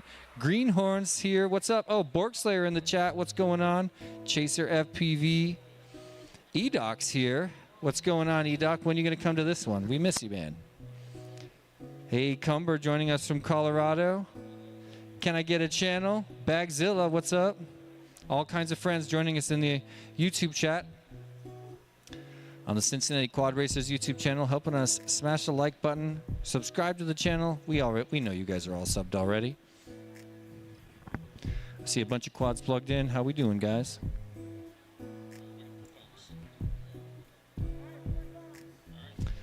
Here we go. Arm your quads.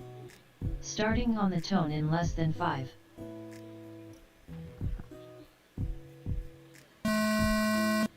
One, two, three, 4 in the sky and headed down the fuselage of the Douglas C-124 Globemaster 2 out the back door. Looks like almost everybody's made it out cleanly. Alien getting a little bit turned around, now headed out the door.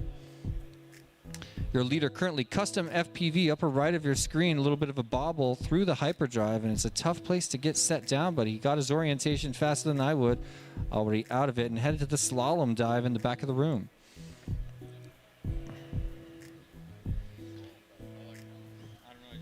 Let's bring around lap number 1 for Custom FPV, looking really strong. A 33.52 is an unbelievable first lap without experience on the course. There's a bobble right after that, though. It's not going to matter. Keep in mind that he did design the course. Yeah, he was a part of the design team. We'll give him that. And he's only watched about 1,000 heats over the last 2 days, so. Great point.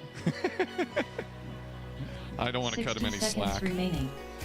We have high expectations for custom here in CQR, so. Alien 62.83. Alien gets on the board with a 62.83. That's his best. Well, obviously it's his best lap. 67.6. Praise across the line, also 67.6. Here comes the big Emmelman as we set up for lap number 2 custom. Where's this going to put him on the leaderboard after just 2 laps? Throws him all the way up to 14th overall. It's a good start. There comes Zotek for his first lap in 81.74. So custom had a real rough second lap, and if he had strung those 2 33s together like we thought he might, it'd be a much higher than 14th, but already looking really strong for pro class here at the microdrone race. Absolutely. Plenty of opportunities left. So hard to guess right now how many of these pilots are going to eke their way into pro class finals, but looking like a lot of them, just judging from these first 2 groups of 4 pilots. Custom gets up to lap number 4. There he is, bumps it all the way up to a 13th. Now look, he's got a 33, a 47, and a 31. 2 of those together, namely the 47 and the 31, gave him that 13th place position. But depending on how smooth he can keep this 4th lap, we're going to see him jump up a whole bunch of spots. In fact, it's happening right now. Giant Emmelman, top right of your screen. 2 more course features, a little bit of a corkscrew there. Let's bring her around and watch that number change. Up to 6th. 13th place up to 6th place overall. Let's make it official. Zotek finishing his second lap, 66.06. That's good enough for 40th overall. Alien finishes lap 2 in 53.62. He's good enough for 35th. And Well, looks like but he's praise. got We one like more. praise. I may get some batteries here. Let's watch Alien improve on his time right now. Go back to Alien real quick. Okay, I think he's done. Okay. Alien's done, yeah. 62 and a 53, yeah. Oh, Okay. no, he might have gone a third there. I don't... No, he Nope, he's done. You're right, it didn't pick up. All right, we can rewind that. Nice flying, pilots. Don't forget there's a landing area over by that Happy Model banner.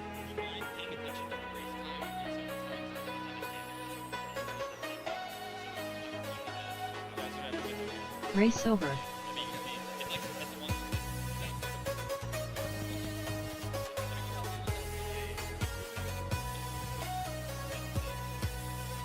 Sorry about that, Custom.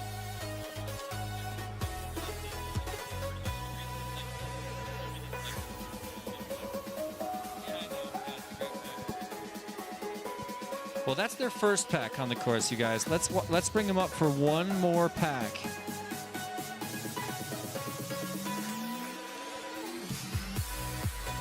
I'm looking through their profiles right now.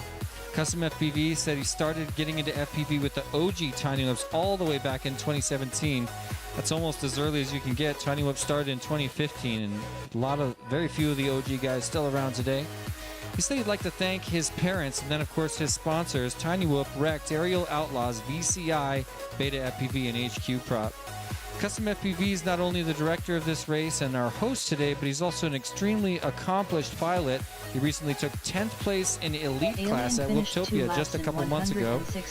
And in 2024, he had 2nd place in Pro class. At the Tiny Whoop Open, he took 4th place in the entire event in S-tier class. And then, of course, he's a hardcore participant in Race Gow and iGow. He's also the champion of last year's Tiny Whoop preseason invitational. Took place last September in Colorado. So an incredibly accomplished pilot. Zotek, an accomplished pilot in his own right, said he would like to thank AK, Borgslayer, Skittles, Swifty, Neon, and Jesse Perkins for his supporting his FPV career. That's quite kind of you, Jeff. Jeff's been a long-term pilot as well. 2025, he got 11th place in enthusiast class at Whooptopia. 2024, he took 15th in advanced, but he's also competed in 23, 22, 21, and of course the We Bleed Northeast Whoop champs for the last 2 years. Actually, for longer than that, but we've got results in the last 2 years. He got 7th in pro class last year, 5th in sport the year before. He's also been a participant in 2 race gals and 2 iGals. If you want to follow Jeff Grabowski, check out We Bleed FPV on Instagram or We Bleed FPV on YouTube. And, of course, that's where you should subscribe right now so you don't miss the We Bleed Northeast Whoop Championships taking place in just 2 weeks.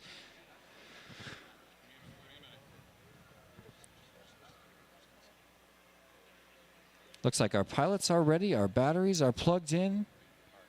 Here we go, pilots. Okay, here we go. Arm your quads. Starting on the tone in less than 5.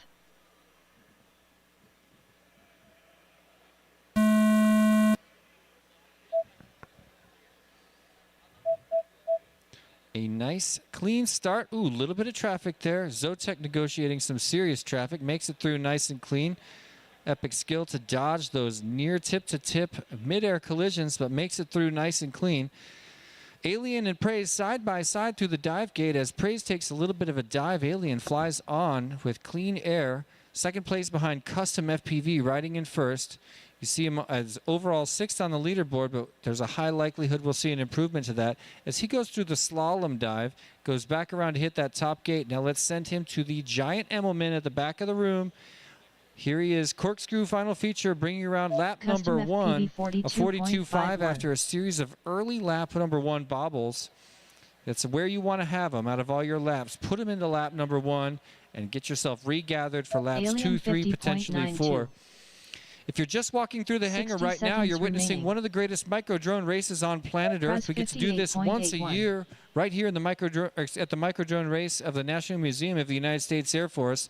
Stop walking for just a moment and Zodec watch the live 67.98. first-person view feed Custom FPV 30.9. as we bring Custom FPV across. He sets it down right after a 30.9-second lap, and now he appears to be stuck somewhere in the Douglas C-124 Globemaster 2. 30 seconds remaining. We don't know what's going on back there. Oh, yep, he's stuck.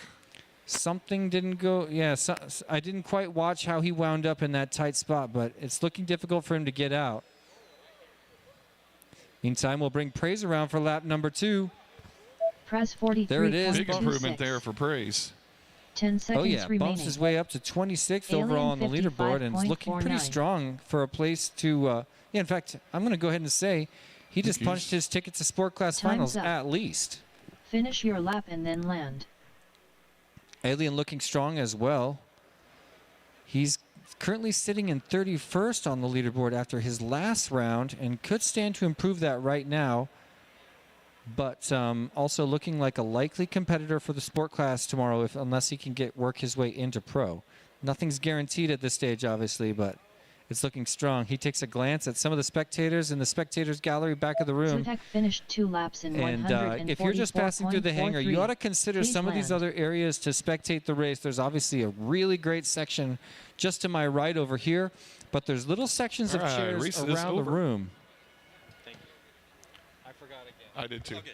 I've been doing it Race over. every single heat, nearly. It's like, oh my god. Well, you got to love that line of sight camera of the aircraft. We're going to bring up our second round of pilots here. We got T-Dog on R1, Schuster on R2, Stringbean FPV on R6, and FPV Cam on R8. Please make your way up to the stage. Bring a couple of quads, a few batteries, and let's get ready to roll. Maybe I'll take just a quick second to say a special thank you to one of our platinum sponsors, Emax USA.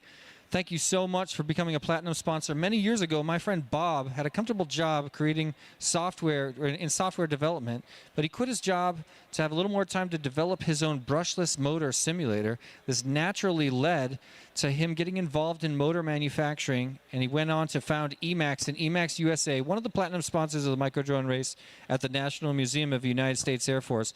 Just like me, RC Aircraft was and is Bob's personal escape, so he started using his new motor technology to build FPV drones like the Tiny Hawk and the Nano Hawk, which went on to be unbelievably influential in the growth of the overall Whoop movement. Thank you so much to Emax for becoming a platinum sponsor, and Emax would like to say a special thank you to the entire community of FPV pilots for all the support they've done, and we want to urge viewers of this stream and fans of Emax to please share FPV with your family and friends and help us grow this incredible sport. Honestly, sitting hurts my shoulder, so okay. And while we're at it, let's mention the other platinum sponsors. Thank you so much, Rex, Beta FPV, Tiny Whoop, and Foxier. Definitely, definitely. How'd that go for you? You know, it was really fun. Good. Oh yeah, we're ready to roll. All right, pilots, here we go. Arm your quads. Starting on the tone in less than 5. Thank God. I didn't want you to put it out anymore. Do you have a watch on? What time is it? It's T-Dog time. Thank you. Yeah, I was going to say, you're not going to get me with that one. I bet I do. I bet I do. I was like, does it look like I have a watch on? Okay, so most people don't think that far. So, And by most people, I mean Dan Sagano. so we are riding along in the upper right with our hero T-Dog. Upper left. Sorry, I don't know my right from my left clearly. And our hero T-Dog is the champion, reigning champion of the past 2 years of this event. So two-time micro drone race of the National Museum, the United States Air Force champion. He is back for the three-peat. Just missed the turnaround on the dive. I'd go back and get that, T-Dog. Okay, we'll DQ that lap for you. FPV It's not going to be as fast as that's for sure. 44.01. T-Dog 46.7. He's learning. String Bean FPV 51.61. 60 seconds remaining. How did T-Dog read in tech? How did T-Dog read in tech inspection? T-Dog? Yeah. How did was he high, low, high? He was right on the line, touch up. Gotcha. And if you think the music and stuff? There was a couple of people that were just a touch high, but most people. Do you have the list? Well, String Bean sitting on the ground at the bottom of the Jacob's ladder and struggling to get back up. Could have 30 lost a seconds prop or remaining. potentially even a motor.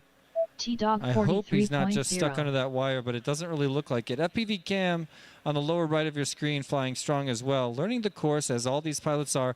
Remember, this is their first battery on the course other than in the simulator. Wow, FPV Cam tapped that gigantic metal propeller 10 oh seconds so gently. remaining. Didn't even lose his orientation, and now in the mouth of the FPV Chem 124. 65.74. Lap number 2, a pretty rough 65 after a handful of errors in lap number 2. Time's We're going to up. watch FPV Cam because we know Finish your lap exactly and how then skilled land. this pilot is. Yeah, and that is time, pilots. So your next time through will be your your last, and that will round out your first battery. And it sounds like we might need to get some wands out and make sure these quads are transmitting properly. So we'll double check a few things in the meantime.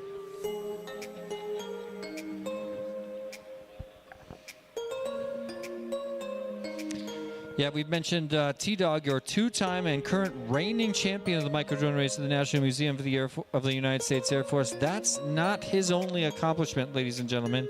He's the Whooptopia champion from 2022, 23, and 24. Just recently took 5th in 2025. He's also the S-tier first place champion of the Tiny Whoop Open 2023. And he also took first place in RaceGow 3 and RaceGow 1. And then, of course, Race over. RaceGow 2, I guess he somehow got 204th place. Cam on the lower right of your screen was able to bring in a 44-second lap, but it's an uncharacteristically slow lap for him. I'm just going to go ahead and guess. Here we are in a review.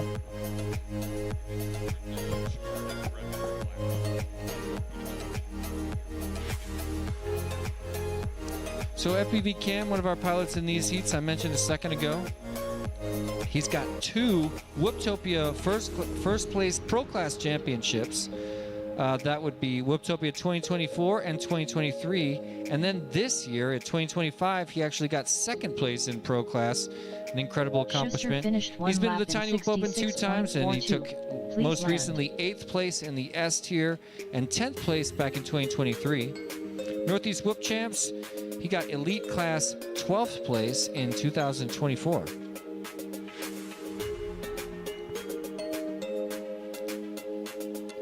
So looks like we're getting ready for battery number 2 from these same 4 pilots.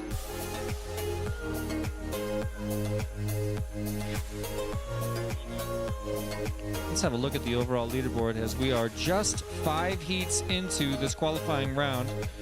There he is at the top, your man to beat, Neon, 54.03. Proximo, who bounced his way just below Neon by about 3 seconds, 57.04 after just 2 batteries on this course. An incredible accomplishment. Pork Chop sitting there in 3rd place, a 60.17, just in front of Screecher, who was your TQ from the entire day yesterday, 60.94. There's A08 already bumped down from the 3rd place he worked himself up to in the last qualifying round. Custom FPV, our race director and host of this incredible event, has already bumped up to 6th place and punched his ticket to the Pro Class Championships tomorrow afternoon.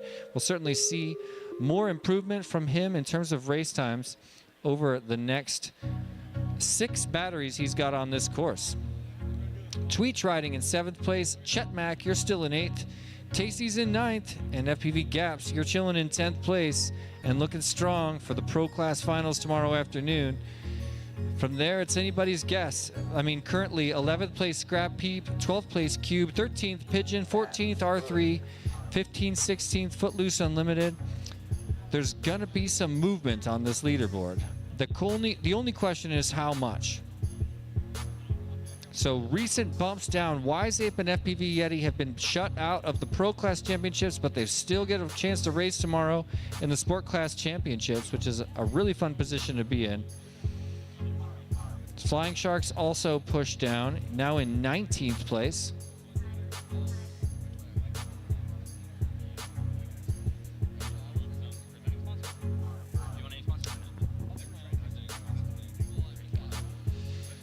I'm going to say a quick extra thank you to our title sponsor, the presenting sponsor of this event, WeBleedFPV.com. I said it a minute ago, but I want to tell you one more time that since arriving on the Whoopsie in 2019, WeBleed FPV has been dedicated to growing the microdrone segment with a strong focus on quality and community engagement. They've become a go-to for FPV pilots with their custom motors and BT2 1S batteries, not to mention tons of unique FPV apparel. WeBleed FPV couldn't be more proud to be the presenting sponsor of the microdrone race at the National Museum of the United States Air Force and is committed to supporting premier FPV racing events and the community. Since Zotac launched WeBleed FPV, we've all seen his incredible generosity, supporting more events with more cash than anyone I've ever seen in microdrone racing or any drone racing at all. If you're as grateful as I am for the way WeBleed FPV has been supporting the growing events racing scene, stop by WeBleed FPV right now. Place an order in another tab on your browser and say a special thank you in the notes section at checkout. Thank you so much to Jeff Grabowski and the WeBleed FPV team for being the title sponsor of this incredible event. But this isn't what you want to see. They're unplugging, they're replugging. What's going on? Yeah, it looks like, as each pilot, so there's 4 separate pilots, and each one of them needs to have good video in order for the race to begin. So we sometimes have a little bit of troubleshooting that needs to get done just to make sure that all 4 of the quads are playing nicely with each other and that all of them have their output settings for their video transmitter that sends the video from the drone to the pilot's goggle feed that they're looking at is proper, because it needs to be fair. In order for the race to happen, everybody needs to have the same quality of video, or at least a fair opportunity to have the same quality of video. Unfortunately, there are quads that output too high or output too low, and that can cause either it to not be allowed to race, or you might just have video issues, and it might be a little more difficult to make it around the course. So part of being a good pilot is knowing your gear and getting something that performs reliably for you in these heats.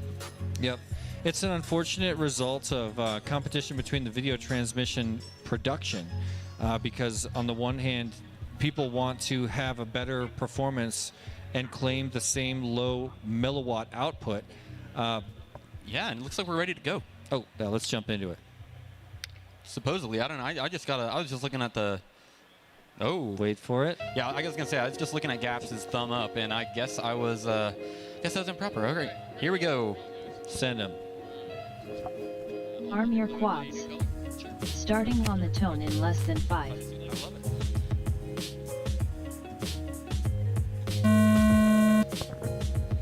Okay, so String we got BNFPV 4 pilots off the 106.55. line. Looks like a little timing error from String B and FPV as he makes his way back FPV on track. 7.29.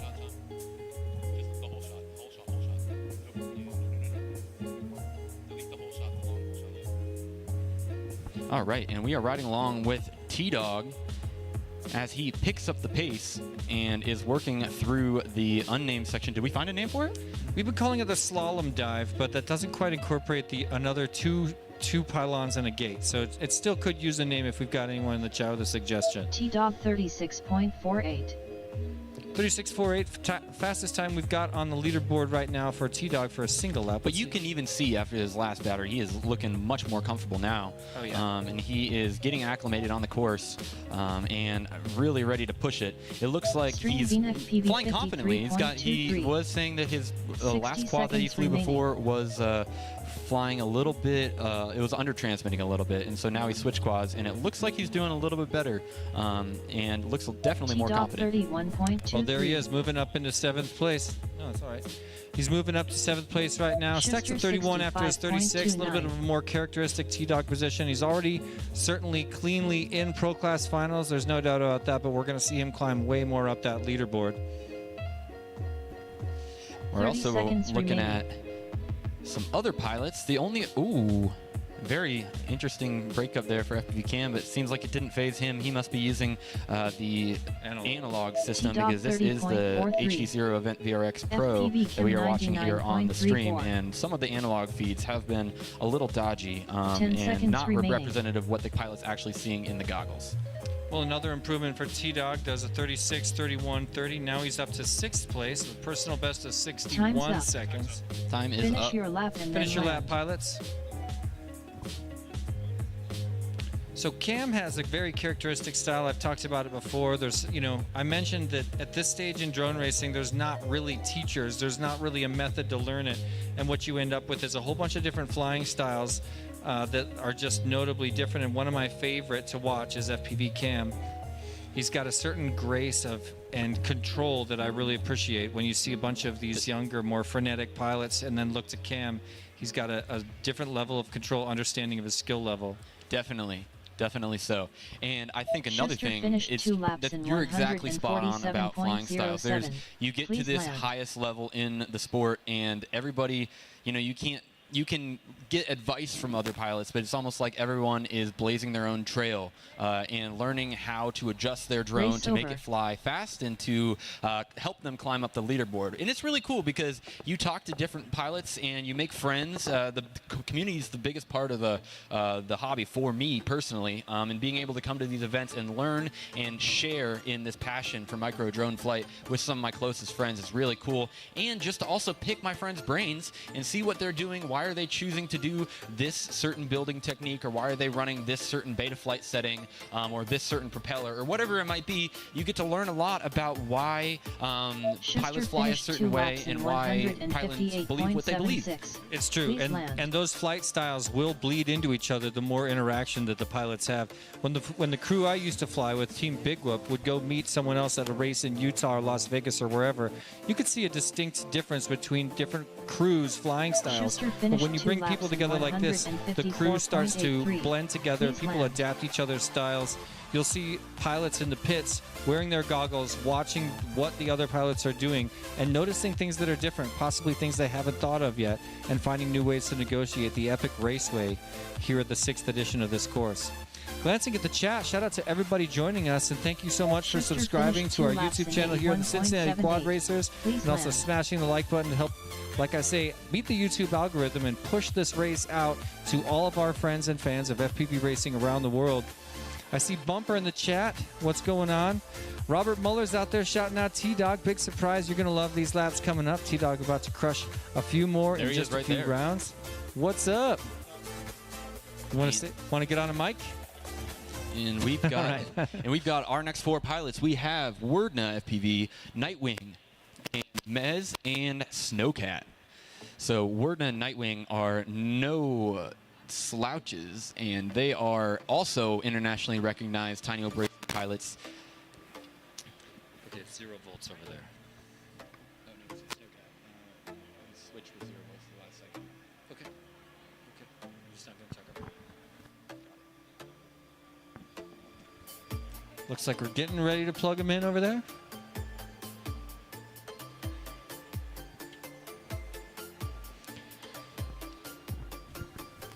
We might remember Mez from previous years. He's got an awesome history at the museum race. Let's see, last year in sport class, he took 3rd place after an epic battle.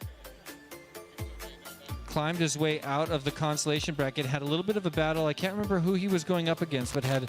It's String Bean, actually. Oh, yeah, it was String Bean. And we had that epic finish where it's Yeah. like, it was one of those finishes where you go to DVR review and DVR review tells the you nothing. frame. Yeah, The exactly. frame, it was- you can't make a decision. We were trying to split frames to understand what could have happened between two 60 FPS frames to find out who got across faster. And I think we ended up giving it to Mez. Yeah, it's Mez.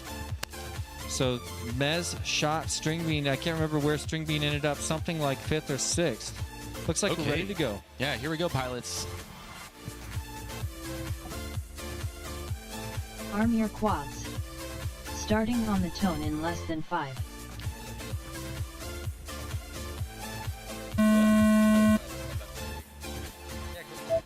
Okay, so here we go. First, right off the bat, I'm noticing Nightwing using HD0. And Wordna FPV, he is one of my track designers who worked with me in the track. Actually, if you're Snowcat interested, 11.58. Wordna's section that he designed starts, we're riding along with him in the upper left. Wordna's section that he designed starts right where he's at right now. You go through the tunnel. This is Wordna's section. I really love how he made this section. It flows very nicely, and he is a really very good track designer. We should have him name that section. That's the answer to all our problems. Yeah, what if we just had him come over after this and set it straight, set the record straight, Once get and the for all. name. Yep, exactly. Nightwing 38.83. 38 for Wordna Nightwing, 42 for 42.37. Wordna. First lap on the course, not bad at all. We're going to see insane improvements on both those times. Definitely. And it looks like Mez is doing 60 some seconds breakdancing remaining. upside down. He might be stuck under the tunnel. It looks like the Circle City Oh, FPV you're Hyperdrive tunnel, sponsored by Emax, that he's underneath. That's unfortunate. Snowcat looks like he's making his way up the wing there, and it looks like he set it down there. Very convenient that the wing's there. Ooh, slid off. Unfortunately, it's not all that flat. Parked on the Wordna wing and slid off the back 35.72. trailing edge. Nightwing And now trying to regather for that 38.95. wing gate, diving over the propeller for the dive gate right now.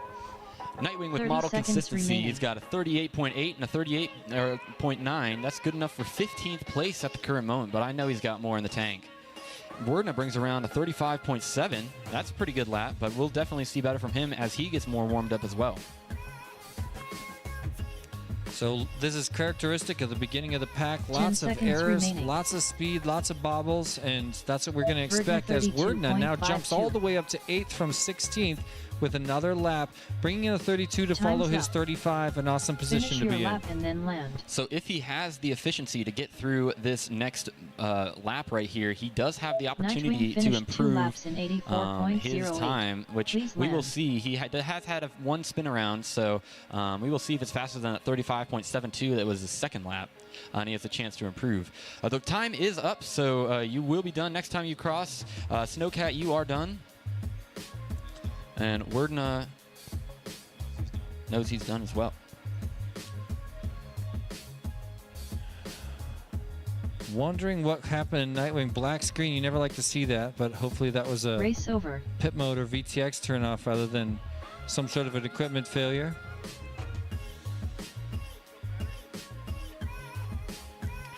That is battery number 1 for these guys. We'll fire them back up in just a minute. And as of now, all of the 64 pilots competing here at the microdrone race of the National Museum of the United States Air Force have flown on this course. It feels so good to say it. Finally, all 64 pilots have had at least one battery on the course.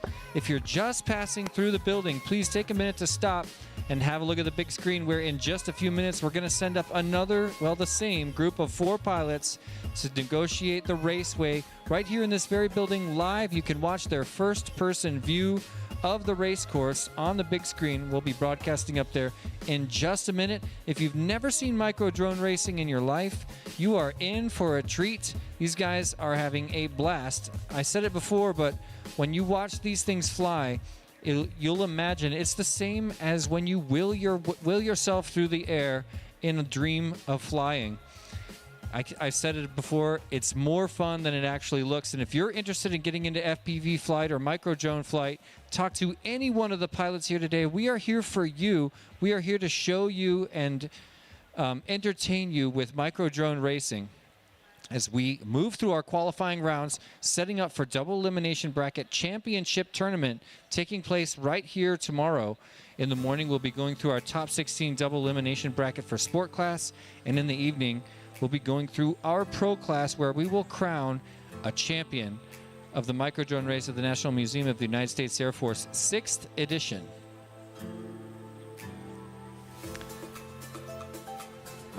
Looks like we're sending them up right now. Have a look at that big screen out there. Arm your quads. Oh, stand by. Slight Stand holding down pattern. and disarm. Just a Race moment. start canceled.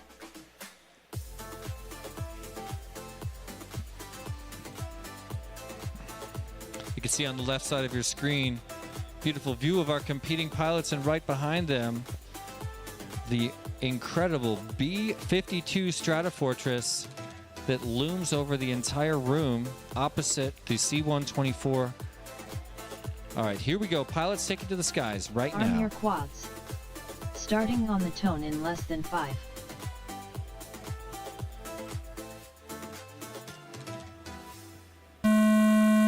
There's the go tone, and there goes all 4 quads on that big screen looming over the room. You can see the first-person view feeds of all 4 of these pilots as they negotiate the raceway here at the United States Air Force Museum for the second time. This is their second battery on the course, and making it look like it's not. These guys have this course memorized because they've been flying it in a simulator for a few weeks now, and now negotiating the race course in real life. They've had one battery to shake out all their shakes and kind of get used to the way their aircraft feels here in the air of Dayton, Ohio.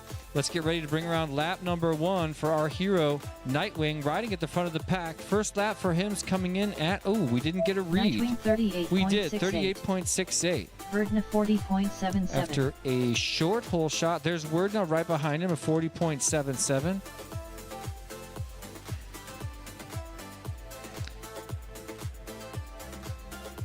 So glancing on board with some of our other pilots, looks like we've had a couple of rough errors and bobbles by almost everyone right now. Wordna with a difficult second lap so far.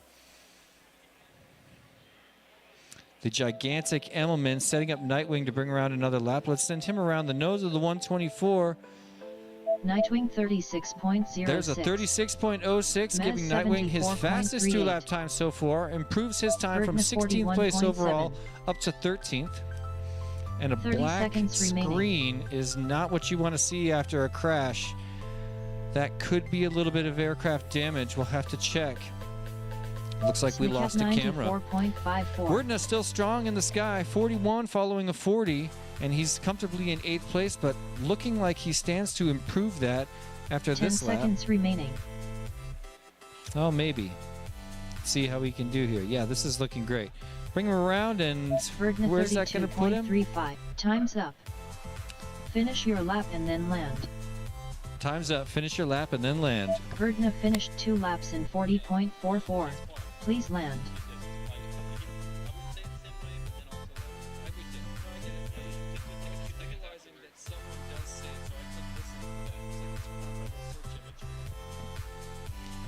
Mez finished 2 laps in 138.12. Please land. Well, there's a strong finish by Mez with his fastest lap out of 2 batteries, a 63.74. Brings him to 44th overall on the leaderboard as we take a look on board with Snowcat. Finishing his final lap. Just got 1 or 2 more course sections. There's the Foxier hurdle. 1 more tunnel into that big Emmelman. Let's ride on board with Snowcat. Over the top of both wings. A little bit of a tap on the side of the old shaky. And then he'll head for, let's see, a little bit of a turtle up here. Down here, rather. And he might have sucked himself under a banner. Nope, he got out. Headed for the high section. 1 more pylon corkscrew into the final gate before we bring him around the front. Beautiful flying Snowcat. Snowcat And a strong finished finish. 2 laps in 193. 2 laps Custom in Sound 193. Puts him in 57th overall. Okay, and we are going back to the top now. We are going to have Spaceman FPV, Proximo, Trash Piss, and FPV Skittles up to the line. Race over. And Well, while these pilots are shuffling around, let me tell you about one of our platinum sponsors. I got to say a special thank you to, in particular, Beta FPV was born shortly after the onset of the Tiny Whoop movement, making Frankie and his team one of the oldest neighbors in the hood. Their team of engineers has pushed the limits of micro FPV this season in particular with cutting-edge design layout and component choices like the G4 processor on their top-of-the-line airbrushless flight controller and BNF series. In addition to being the biggest supplier of micro-drone aircraft and parts in the world, they also have a popular line of cinematic aircraft for those considering dabbling in the art of cinematic flight. Beta FPV, we couldn't be prouder to have you as a sponsor on the platinum level of the National Museum of the United States Air Force. Thank you so much. yeah, I would say that the good majority of pilots here are flying a Beta FPV flight controller, if you had to ask me, and that includes me personally. Yeah, me too. Me too. Like I say, the G4 processor was a huge jump, and it's a huge leap in computing power, something like 45% higher computing power. It made people change the way they need to tune their quads. It made everything a little bit easier, and it makes the performance of the aircraft to the next level. Like I said before, we're flying peak micro-drone aircraft technology around a museum that is meant to show off the beauty and heritage and the history of aviation. It's an awesome combination of micro-drone sports with the museum, as I keep saying. So thank you so much to Beta FPV and, of course, our other platinum sponsors, Emax, Rect, Tiny Whoop, and Foxier. Looks like we're swapping back pilots, moving back to the top of group number 4. And we're getting ready to bring in Proximo once again, who we saw last time he flew. He bumped himself all the way up to second place on the leaderboard. Maybe he can make a run for first place this round. It'll be exciting to watch and find out. And if you're just passing through, have a stop and get ready to watch some unbelievable flying as we take a look at the leaderboard. We must have a mistake there. So we'll do a quick adjustment to the top of that leaderboard quickly. First place on the leaderboard should be Neon with a time of 54.03. There it is. First place, Neon. Second place, currently Proximo, about to fly one more time, actually for the 3rd time this round, and see if he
1, 2.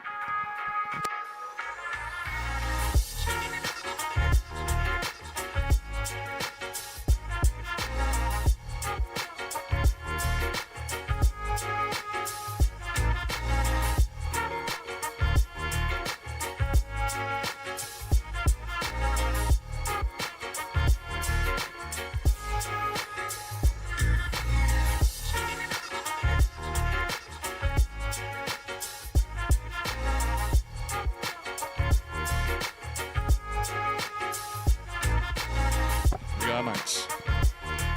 I stole your mic, sorry.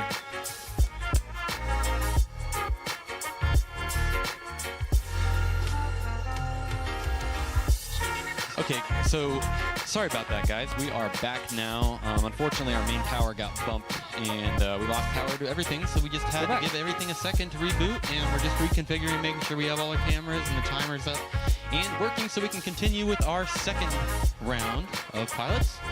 So we are back, but we do have a few little things to iron out, but we are just about ready to have our pilots plug in. If you stuck around for that short outage on the Cincinnati Quad Racers YouTube channel, say what's up in the chat. Come on. Nice wreck. Flight test, edit music. It truly is.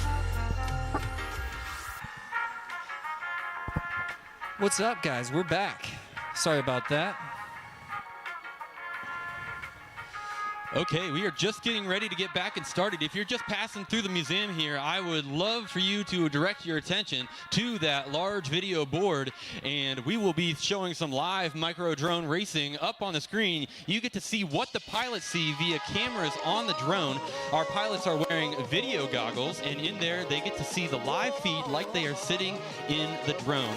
It is a really out-of-world experience.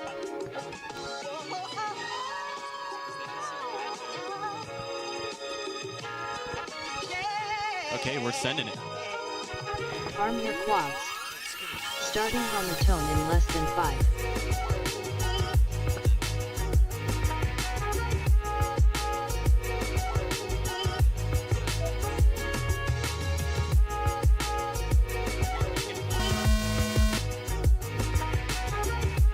Proximo 710.75. That's a Spaceman FPV redirection. Yeah, way too 7.71. long the whole shot for Proximo. Just kidding.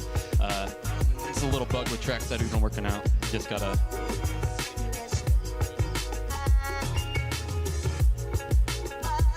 Well, we're back up in the sky after a little bit of an outage. So yeah, I just want to shout out to the homies that chilled out in the YouTube chat the entire time we were experiencing a short outage. It means a lot to all of us here, and it means a lot to the Cincinnati Quad Racers YouTube channel. Yes, it does.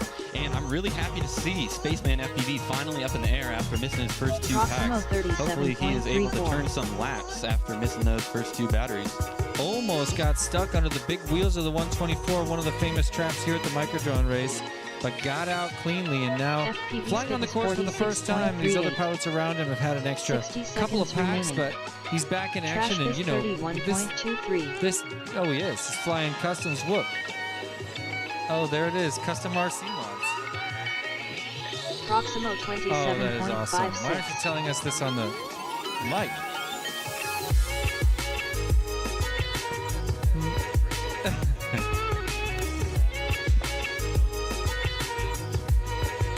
All these people 30 joining seconds us in the remaining. National Museum of the United States Air Force. Thanks for stopping by. You're witnessing one of the most prestigious micro drone races on planet Earth. It's your lucky day. You are looking at live footage of drones flying in this very room right now as these guys compete on the world stage where they get ready for tomorrow. Well, where 10 we're seconds going to remaining. crown a champion of the Spaceman microdrone race at the FPV National Museum of the United States Air 103.0. Force. If you're looking at these things and thinking, I would like to learn to fly like that, Time's I up. want to be the first one to tell you it's Finish more your fun lap than and it then even land. looks, and it would mean so much to all of us to get to help you with that. We've got lots of volunteers here that want to answer questions and help you get into experiencing the gift of flight, like my buddy Scooter chilling right over there. If you've got any questions, this guy's an expert and he loves helping people get into this. It's an FPV awesome Skittles finished 2 father-son, laps in mother-son, 80.21. father-daughter, mother-daughter Please land. activity. And time is up, so FPV Skittles, you are done. And we're going to go ahead and grid these pilots up once again for their second round of qualifying. Their second pack in this second round of qualifying. Giving them the opportunity to take back off. So, my goodness. Ooh. Very hot battery. Your battery is extremely hot. Too hot. Too hot to handle. Too cold to hold. Trashbiz finished We're going to send up the same pilots in just a minute. I'm going to take a really hot break to say a thank you to one of our gold level sponsors coming in on one of the lower levels of sponsorship, but nevertheless an important sponsorship level for all of us. I'm talking about HQ Prop. I'm proud that I've been working with HQ Prop for many years now. Everyone here in the room knows how important their latest generation of ultralight micropropellers has been to our great sport. From my personal stats, it seems like the HQ Prop is the most popular brand in all of microdrone sports, offering the lightest props and the fastest reacting props with the highest level of transient response. If you're after the ultimate control over your aircraft, pair the perfect motor with the perfect propeller. Thank you so much to our gold sponsor, HQ Props. Here's a look at our FPV feed as we start to get plugged in, and there's a look from the launch pad looking down the mouth of the Douglas C-124 Globemaster II that they call Old Shaky here, one of the most significant aircraft in aviation history, an unbelievable cargo plane that flew so many missions in Vietnam and the Korean War. It's an unbelievable aircraft. It's got a top speed of only 325 miles per hour. It may not be the fastest plane in the sky, but this thing can carry 216,000 pounds into the sky for a range of about 2,175 miles. This thing is 48 feet tall. Wow, did it just get quieter in here? No, we adjusted the mix a little bit for those on the stream. Said the video, the music was just a little bit loud. Shout out to Mr. Man and all of our friends in the stream that were getting a little too much music. I mean, we're partying. The volume reset itself when the power went out. Okay, here we go. Oh my goodness, have we got... Arm your quads. Starting on the tone in less than 5. I thought I saw a note that Scully was in the chat, but I do see Dougie. What's going on, Doug? How you doing, brother? How's my stream looking there, Doug? Yeah, come on. Yeah, rate from 1 to 10. Just tell us your honest answer. We need to know right now. All right, we're off. Well, battery number 4 for these 4 heroes in the sky, and a lot of eyes are watching Proximo upper right of your screen. He's the Whooptopia 2025 Spaceman champion, FPV and he's here 10.34. fighting hard to get to the top of that leaderboard in the second pack on the course. He made it all the way up to the second spot. Now trying to improve on that again, which he has already improved on, although he hasn't been able to get in front of Neon, your current top qualifier for this event. Oh, look at that first lap, 27.79. He is on pace right now. This could be huge for him. Yeah, he's very close. So he's currently got a 55.86. He needs to get below a 54. Trashbiz 41.04. So he's pushing on the heels of Neon right now. 60 seconds remaining. This is looking like it could be it right here. FPV Skittles Is this possible? Let's watch later. It is possible. Proximo Does improve 26.89. time with a sub 27, 26.89 for Proximo. That's going to give him a 54.68 two-lap best consecutive record, and that's still sending him in second for qualifying, but definitely an improvement for Proximo that he's happy with. He's going back to do that section again. That's one of my favorite habits that Proximo has. Whenever he's kind of feels like he's a little bit lost, he backs up 3 gates to make sure that he got them all. A show of good sportsmanship, and that's what you want to see from a champion. Proximo coming around again after a couple bobbles and a few resets, brings in a 33.52, a full 9 seconds behind his previous lap's time. Yep, and it looks like his battery's a little low, so he's slowing down to practice and see how much of the track he can get through before he's out of battery. And yeah, There's time. Okay, finish pilots, your lap and then go land. ahead and bring it in after you finish the lap you're on, and we will get started with Zotek Custom FPV, Alien, and Praise. Thank you.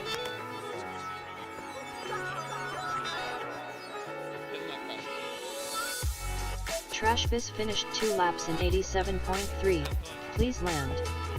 FPV Skittles Well, finished Skittles 2 laps in improved. You improved on your 79.72. best 2 consecutive lap time. You brought in a 79.72, puts you up to 18th place. Getting closer to that bubble, Race as over. is Trashbus. 1 slot behind you, 81 second two lap combo. Puts you in 19th. So Skittles and Trashbus, 18th and 19th respectively on our leaderboard. You can see them at the bottom of your screen right there. And here's our 4 up as we get ready to plug them in. Looks like we're still hunting for 1 quad by Spaceman. There, they got it.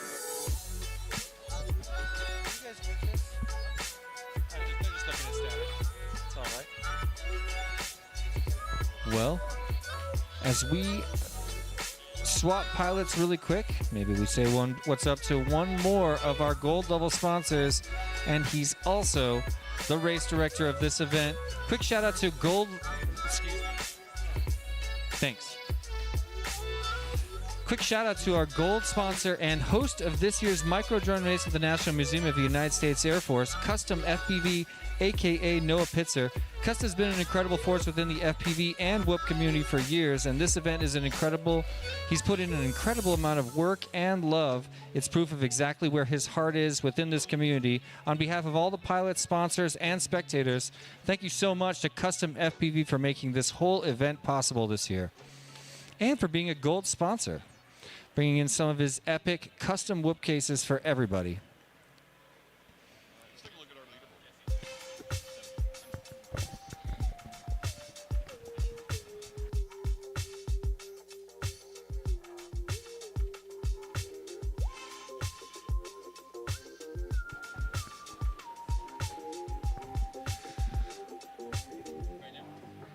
Let's have a look at our current sport class leaderboard, the bottom 16. So talking about 17th place, starting with R3, my buddy Reggie, currently parked in 17th place at the top of the sport class leadership going into this qualifying round. Skittles currently riding 18th. Then we've got Trashbus, Footloose, and Unlimited. Wiseape, FPV, Yeti, and Flying Sharks narked down to 22, 23, and 24 respectively. Uric is chilling in 25th. Blue Jay in 26th. Zero Volts, 27. And then we've got Aviator, Flyboy, Praise, Matter Day, and Condor to round out your top 32 pilots as we get set to fly one more time with our heroes right here at the Micro Drone Race of the National Museum of the United States Air Force. I'm starting to see some thumbs, and that is a good sign, ladies and gentlemen. You can see it right. You guys can watch along with me. Let's send them up to the skies right now. Arm your quads. Starting on the tone in less than 5.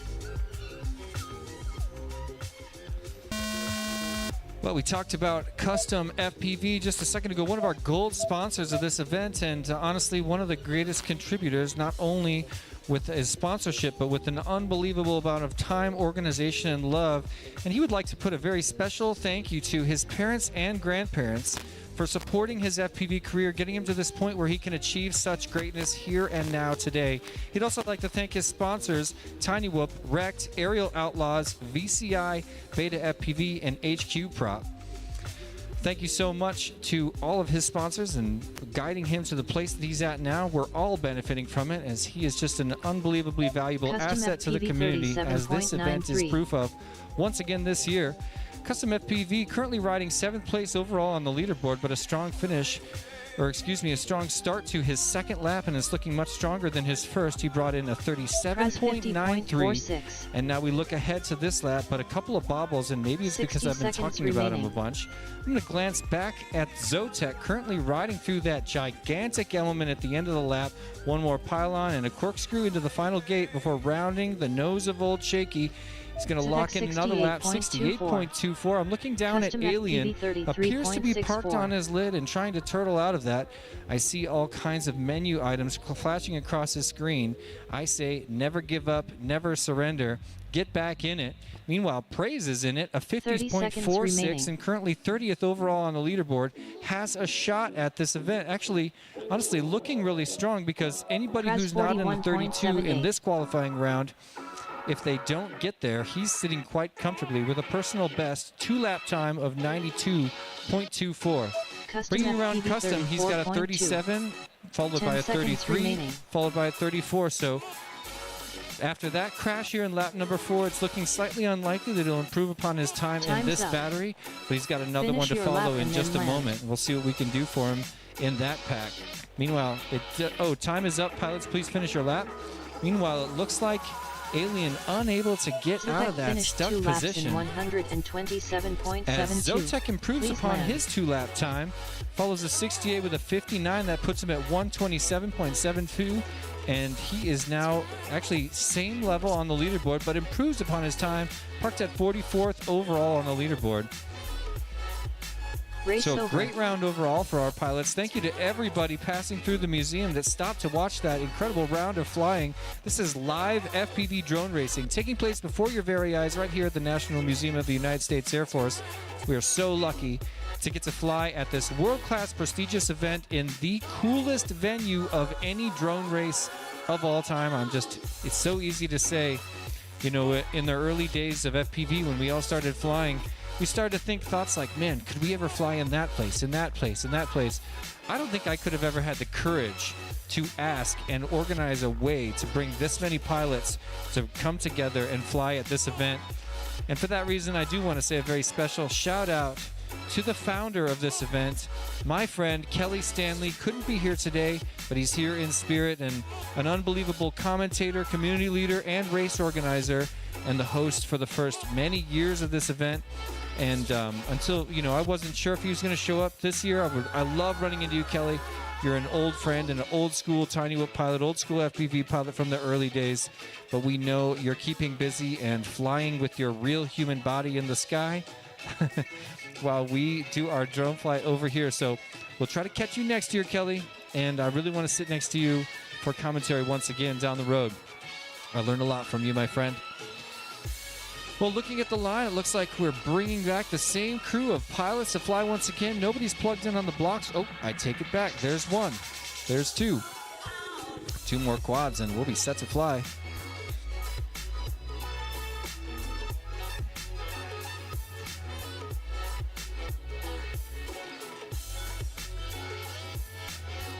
Four more pilots ready to take to the skies. And if you're looking up at the big screen, what's up? My name's Jesse. Nice to meet you guys. In just a moment on this very screen, you're going to see 4 FPV drone feeds that is live first-person view. We're ready to send them. Just a moment.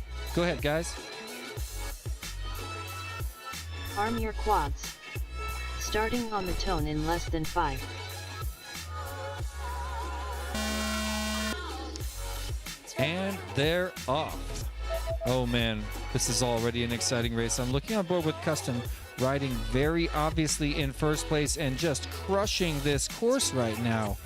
I don't even want to, okay, that's why I don't try to talk about it. A little bit of a rough start for our friend Zotek. He's going to fight his way out of a stuck spot, but you never know when you're inside the C-124. This appears to be a wedge. I just want to say, yaw your way out of that. This is a yaw situation, Zotek. You can do it. Praise flying cleanly on the bottom right of your screen, currently holding a spot in 27th place. 30.68 for Custom there. That's a good start. That's his fastest lap and looking really strong. We'll bring him around for another lap and check in with him. I asked Praise how he got into FPV. He said he came across videos on YouTube back in 2016 about what it liked and just wanted to know what it was like to feel the flight through the goggles himself. Finally got back into it. 60 seconds remaining. Here comes Custom for lap Custom 2. That was a 29.11. His, oh my gosh. 2 of his 2 top laps in a row there for him. That puts him up to 3rd. Oh my goodness. He did crash out afterwards, but that's an impressive little run there. That is a huge upset at the very top of our leaderboard, ladies and gentlemen. Custom FPV just knocked down everyone except Proximo and Neon from the top of the leaderboard. Everybody just took a step down. Press 39.99. Both qualifying rounds got bumped down 30 one entire seconds person. remaining. We'll just see how that affects things on the overall leaderboard in just a minute. A crash at the beginning of lap number 3 makes it pretty unlikely that, extremely unlikely that this lap can make an improvement. So we're looking at a practice round here. He made it through, and he's got time if he wants to do another lap. 10 seconds but remaining. he's going to go up and He's celebrate at the top of the room. My goodness. Nice. Oh, hot dog it up, Custom. You've got applause from the Time's crowd. up. You've earned it. Finish your lap Well done, and then well land. done. Come at me. Come at me. Oh, I thought he might go for Finished it. with a guys. 43.32. Obviously, we're not going to count that one, but heck of a run by Custom there. And a heck of a run by Praise, who strings two together, 42 and a 39, puts Yep. him up to 21st place. Slides overall into on that the top leaderboard. 24. That's the place to be. Not to mention Alien with a personal best, 2 consecutive lap time of 96.16, puts him into 29th place overall on the leaderboard. Yep, locks And him into sport class as well. So far, so good. Looking strong for Alien.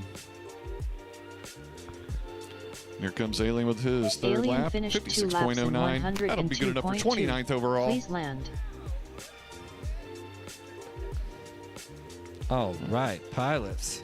Well, we're going to swap these guys out for 4 more pilots. Race over.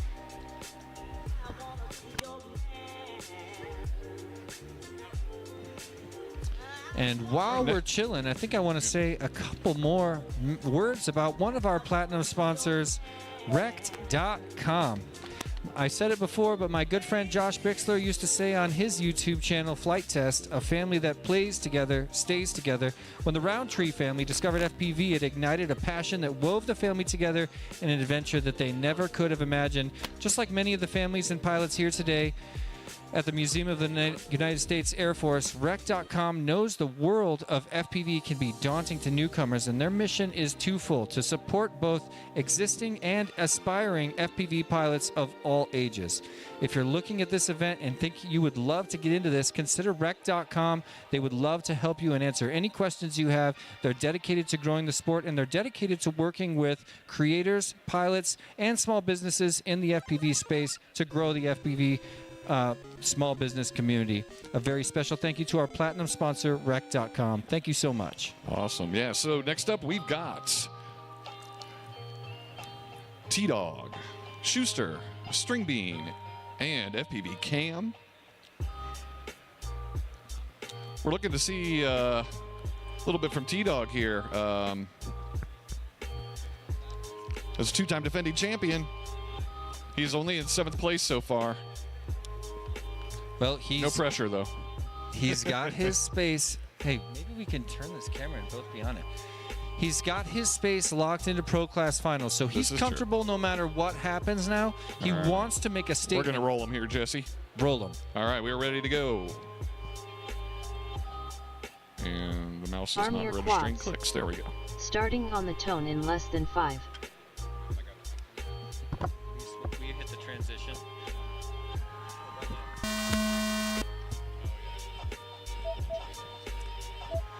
4 in the sky. It's T-Dog time, Custom. Yes, it is, and it looks like he is riding at the front of the pack right now, with String Bean following not far behind, followed by Cam and Schuster. Cam makes the pass on String Bean FPV, but remember, guys, these pilots are racing the clock. They're not racing each other. They're trying to get their fastest 2 laps back to back. So that means this first lap and the second lap could be their fastest 2 laps, or maybe the second lap in their third, maybe the third lap in their fourth. You know, it totally is all about that. T-Dog 32.18. T-Dog brings in a 32.18 first FPV opener Chem lap. 35.77. Yeah, he looks like he went the wrong way on String Bean the FPV 39.77. first gate. Yeah, I'm not totally sure.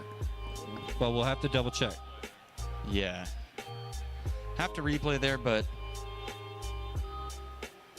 60 seconds we remaining. are following along with String Bean FPV, who brought in a 39.77 hot lap, 30.17. and FPV Cam, who brought in a 35.77 hot lap. These pilots are getting better and better. You see them get better throughout the qualifying day, and this is just proof of that, as we see Cam take a little smack FPV off the Chem door there. 38.54. But recovered quickly. So 3 out of these 4 pilots have already had their fastest lap on the course so far today.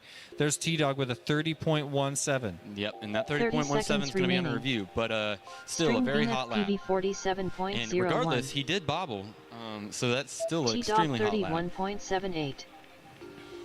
3 laps from T-Dog. He's going to set it down. We're bringing around String Bean, who added a 47 to his 39.77. So that is his 10 PB at this seconds point with remaining. 86.78. Cam was also able to chain his 35.77 Chem with a 38.54, and that's good for a 74.31, Time's which is up. good for 13th place. Finish your lap Nicely and then done, land. Cam. A giant improvement. And Schuster FPV Kim finished 2 laps in 46.74. looks like he's done some laps. We're gonna have to DVR review his run finished 2 laps in 86.72. Yep. Please land. Cam got a weird lap just now. Yep. So we'll review the pilots on that heat, just to be sure.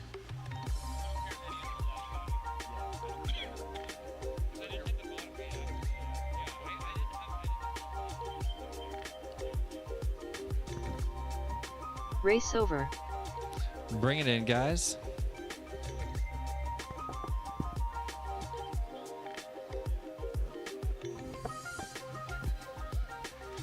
Well, what you're looking at right now is about to be a review. We're double checking that the pilots negotiate all the course features perfectly and correctly. So this is something the guys in the truck have got to review. Make sure that all the course features are done in the right order and in the right direction.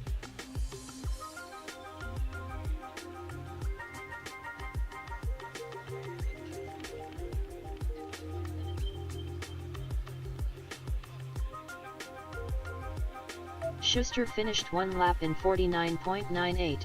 Please land. So we're just doing a quick DVR review before we grid these pilots back up for their 4th battery on the course. Schuster finished 2 laps in 99.8. Please land. Yep.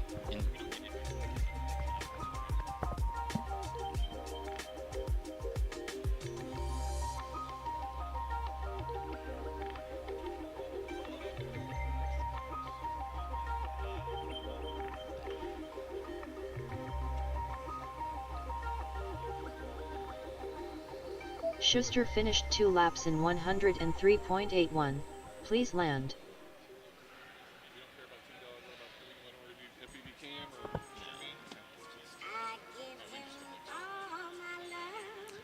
Well, it looks like we're finishing up this review to send these pilots up one more time. Yeah, we are good to go. So these pilots can go ahead and get plugged on in again, and we are going to send their 4th round of qualifying. So this is going to be the halfway point for these pilots. And then we have one more group of pilots here in the end of the 2nd round, and then we are going to move on to round number 3. Again, 2 more packs for each pilot, every single round for 4 rounds for 8 total qualifying batteries. It's a bit of a new format. Released recently, past few years. We're at the big events, and this is our first year adopting it, but it's really nice, especially with the ground station system that we use. It allows the system to not get unplugged or potentially damaged by all the people plugging and unplugging from the system, which is really nice. Yeah, there's so many benefits. The biggest one by far is moving pilots through qualification faster. At one of my events in the last year, we actually did back-to-back-to-back 3 packs in a row, and loved that as well.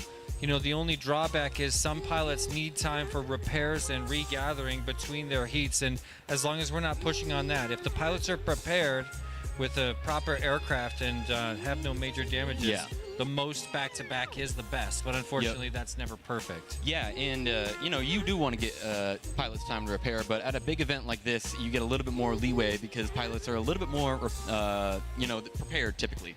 There's been pilots that have been building quads. A lot of our faster pilots have maybe up to 4, 5, 6 quads at their disposal for the race, and if not more for some of the even faster ones. Exactly.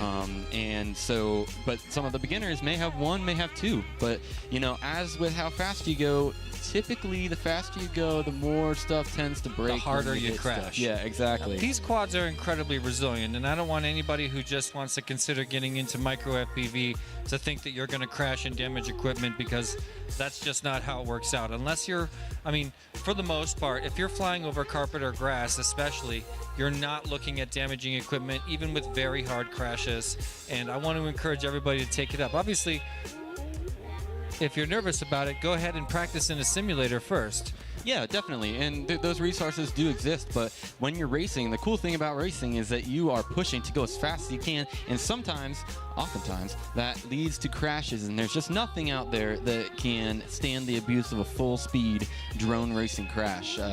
But yes, like you said, very resilient, and a lot of times they can turtle it and get right back up in the air. But here we go, pilots. We're going to go ahead and send these pilots for their next round of Arm your qualifying. quads. Starting on the tone in less than 5.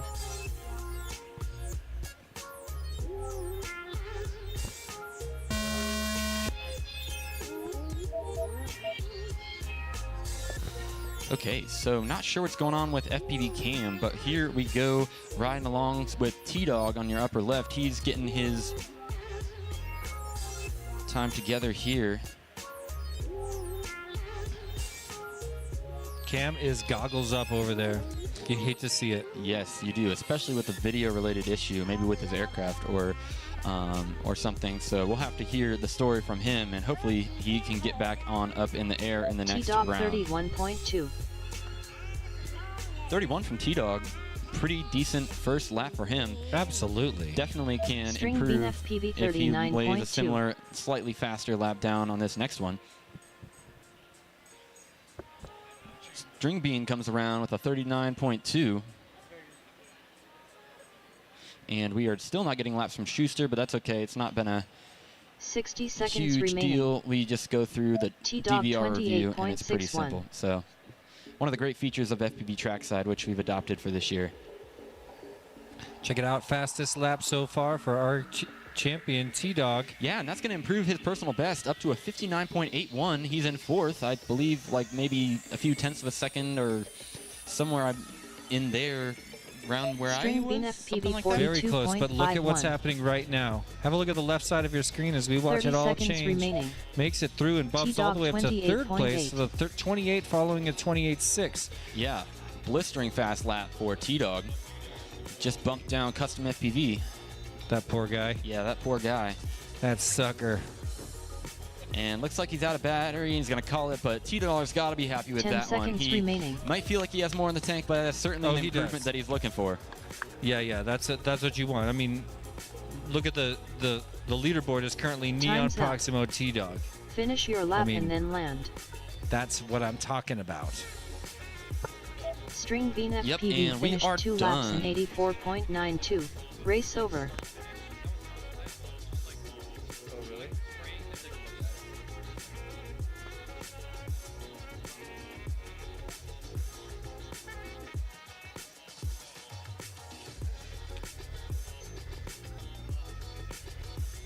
Oh, a little bit of an equipment check going to happen in our next section here.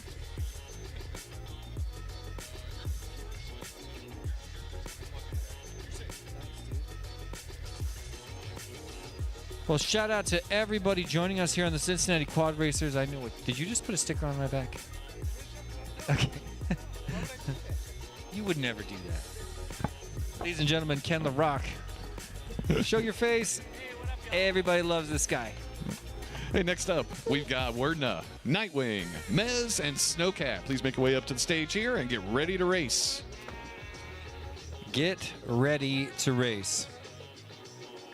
Let's have a quick glance at the current leaderboard after that big upset that just happened for our friend Custom. Got knocked right out of third place.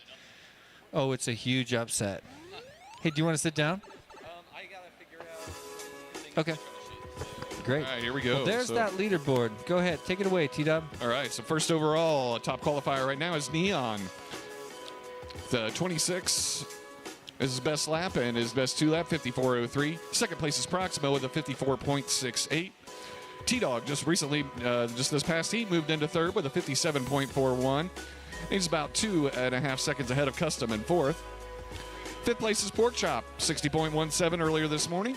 Screecher in sixth with 60.94. He was here yesterday. AO8 is in seventh with 61.57.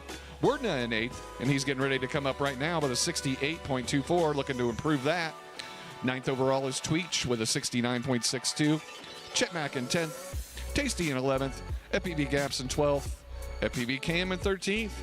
Nightwing, who will be up next right now, in 14th. Scrap Heap in 15th. Cube in 16th. Pigeon in 17th. 18th overall is R3. We're going to go to the whole top 32 here. Let's do it. So 19th overall, Skittles. 20th, Trash Biss. 21st, String Bean FPV. 22nd, Footloose. 23rd is Praise. 24th is Unlimited. Wise Ape bringing up the 25th slot. FPV Yeti in 26th, followed by Flying Sharks FPV, Uric, Blue Jay, 0 volts, Alien, and our Bubble Boy is Aviator at the moment. So we've got a few more rounds of qualifying left here. Now's your chance to make a statement for those folks that are flying in this round of qualifying. So.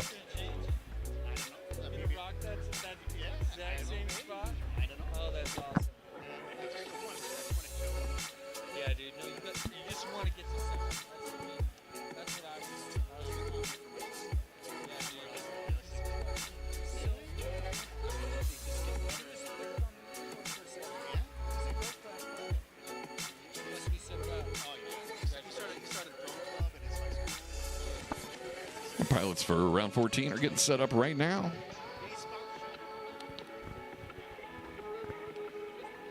For those of you walking by, make sure you check out the video screen above the area here. We are live broadcasting one of the biggest micro drone races in the world, with some of the top pilots coming in from all over the United States, Canada, and elsewhere. That's right. We're about to send a few of them to the sky right now. You see them on your screen looming in front of that B-52 Strato Fortress. They're right here on the stage and getting ready to negotiate the 6th annual microdrone race for the National Museum of the United States Air Force.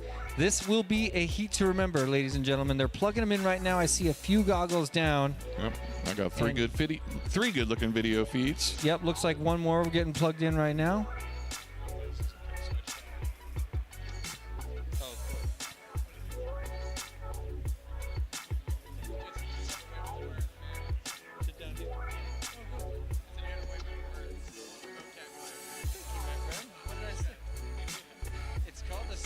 It's called a Strato Fortress. That thing is called a Strato Fortress. B-52 Strato. Yeah. That's the Strato. I guess you just know your stuff. I took a walk. I got notes. That'd be really awkward if it wasn't like a professional or Strato Fortress. Nobody would ever know. Okay, here we go, pilots. Arm your quads. Starting on the tone in less than 5. Oh, that's my kind of launch. We're down the Vertna fuselage of the Douglas C-124, 243.16. Globemaster 2, and nothing but action at the front of the pack. I'm watching on board with Nightwing climbing to the top of that wing, and he's got action. Werdna and Nightwing side by side. Werdna barely in front of him right now as they start to head towards the bow tie section. First one through the hyperdrive and extending his lead oh so gently is Werdna at the front of the pack. His second dive is in the books. Let's set him up for the giant Emmelman back of the room over the other wing of the C-124. One more course feature, and we'll bring him around for an official lap time. 31.45 is his fastest lap of the day, and nothing to shake a stick at as we bring Nightwing around with a 37.4. Werdna continuing to extend his lead and already through the dive gate.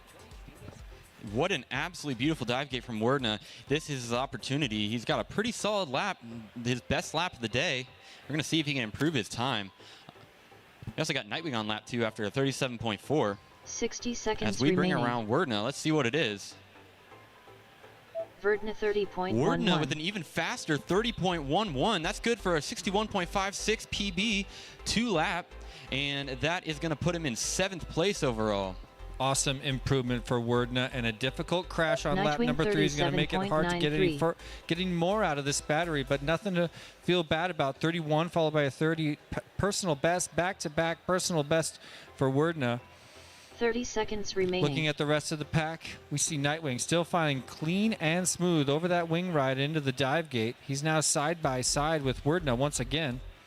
No, they're separated now. Snowcat 96.5. Looking back into the fuselage, Snowcat now rounding out his exit on the C-124 after a comfortable first lap at 96.5, and we don't know what happened to Mez. Yeah, Mez, I think he had a hard hit off the line, and I didn't even make it to Nightwing the start gate. 38.96. Oh my goodness. Time's up. Let's hope that's Finish not your equipment lap damage. and then land. All right, and that is time, pilots. It is. Look, he's Finish. parked on the ground right there, right next to all the pilots. Okay, now he's in someone's hand. And we are going to bring around Nightwing.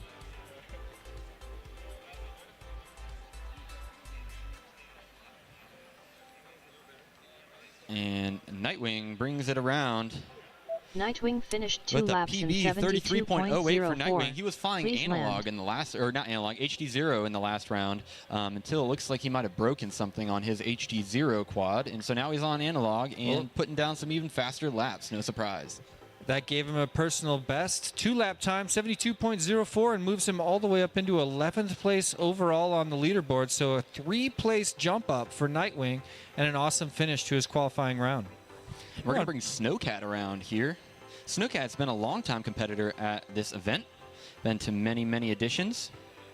Oh, yeah. We've seen him at all the big Ohio events. Flew with him at Flight Test headquarters. Oh, yeah. And back when he was under a Please different land. name, it was so much fun to hang out with him and his dad, who's also here today competing.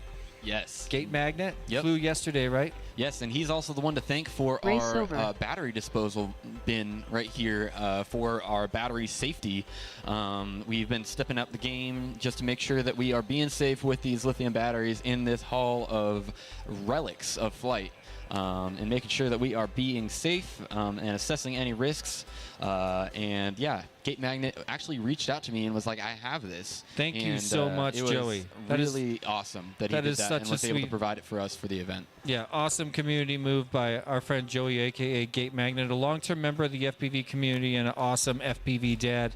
If you're just passing through the halls here at the National Museum of the United States Air Force, look up at that screen. There's me and Noah. Hey, guys. Thanks for stopping by. You happen to be stumbling upon one of the greatest micro-drone races on planet Earth, and some of the greatest minds in drone flight are right here in front of you competing for the glory that is the championship of the micro-drone race of the National Museum of the United States Air Force. This is our 6th edition of the event here. And you've heard me say it all day long, but if you're newly introduced to FPV right now, I want you to know it is even more fun than it looks, and it's easier to get into than you think. Every one of these pilots here today would love to talk to you about their journey getting into FPV, and all you really need to get started is a gamepad or a cheap transmitter and your computer at home to start flying on a simulator to find out if FPV flight is for you. And I'll tell you, spoiler, it is, but it looks like... Oh. Just Stand one by. small hold, and there we go. Pilots. Arm your quads. Starting on the tone in less than 5. You like what I did there? Love that. You nailed it. Me and Microsoft Zero desktop audio you two, voice You two really have a get chemistry. along. You Yeah. have a chemistry. Back to the skies again, and it's an early competition in lap number 1 between Wordna and Nightwing, just like before. But what happened to Wordna? Straight up browned out. We lost all video, and now we're getting some strange lines on his screen. I don't have an explanation for that, but Nightwing flying away with this one in first place in front of Snowcat, Mez, and Wordna right now. He's at the back half of the course, spiraling through that last Emmelman. And I would be surprised if this is not an improvement. That's for what I'm Nightwing. saying. I'm looking at a top lap Nightwing time. 31.63. 31.63 is his fastest lap of the day. That is a screamer for Nightwing. Let's get one more of those. Big dive over the wing ride, and it's looking comfortable as we look back at Wordna trying to regather and get on his flow. Resets on a couple of gates back to spiral his way up to his wing ride.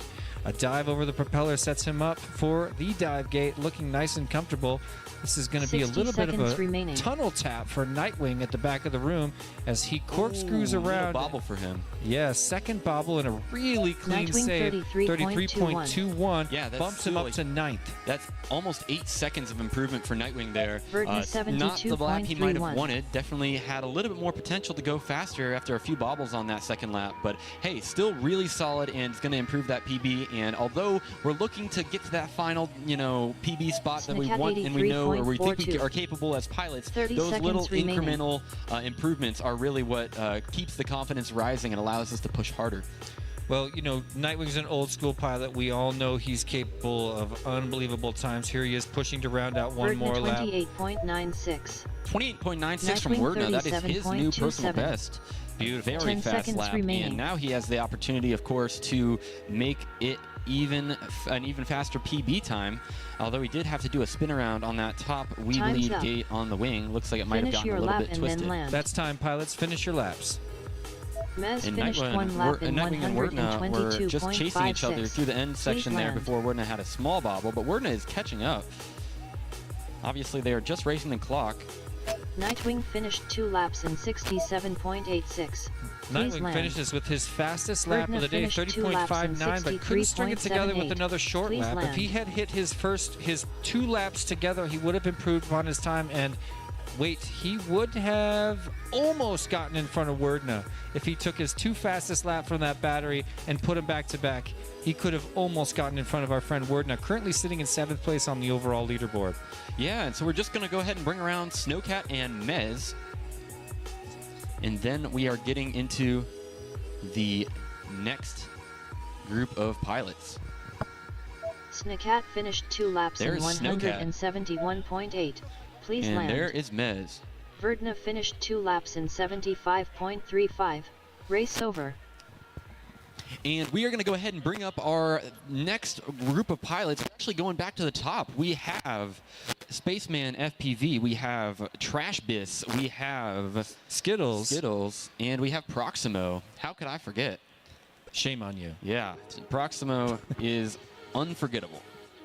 Mez finished 1 lap in 59.32. I just cannot get over it. It's so satisfying to watch. And if you guys are walking through the halls of the National Museum of the U.S. Air Force right now, you are about to see some of the most skilled pilots on planet Earth take to the skies. If you're walking, please land. Pause. Yeah. Pause for just a moment, because you stumbled upon some of the greatest minds in micro drone racing on planet Earth. You can witness their greatness that happens every single time they take to the skies here. They're going up in just a moment. We would love for you to witness this. Yes, please land. Definitely so, and get a good vantage point on that big video board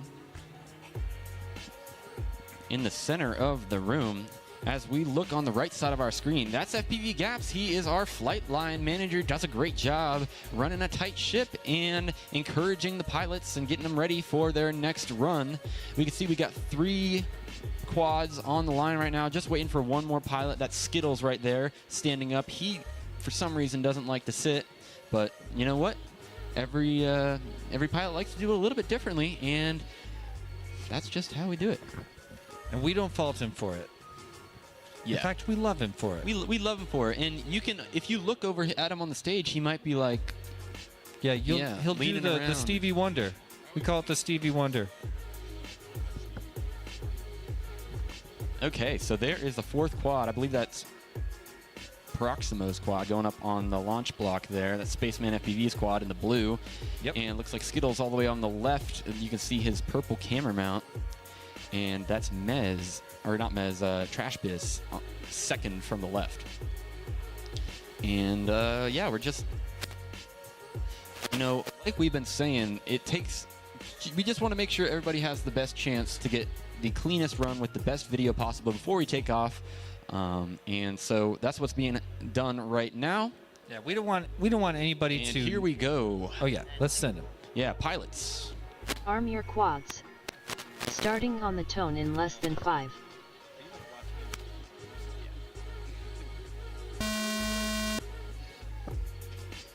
Ooh, that's another big hit from. That was Trashbiz and Spaceman, and we're actually at a race where you have to get fast laps. It's not a competition or a demolition derby of any kind. 79. Yeah, guys, take it easy. Come on, now they're about to hit each other again.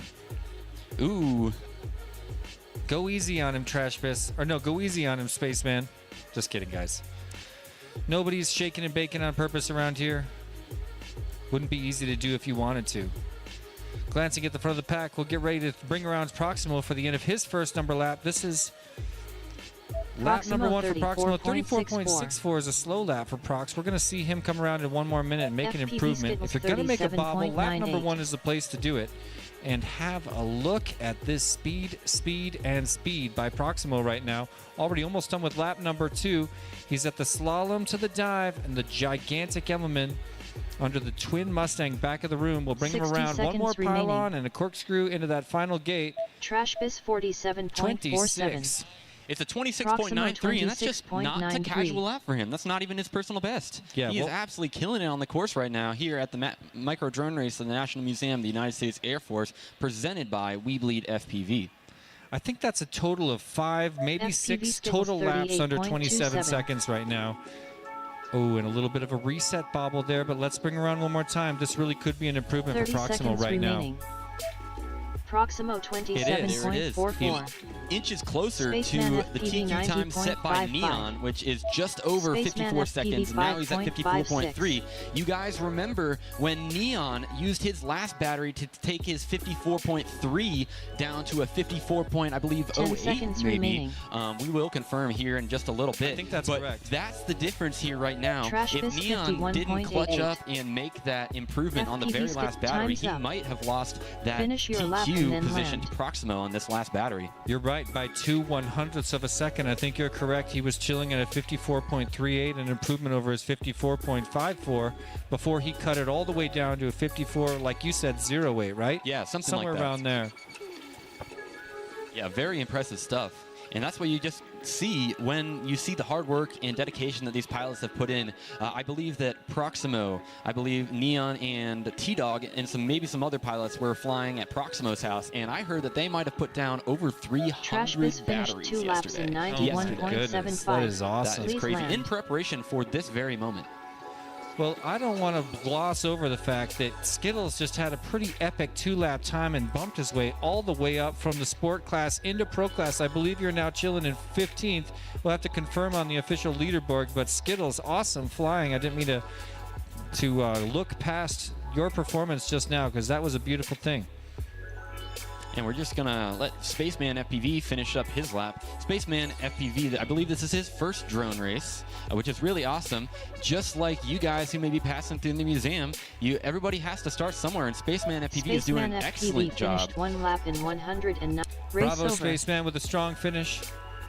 And we do hope to see some of you out there passing by next year right here competing alongside these professionals. Spaceman It FPV could be finished 2 you laps in 207.16. if you're considering getting into Please experiencing the gift of flight through micro drone racing. I want to highly encourage you. I've said it all day. It's more fun than it looks. It's more rewarding than it looks. There's a beautiful harmony to flying through the air, and it feels like you should have always been flying. It feels like you were meant to fly. You look down at your slow, heavy, God-given legs and wonder why that's what you're left with after you unplug a battery.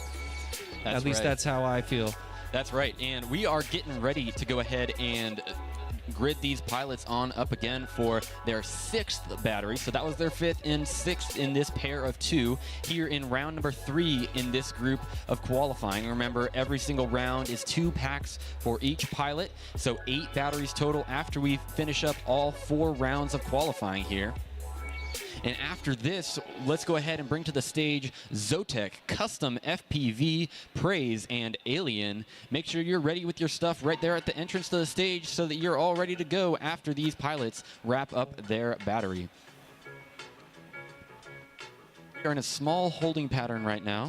One of the unique things about this event is that there are a lot of opportunities to get stuck and maybe you need to go ahead and get marshaled from the event area. It's pretty hard to eliminate all those areas, but also it's just a big area in general. So when we're doing a quad retrieval, it takes a little bit more time to find the quad, and sometimes it's stuck out on the wing. There was one FPV Gaps had a crash actually in the ceiling of the C-124, and really? we thought that it was actually like trapped behind those walls. If you look on this in that launch image of the C-124, there are these walls that look like they take up the upper half of the wall of the inside of the fuselage of the aircraft. Those are actually they fold down to become a floor for a second layer for cargo operations, I believe. I'm not totally sure on that. One of those. So we thought he was behind one of those because we were listening for it, and we're like, oh no, we're going to have to stop the entire event because obviously we have a quad that's transmitting and we can't get to it. Oh my goodness. But he actually stuffed it in a whoop-sized hole in the wall. Yep. Oh my gosh. Yeah, it was crazy. He stuffed it in there, and thankfully we were able to get it out without much hassle and continue on with the event. But another pilot right now is looking out for their whoop on the course, and that's what's causing the small holding pattern for us. So we will be back in racing in just a second. Yeah, so we're searching for a quad. Do you know whereabouts it is? I have no clue at this point. Looks like they Okay. found it. Yeah, we're seeing it was Proximo's quad. He Yep. got it. Hey, FPV Skittles, do you want to run your second battery or no?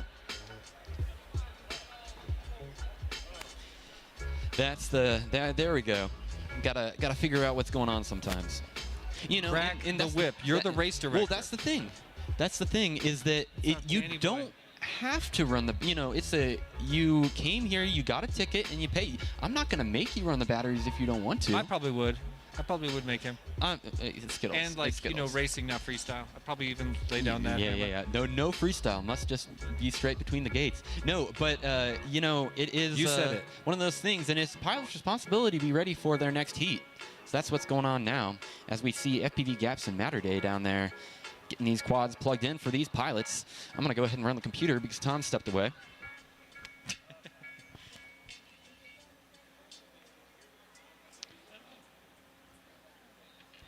There's a look at our pilots. Here we go. Pilots. Arm your quads. Every Starting shot on the tone in is less just than so 5. beautiful when you're in this giant hangar. Here we go. Pilots are off. First one off the line. Proximo, he's already in first place position and negotiating some of the lower gates, setting up for his wing ride and a Spaceman big FPV dive on the upper right of your 6.62. screen. Look how fast we're moving. There's his bow tie section. Gum and gone, as is the hyperdrive. Now setting up for the slalom and dive. Getting ready for the move through the twin Mustang. Big Emmelman to the top of the room. Get ready. It's time for lap number 1. Proximo locks in a 26.51. Is that the Spaceman fastest FPV lap of the day? It could be, 20.53. ladies and gentlemen. It's definitely his fastest lap. We're And- looking. And it is his fastest lap, but it would be amazing if he was FPV able to Skittles tie it with another 36.72. fast lap. And it looks like that's what he's trying to do, but he makes a bobble, and he hits the inside of that second 180 gate in the unnamed section. Trashbiz 49.32. Slalom dive? Yeah. And we're going around. Proximo 29.81. Still a sub 30-second 60 lap with a seconds full remaining. crash, and that's just a testament to the skills. And Proximo keeps going. Skills must not have hurt us. Oh, he heard us. That's this is- why this is happening. This is direct disobedience. Yeah. Just It's kidding. rebellion. Yep. I mean, it's hard to blame him. Wait. It's hard to, that's the one thing. A lot of people Trashbiz enter into this race 36.9. not to turn laps or to 30 race seconds competitively, remaining. but just to have the opportunity to Proximo experience fly 33.29. at the National Museum of the United States Air Force. Now, obviously, we like it when people fly the track because that's the goal. But We love it, in fact. Yeah, we in fact really want to see people fly the track. But 10 seconds it remaining. does turn out to be an awesome place to freestyle too. It's the most epic race course in the world. It's the most epic freestyle area in the world. Time's up. It's the most epic flying area in the Finish world. your lap and then land. Okay, so that is time. Go ahead and bring them around, pilots. We're gonna go ahead and bring around Trashbiz. Trashbiz finished 2 laps in 77.22. So it looks Please like land. Trashbiz makes an improvement, 77.22, and That's going to move you up to 19th, Trashbiz. Congratulations. Skittles Skittles still chilling in 15th place. Spaceman 42nd. Proximo still safely in 2nd place. Spaceman FPV finished 1 lap in 148.22. Please I'd land. like to take just a short minute to say a quick thank you to a few of our sponsors. Starting with our gold level sponsors, thank you so much to our friends at Newbie Drone, Ready Made RC, Custom FPV, HD0, Happy Model, T-Motor, and HQ Prop. An even bigger thank you to our platinum sponsors, Emax, Rect Drones, Rec.com, Beta FPV, Tiny Whoop, and Foxeer. And one Race more over. very big thank you to our presenting sponsor that contributed more than anyone on the highest level, WeBleedFPV.com. Thank you so much to our entire family of sponsors that came together to make this unbelievable event a reality here at the National Museum of the United States Air Force, who really I should Custom Sound consider 1. another incredible sponsor with what they do for us. It's just an unbelievable gift. On behalf of all the pilots, spectators, Spaceman and FPV sponsors, finished thank you 2 so laps much in to the National Museum of the United States Air 207.22. Force. Please land.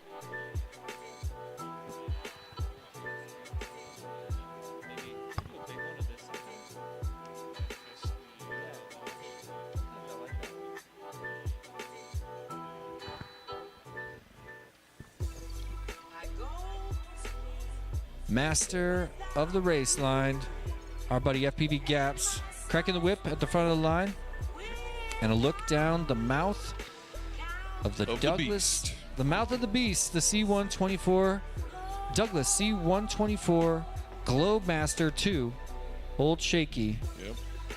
The center point of our raceway here today, as we get quads coming to the line now. Our next 4 pilots who are going to be flying into the gaping maw of that beast are Zotek, Custom FPV, Alien, and Praise. Custom currently in the 4th slot overall. Looking to improve that. He got bumped down from his 3rd place spot by T-Dog in the last round. Looking to get a little payback here.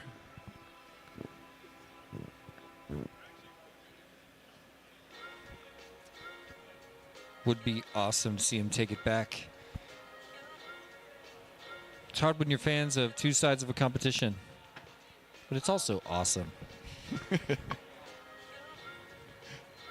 It's like you're rooting for your friend, but I'm rooting for a good race. You know, I don't even care who wins. Yep, exactly.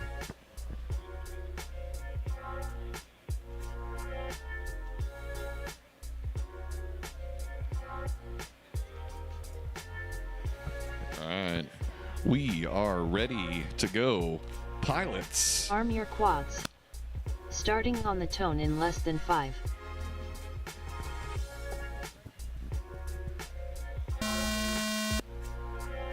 That was a beautiful launch by Zotek Custom, Alien, and Praise. Custom already well out front and on his way to the wing ride. A big dive over the propeller of the 124, and he's already at the undercarriage section. Let's send him through the hyperdrive. Oh, a little bobble there on that ladder. Sets it down. Looks like a double turtle for Custom, and still struggling to get up. This is a huge setback. I said it before. It needs to happen in race 1. Oh, but he you may have got to lost be a able to get prop or back something, up. or a motor wire. Looks like he may be down. Could be stuck. We're stuck under another yeah, cable. Hard to say.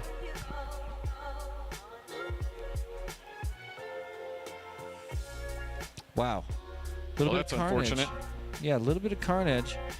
So we're on board now with Alien, getting ready to bring around a lap right now. Getting chased down by Praise currently. Alien 46.71. Alien brings across the 46 in front of Praise with a 49.81. 60 seconds remaining. Alien with a big bobble on the rise up to the wing ride, and that's going to set him back. Praise now running away with this one in first place.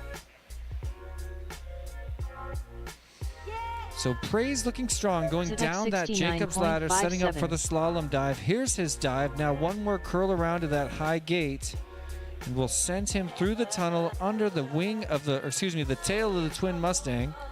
Right about now. 30 seconds remaining. And here's his big element to the top of the room, wing ride over the left wing, and a corkscrew into the mouth of the beast. We have another crash out with 45.42. Alien going down there. Stuck under the tire back there, as one of our awesome museum docents just pointed out to me. So 10 when you're seconds looking remaining. for your quad, it's under one of the tires of the Globemaster. Oh, it's a harsh place to be. Praise unplugged now. Time's up. Time is up. Pilots, please finish your lap laps. and then land.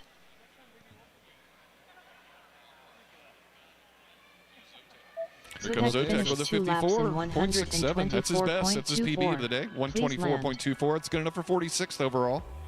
Nicely done, Zotek. Fastest lap and fastest 2-lap time. We'll bring these same pilots up again in just a minute. Race over. All smiles on the pilot line. You gotta love that.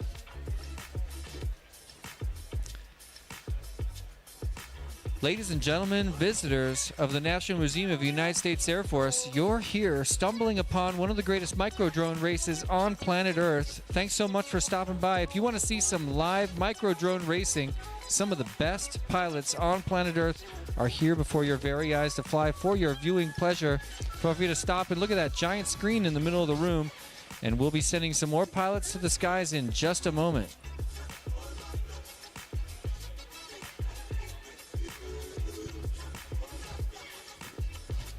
Looks like we've got a short second.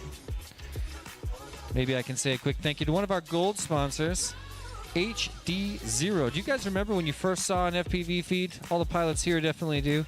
It was probably a scratchy, nasty analog feed. And of course, video's come a long way since then, but the biggest jump for Whoop class racers since those early days is definitely the onset of HD0, gold sponsor of this event, debuting their latest HD video technology right here at the National Museum of the United States Air Force.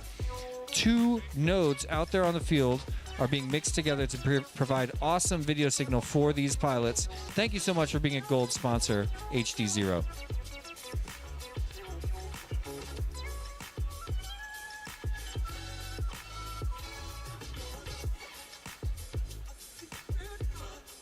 Pilots are plugging in, as you can see on screen right now.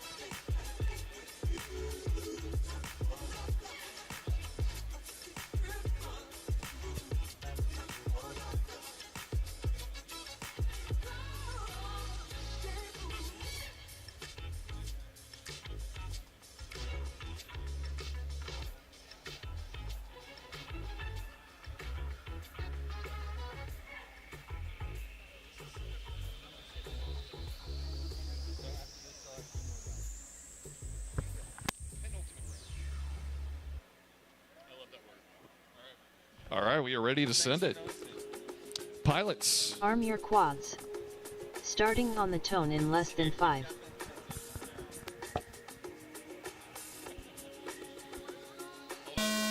Don't take off. Stand by, pilots. Stand by. Race over. And now we're good to go. All right, one moment. All right, we're ready now. Pilots. Arm your quads. Starting on the tone in less than 5.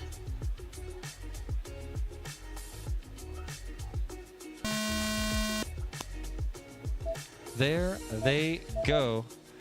It's an exciting round right now. It's custom FPV's 6th time on the course, as it is for our other 3 pilots as well. Zotek looking really strong on the upper left of your screen and looking to make an improvement this round. There he is with the ring ride, going over that propeller until it gets set up for the dive in just a moment after a little bit of a park on top of the wing. Custom FPV at the undercarriage section now, going through that that twin Mustang and round out the front of the 124. Custom brings in a FPV 30.13. That is very strong. Not quite strong enough to double for a personal best, but he is parked at 4th place right now. Looking really strong. Let's see if we can make an improvement on lap number 1. It's highly Crash likely, and he's flying very strong. 43.55. Look how he's hitting the Alien middle of these gates. 44.79. Zero hesitation between course maneuvers. He knows exactly where he's going. One giant element to the top and a pylon corkscrew. Let's bring him 60 around for a seconds potentially remaining. faster lap. There it is. Custom His FPV fastest lap at 28.45. He is pushing on the heels of T-Dog Zotek right now. He improves upon 64.09. his 2-lap best time, but remains in 4th overall on the leaderboard. Meantime, have a look at Alien, lower left of your screen, just brought across his fastest time of the entire day and trying to stack another one behind it. This is lap number 2 coming to a close for Alien. Have a look at the lower seconds left remaining. and we'll watch him come around. Press Can he improve upon his time? 43.48. Yes, he can. Moves from Alien 31st place up to 44.29. 30th place and is slightly more comfortable in the sport class bracket going into Custom finals FPV tomorrow. 39.8. Great job. Meanwhile, Praise parked on the ground. It's not what you'd like to see. He brought in 2 extremely consistent 10 laps, a seconds 43.5, remaining. a 43.48. So 2 laps that are about, what is that, 7/100ths of a second separated from each other. But then for some mysterious reason, Time's went up. All right, ahead that's and set time, it down. pilots. Make Finish sure you your finish your lap lap, and then land. and you'll be done. Zotek Zotek finishes finished 2 laps in 57.11. His PB is a 120. That's his PB, 121.19. 121.19, up to 45th position for Zotek. Oh my gosh. Nice work. Custom just wiped his Ooh, lens on Custom the just blade. got his. He just got his PB too, 58.58 with a 30.13 and a 28.45 on his first 2 laps, He did. And solidifying that 4th slot. yeah, he locked it in a little bit Alien tighter, finished sub 2 laps 59, in but he's also doing some 102.49. unbelievable Please freestyle land. and had an extremely lucky pass in the middle Race of that over. freestyle. There he is on the line. I looked away for a second and missed it. It was good. It was good. I'll say it was good. All right, well, that's going to complete round number 14. We're going to be moving on to round 15, and that's going to be T-Dog, Schuster, String Bean FPV, and FPV Cam. This is going to be their 5th and 6th packs.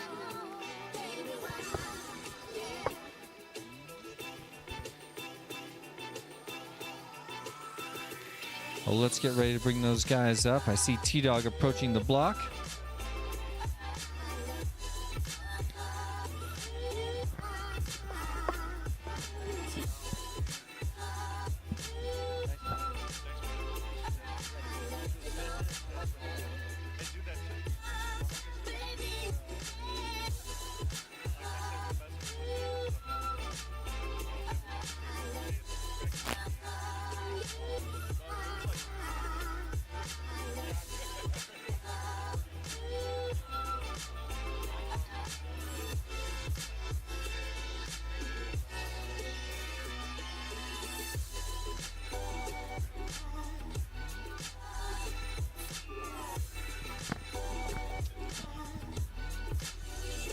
Welcome, ladies and gentlemen, to the micro drone race of the National Museum of the United States Air Force. If you're passing through the hangar, you may have just seen or maybe just about to see some unbelievable micro drone racing by some of the best pilots on planet Earth.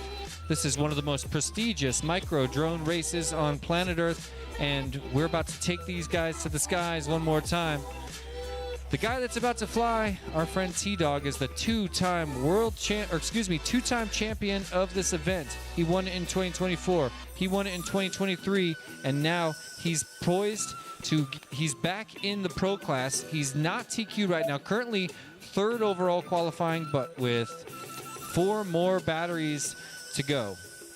So he's halfway through qualifying and looking to make an improvement on his overall qualifying time, but already set up and locked into the Pro Class Championship. So if you're passing by, that big screen looming over this entire hangar is about to show the live feed from the drones as the pilots are flying.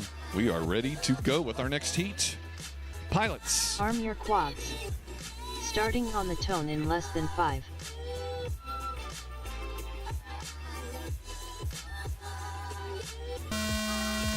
Sometimes 5 seconds can feel so long. What an awesome launch that was, and it's looking nice and comfortable. Upper left of your screen is the champion I mentioned, T-Dog, the current and two-time champion of this event, and flying so beautifully and smoothly right now.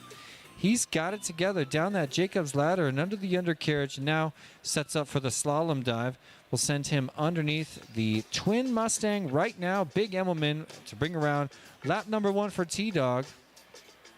What can it be? A 28.5 on a first lap. That's what you want to see. That's unreal.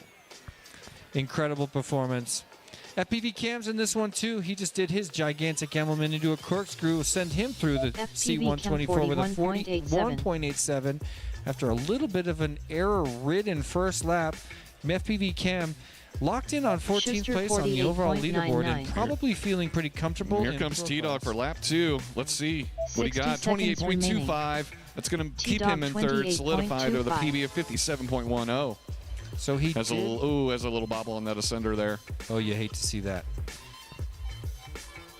Well, he's back in it and in the action right now, but yeah, he did improve upon his 2-lap time, which is what you want to do. He's still locked in on third place overall on the leaderboard, but a stronger third than it was before this round.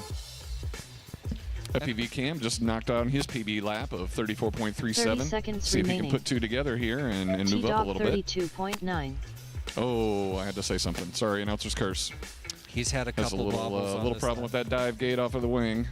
String Bean FPV 98.85.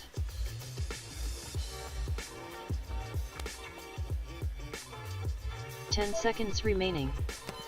Schuster 57.62. Schuster gets on to lap number 3 as well. Spring Bean with a gigantic dive on our dive gate coming off the wing ride. Down. Finish your Don't lap get stuck and under then that thing. Ooh, close one, String Bean. Makes it out safely. But there's just, look at that. There was one of those moments where all 4 aircraft parked on the ground. Guess we are here at the end. It's time to finish your laps. Yep, we are done. Yeah, please finish your lap. Everybody is finished at this point, except for String Bean, who we are waiting for now. String Bean's currently in 21st overall. The 2-lap 81.71. He is coming in on for his second and final lap. It was a rough run for him today. String Bean this FPV one anyway. finished 2 No laps in improvement for his position there. 153.99. Please land. And now we're going to bring them in, swap a battery, and Race do it over. all again.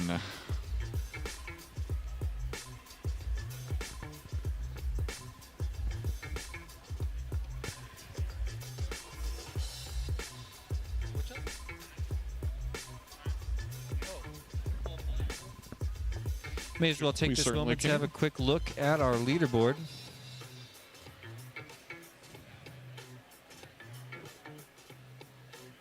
Yep. All right, there we go. There's our leaderboard. So sitting comfortably in first place, it's still Neon with a 2-lap time of 54.03. Just 0.3 of a second behind him is Proximo in second place, and he's been pushing up on his time. And there's T-Dog, the current champion of this event, 2-time champion, sitting 2.5 seconds back at 57.1. And we've got Custom FPV, Porkchop, Screecher, Wordna, AO8, Nightwing, and Tweech rounding out your top 10 at the Microdrone race at the National Museum of the United States Air Force. Looking down at the bubble, Scrap Heap is parked on 16th place, and the question on everybody's minds is, will one of the pilots from this particular qualifying round be able to push a few steps up and get ahead of that 16th place bubble? I'm hearing no from Scrap Heap in the audience. Trashbiss, wait, what? Yeah, because Trashbiss is biting on your heels right now. He's currently chilling in 19th place. And if he makes a couple improvements, he could easily bump from 19th to 16th, pushing Scrap Heap down.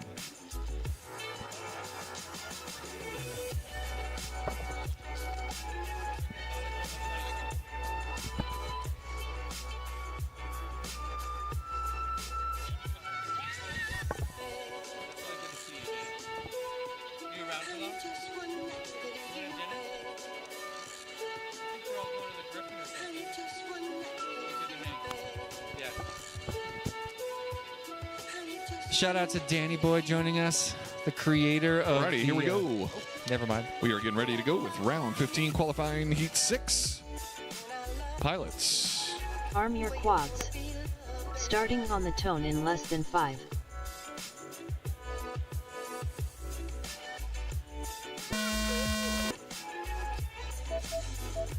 Oh no. Well, we got 3 of them off the block. Some sort of a strange error for Schuster. Looking at FPV gaps right in the face. T-Dog already over the wing ride and making his way along the bottom. I mentioned just a second ago we were shouting out Danny Boy Driscoll joining us here in the spectators gallery. He's the creator of the multiversity system that made this race initially possible a while back. And the unbelievable command center that is parked to my right.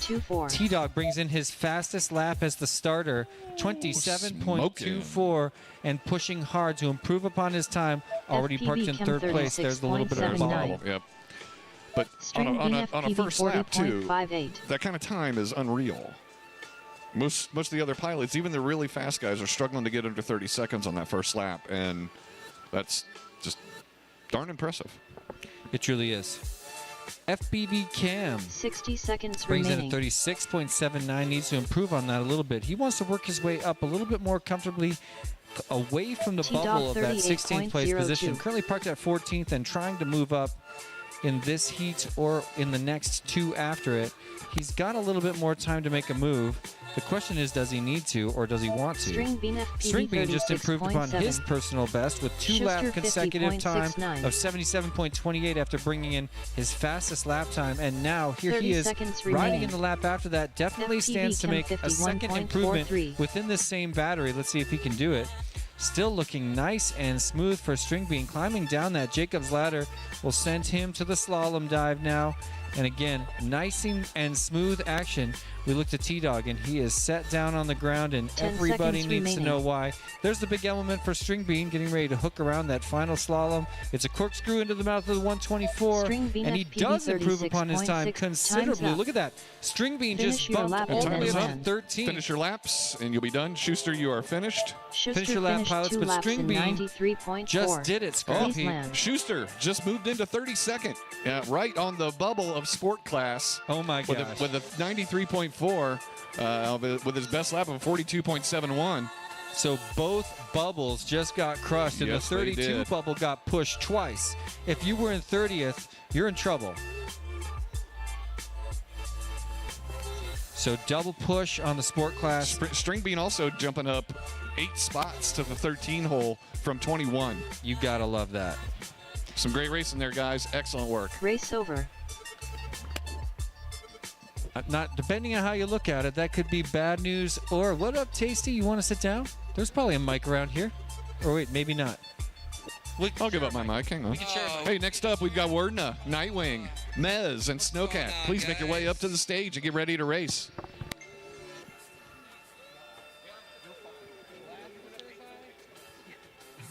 Blasta says hi.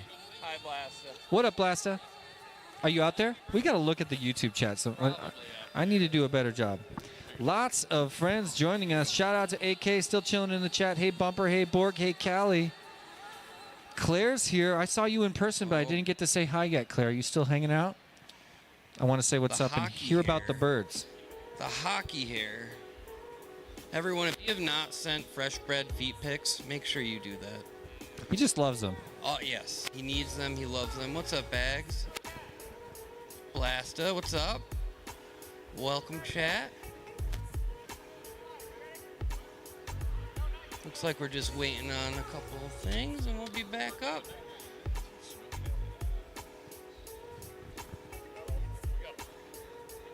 We got all 4 pilots. We're getting ready to send them.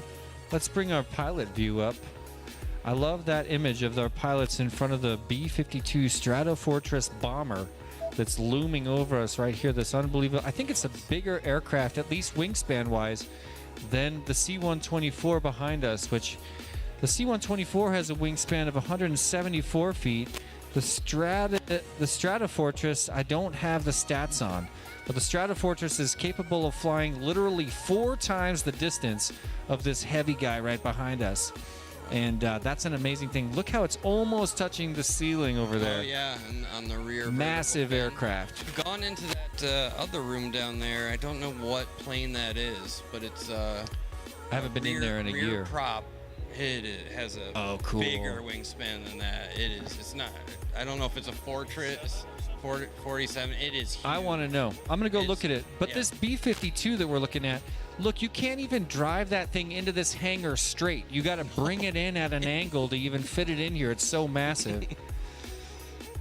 If you guys haven't checked this museum out, haven't been here, Dayton, Ohio, it is. Yeah, for it those is of you jam-packed. For those of It you is- in the chat, I'm not a museum guy, but I am a freak for this museum. I love coming here. It is an absolute treat and treasure. It's a treasure trove of aviation history, and I just cannot get enough of it. What an honor it is to fly in a world-class, prestigious micro-drone race right here at the National Museum of the United States Air Force. Here we go. Let's send off the pilots. Arm your quads. Starting on the tone in less than 5.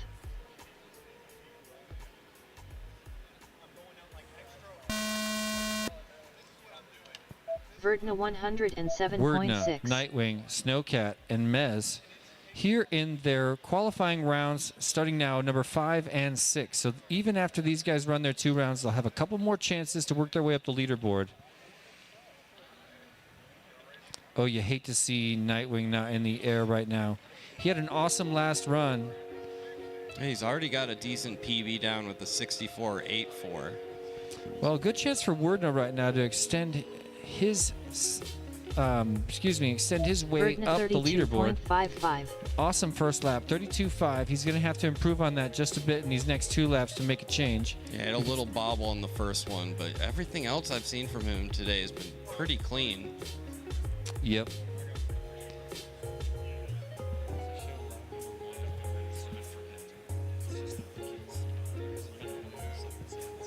No. 60 seconds remaining. Here comes Wordna for lap Mez number 2. 57.28. Verdna 29.38. 29.38. So now Wordna is poised to improve upon his time and potentially scratch his way up the leaderboard into 5 or potentially 6 overall. Snicket 73.59. This is looking like a really strong lap. Oh, he made it out. Or how did he get away with that? I don't know. What The just recovery happened? time on some of these pilots is insane. You blink and they're back. You never 30 would have thought seconds they remaining. did anything wrong in the first place. You know, I actually asked T-Dog's mom about that, and she said the reason he can recover is because he Verdna never loses 33.4. orientation. So, okay, Wordna with a couple of little errors there puts him on lap number, 3. I was going to say 4, but it's actually 3 with a 33.4 following his Mez 29. Wasn't good enough to 47.47. improve on his personal best, but 10 it was seconds close. remaining. And you can see that he's a couple bobbles away. It's safe to say we're going to see Wordna improve on his time. Time's up. Pilots, finish your lap. and then land. I'm just itching to see T-Dog get 227s or 226s down. 226s, yeah. Ooh, yeah, him, Proximo, and Neon going at it. That's gonna be. I mean, to have a race like that at the museum, I don't think there's. It's been gonna one like happen, that. dude. What I else do you agree. want? What else? do you No, want? that's all I want. That's all I want. I want to see 226s or 227s. Proximo's already there. I have a feeling Proximo could eke out Neon's Mez finished 2 laps fastest in time and take the number 1 spot 91.07. from Look him. how close Please he land. is, dude. He's What, 3/10 of a second. Yeah, Snakat 0.3 finished away. 2 laps in And, I mean, he has it in him to take it 152.68. away. He Please definitely land. has it in him. Yeah, man. He's been flying so clean today. Neon as well. Race I mean, over. If you watched last Wooptopia, Mez Neon, finished 2 laps in he came in sick, 66.88. so you know, Please land. the cards were stacked Mez against The him. finished head 2 games at laps in Wooptopia were insane. 25.17. Yes. There Please was a land. massive upset. You know, even just going into qualifying, so much was happening. Look at how hardcore at Wooptopia. AK, you're in the chat. Tell me if you agree with this. The level of skill that was present this year at Wooptopia drove all qualifying pilots to qualify differently than they would have at any other Wooptopia or any other race because they were so desperate to qualify higher. They weren't riding on on top of the comfortable level of their skill like you normally would early in qualifying. They were pushing really hard. That's why we had phenomenon like Rain, who should never have been in hobbyist because he was fighting so hard to qualify among the field of giants, and he wasn't the only one.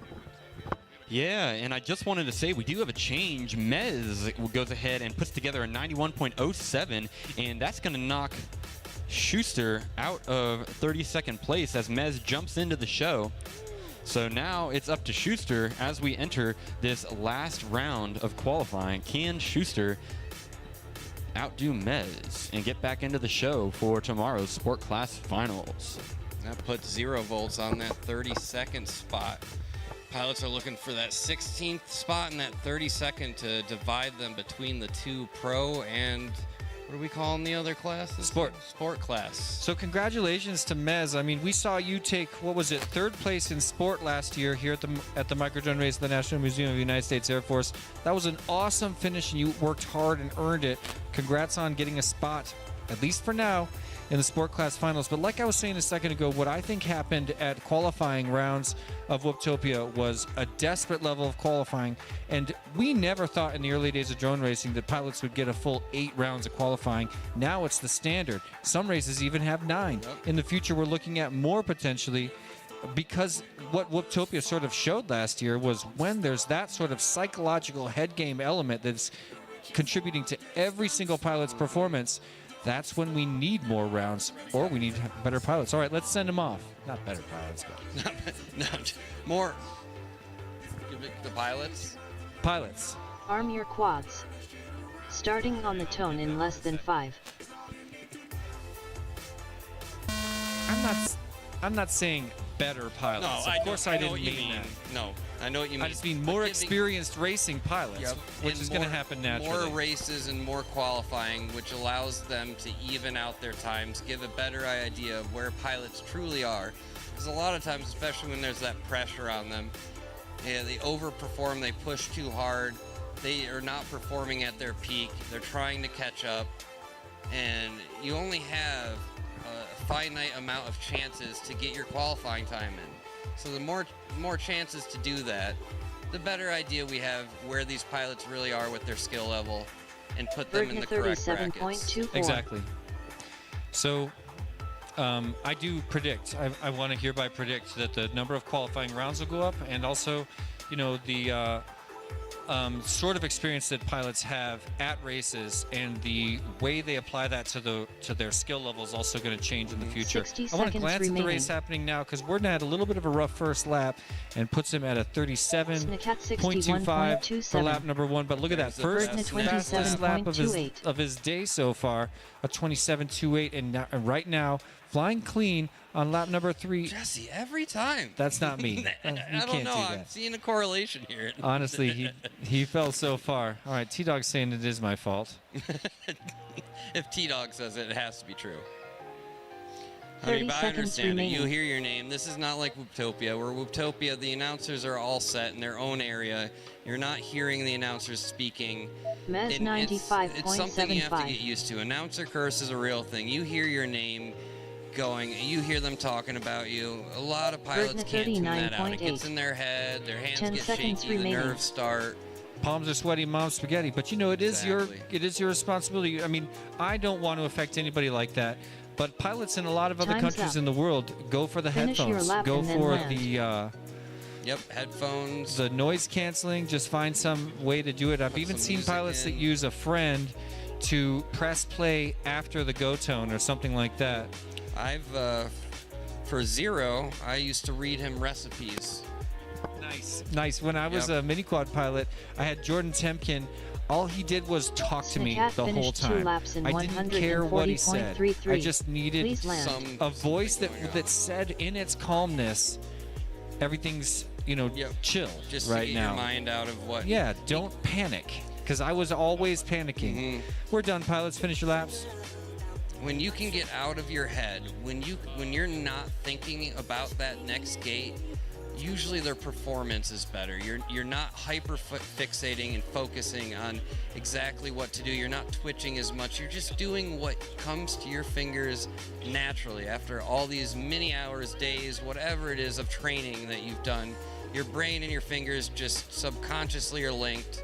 And when you start to think about what you're doing and how fast you're going, where your throttle is, how your pre-turns are, it usually doesn't end up well.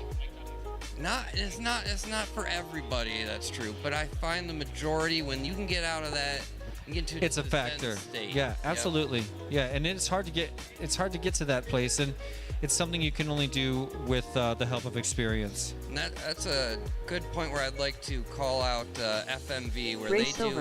on Velocidrone, a weekly race, and they have the chat going the whole time. So you know, people are talking about you, people are talking about the other Nice. pilots, and it gives you a chance to practice That's first awesome. flying and being able to listen to announcers talk about you as you're flying, because it is something with practice that gets better.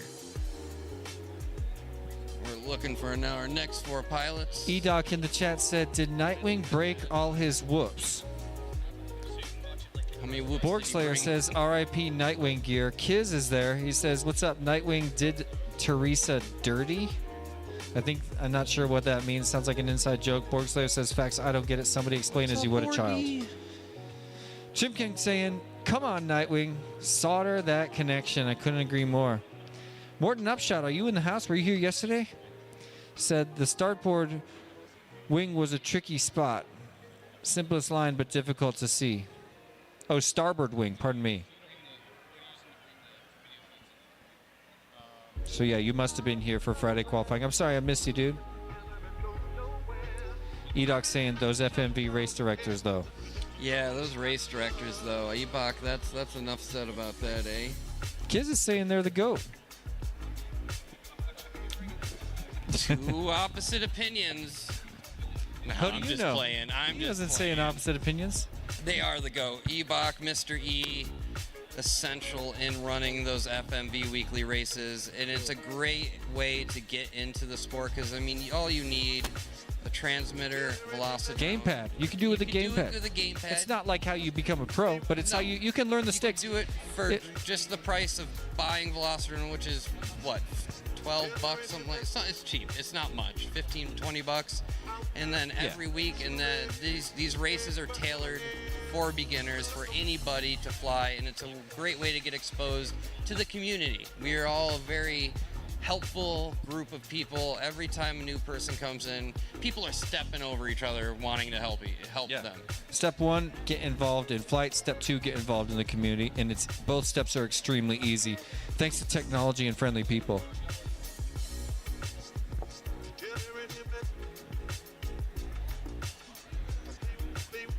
Back to the top.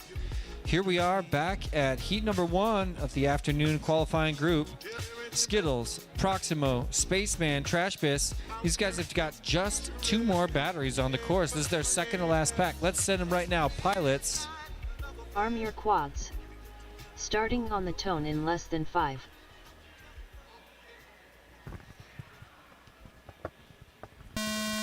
And they're off, all 4 pilots. On this one, I'm looking for Skittles, all right? I'm seeing, can he come up to my time? He's close. What's your time? Closer. I'm a 72 something, and I think Skittles is at 74, so he could do it if he doesn't do what he just did. But he can do it. Skittles is one of the kings of trash talk, and this whole We Bleed esports series, I've been listening to it. Skittles, I'm there. I know what you say. So let's see what he can actually do. Can he put down 2 laps that beat or tie my 72? Because I want to race Skittles tomorrow. Come on, Skittles. This HD 0 quality, man. I was FPV out there Skittles just testing earlier 41.31. with antennas on my HD zeros, and I was getting better. Not the Proximo quality, because obviously the quality of 26.61. HD 0 is leagues better. 60 but I was seconds getting remaining. less interference, less static, and here's Skittles, you know, obviously he's down on the ground. But besides the point, I was getting better video with antennas on looking at HD 0 than I was getting going directly into the ground station with analog. So this has kind of changed my idea about HD 0, and we're getting now to the point where whoops, with a 5-in-1 HD 0 board, are getting down to 17 grams. They're becoming just Proximo as 30.74. competitive as analogs. 30 seconds remaining. Yeah, such an awesome time to be alive. Yep, there's he says 74.6 for Skittles' PB. Proximo brings in his personal best, and is that correct? Did he just move into first place? Wait, was that a beating of the Neon best lap time? We're gonna double check. It's under review, ladies and gentlemen. 10 seconds remaining. I'm showing a 26.26 and a 26.61 for Proximo. We're going to double check that. That shows a 52.86. That would be an unbelievable accomplishment. So we're going to double check it. Let's do it together. We're all looking at the screen on the upper right. Look how clean he's flying. I was privileged yesterday to fly with the best, with T-Dog, with Neon and Proximo at Proximo's house. And it's just amazing to see how these pilots can navigate these obstacles before you can even blink. They're on to the next section. So smooth, keeping their speed throughout the corner. I love how a lot of those pilots, like Proximo at the end on that last wing sections, doing the wiggle in and out. It's not true, so the This is looking legit. This is legit. Proximo is now your TQ, ladies and gentlemen, and your fastest lap. And it must be a very small split between Proximo and Neon. Pretty sure Neon had a 52 something. Look at that. Or was he a 54?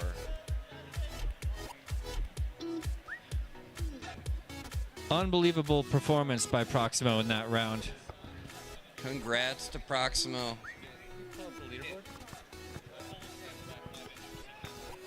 So we're going to glance at the leaderboard now, and we're going to scroll to the top.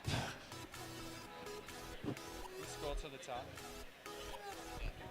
Scrolling on up, and look at Oh, that. yes, it was a 54. Wow, with Proximo on a 52.86, edging Neon out. Incredible. Yeah, absolutely. Proximo incredible. moves in front of top qualifier Neon by about 1.25 seconds. Now T-Dog has a little bit more ground to make up. He was looking to try to beat 54. He's got to shave off 4.4 seconds now to get up into that one spot where he's used to hanging out. Custom still chilling in fourth place comfortably. And of course we got Porkchop, Screecher, Wordna, AO8, Nightwing, and Tweech rounding out your top 10. Having a look down at the bubble, none other than FPV Skittles chilling in 16th. Yeah. Proximo? Which lap? Looks like we're going to maybe go into one more DVR review. Second, they're saying Proximo missed one gate, second lap, right before the dive. You do the split in and you do the corked dive thing. It's a square, and then there's a little dive. So there's lap 2, one of those. I'm being told that that round is back under review, but we're going to send the next race up because these guys are ready to go. Arm your quads. Starting on the tone in less than 5. It's another chance for Skittles. Another chance for Skittles indeed. Currently parked on the bubble in 16th place. The question is, does he want it? Oh, he wants it. He wants Pro Class? Okay, alright, I didn't say that. I mean, he's in Pro Class currently. He is, but he's on the bubble. He is right on the edge, and there is still a chance to be edged out. Well, now is his final battery. Same with Spaceman, Trash Piston, Proximo, now flying their last pack on the course. Here comes Proximo to finish his lap Proximo number 1. 31.75. Must have had a couple little mistakes there, but he's still got at least 2 laps he can do. 3.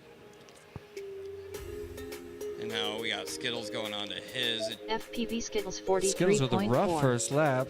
I know he can do better than that. We'll bring him around in a minute. Taps his forehead on that gate coming out of the wing dive. 60 seconds remaining. Proximo 25.92.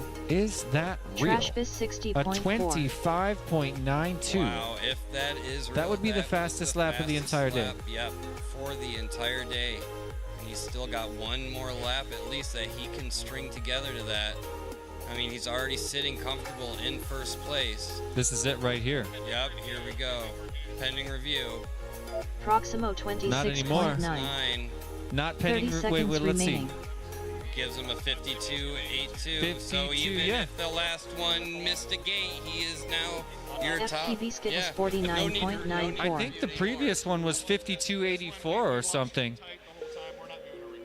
Yeah, it wasn't not So much of a Proximo difference. is indeed your official 10 top seconds qualifier remaining. currently.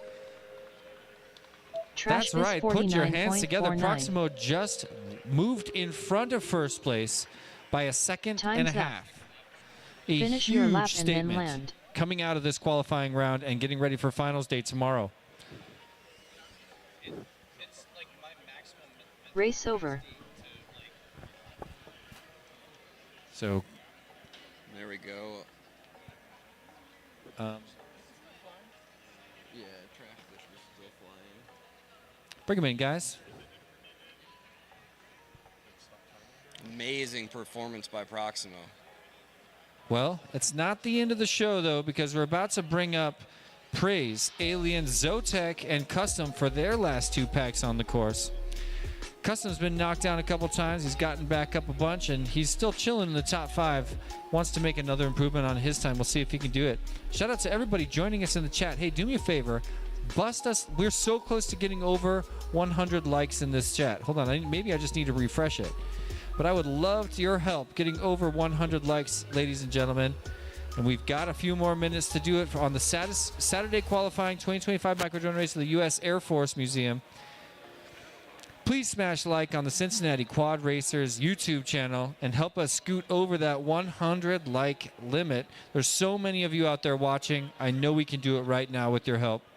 It's a great way to support the race and all the work that has gone into it so far. Let's take a quick break to say what's up to our sponsors, if you don't mind. Let's bring up the sponsors. No problem. Just going to rattle them off because I'm so grateful to this entire family of sponsors, starting with gold sponsors. Special thank you to Newbie Drone, Ready Made RC, Custom FPV, HD0, Happy Model, T-Motor, and HQ Prop. And an even bigger thank you to our platinum level sponsors, Emax, Rec.com, Beta FPV, Tiny Whoop, and Foxeer, and of course, our presenting sponsor, WeBleedFPV.com, coming through with the highest level of financial support for one of the greatest microdrone races on planet Earth. Of course, I'm talking about this one, the 6th edition of the Micro Drone Race at the National Museum of the United States Air Force. We're going to be bringing 4 more pilots to the skies in just a moment. Zotek, Custom FPV, Alien, and Praise are going up for their final 2 qualifying batteries before we build our entire official leaderboard going into 2 double elimination brackets of racing tomorrow morning. Morton Upshot on the chat brings up a good question. He writes, what are the rules if I blow up exiting the door? Can I fly back to the start and reset my lap? Now, in the past, that was something that people could do, but in Wooptopia and at this race, that is not a strategy that can be utilized. Now, he does argue, you know, if he just missed every subsequent gate, it's pretty clear if somebody does that on purpose versus not doing it, you know, if they miss it by accident and forget. If It you would miss definitely for be accident- frowned upon. Yes, Yeah. frowned heavily upon. Now, if you do it by accident and you don't realize it, that will scrub that lap, and your next one will count. But if it is obviously on purpose, no, we do not allow that. There's Custom having a seat at the tables and pulling those goggles down for his last 2 packs.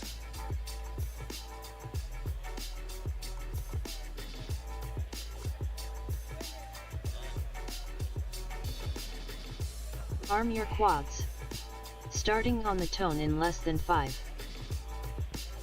All right, wait, we're Stand down, pilots. Race over. Got a hold down from Noah real quick. Checking his arm, it looks like he has no RX. Cat's in the chat going, let's go custom. Nappy FPV, LFG custom. All right, we are about to send it. Arm your quads. Nappy, you're Starting here, on right? the tone in less than 5.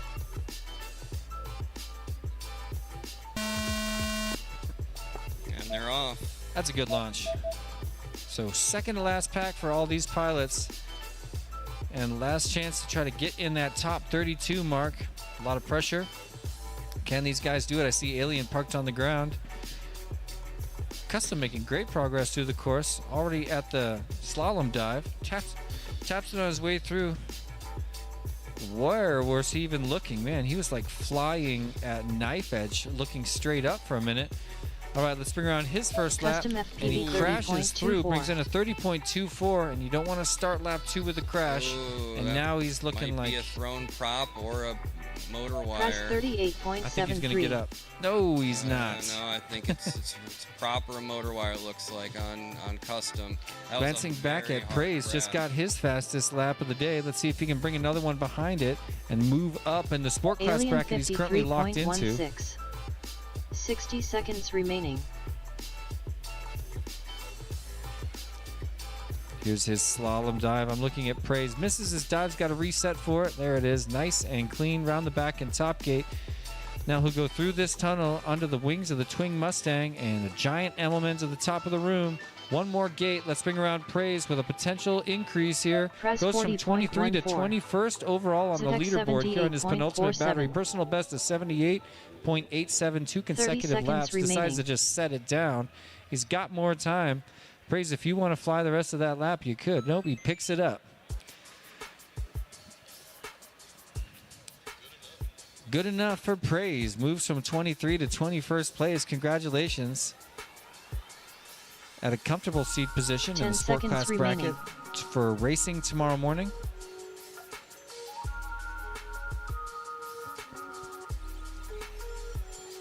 Time's up. I don't think this Finish your one's lap gonna and change then it land. for anyone but Praise. With that new PB of a 78.87 and a new best single lap 38.73. Finish your laps, guys. We're all done. Alien, you're done. Alien finished 2 Great laps in job. 131.72. Please land. Look at that. Look at that, Jeff, man. Look at that We Bleed man.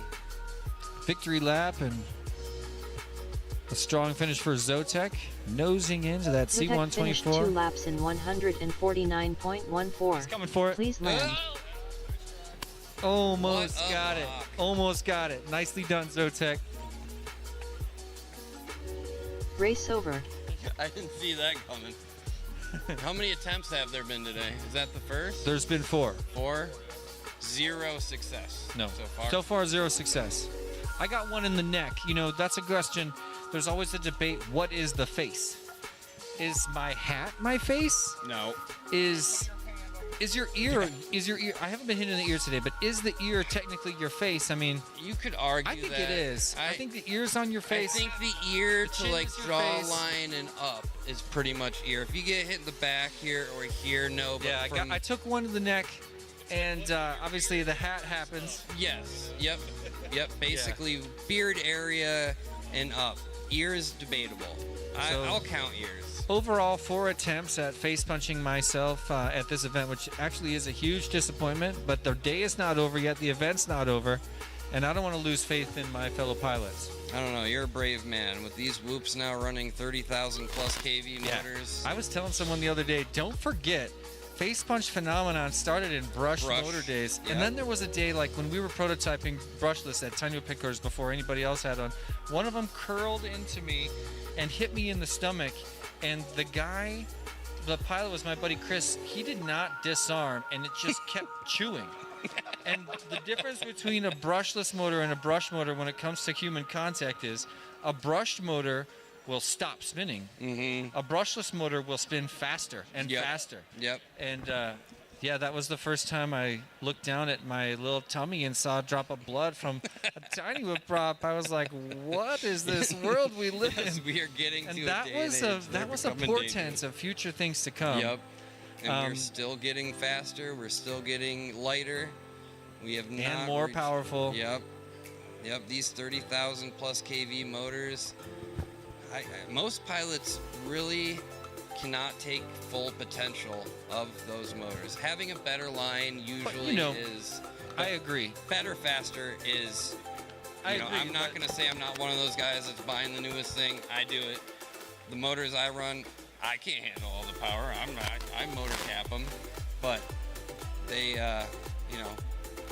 Yeah, I mean, the thing that I remember when I was learning to fly, in 2015, I learned to fly on 3S, which was like really common. Yeah, and same, people were like, same. that's all you're ever going to need. Yep. And then I put on 4S and I was like, oh man, actually, if I learned with this, I could have made a lot of saves and crashed a lot less because, you know, just like with early Tiny Whoop, in the beginning of Tiny Whoop, if you drop the throttle to 0 for a second, you better be full throttling for like 5 seconds or you're Yep, hitting the or floor no you're matter gonna- how yep. high you are. That's how low the power to weight ratio was.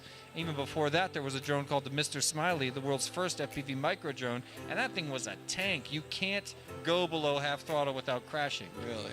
So it's like when you look at power output now, the power is getting bigger and bigger.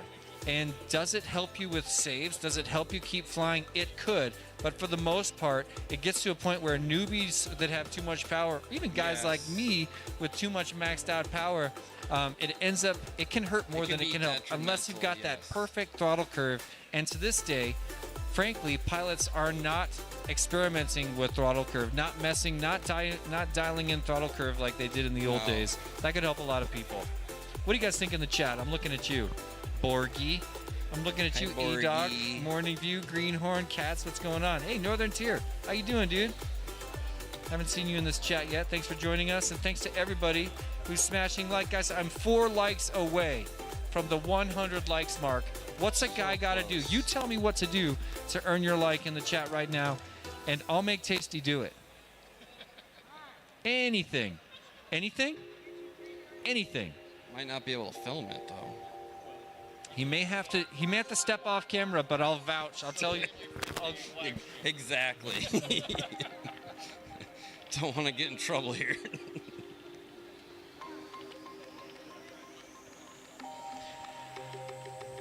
Well, just checking for thumbs now. Pilots will be launching momentarily. let's not forget, this is the final round for these 4 pilots. Here we go. And pilots. Arm your quads. Starting on the tone in less than 5.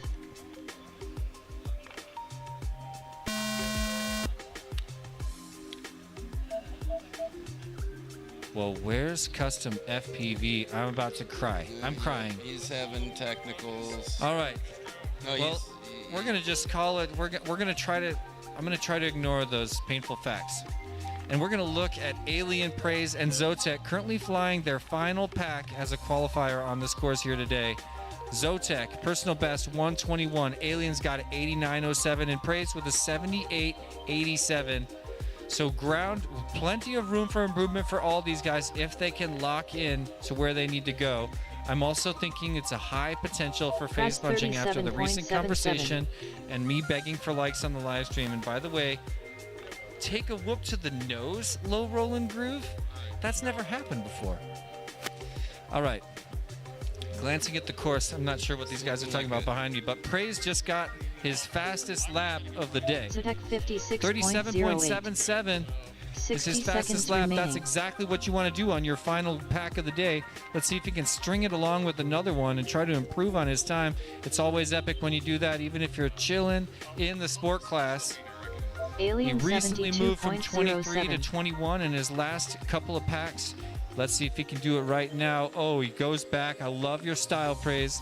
Bringing it around. Did he do it? 45.04. No, so close. He put down a 45.04. 30 seconds and that's going to remaining. be hard to come back from during this battery, but Praise, I'm an instant fan. I love your flight. And a beautiful attempt. Alien brings in a long first lap, and that's looking like I'm looking here for some either a VTX read issue, but I'm guessing not. I'm guessing it's going to be a tough 10 one. seconds Let's bring remaining. Zotek I knew just it. improved on his 50.96. time.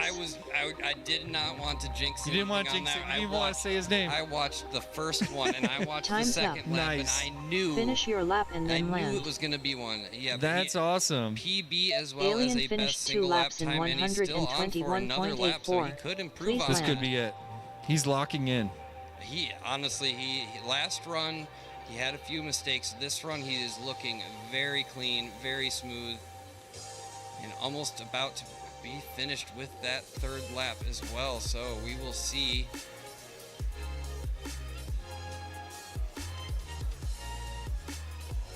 Beautiful. Oh, beautiful. A little bit of a I'm holding my pullback. breath. Last element right here. He's just got to get to that start gate. What does he do? Zotek finished 2 laps in Nicely 102.5. done. Oh my Look at gosh, that. Please so land. He did it close, again. Zotek. He did it again. He's up to 36 with a 59.6 and a 51.54 back to back. You almost got to that bubble on your Yep. final pack. Oh my gosh, Best what an runs. awesome final I've round. been noticing that today. A lot of pilots on their last or close to last runs have been putting down their best. You know, And I know it does take, a few packs to get does. formed in to It feel does. the track, but usually it seems halfway through or 3/4 of the way through, the best ones, the best laps are there. And then pilots are just, they feel comfortable in their position, they push. And a lot of the times they push too hard. And so those last third, fourth, or quarter or third of the Race race, over. those laps just get thrown in the trash. But this race today, there have been a lot of best runs on that last battery. Top runs, top times. Backzill in the chat saying, great job, Zotek. AK was egging you on, saying, come on, seed 32. He got so close, dude. Ended up on 36. Borgslayer's right there, says, oh, Zotek. Let's go, Zotek from Cowboy with the camera. Greenhorn's right there cheering you on. LFG Zotek. A lot of love in the Geek chat. Band showing a lot of love, too. Yeah. Greenhorn also saying, nice racing, Alien. Alien had a strong finish as well. Yep. And is now chilling in the sport class. Alien was running very clean today. And by the way, Everything else Tasty, was we've done it. We've crossed over to we 101 likes, and you didn't even have to do anything crazy. Wow. But you're still willing to, right? Of course. Anything for the chat. Anything. He said it. What up, Props Off? You got to draw my attention to it. That was a sweet round, and you know what that means? We've only got 4 more heats in the entire day today, and then it's griff time. We are getting to a close. It's a hard cutoff of 5 p.m. today. We are at 4:13. Right on schedule. So we're about to bring up T-Dog for his last 2 batteries. Schuster's stepping up to the plate. FPV Cam's coming back, and let's not count out String Bean. There might only be a little time left.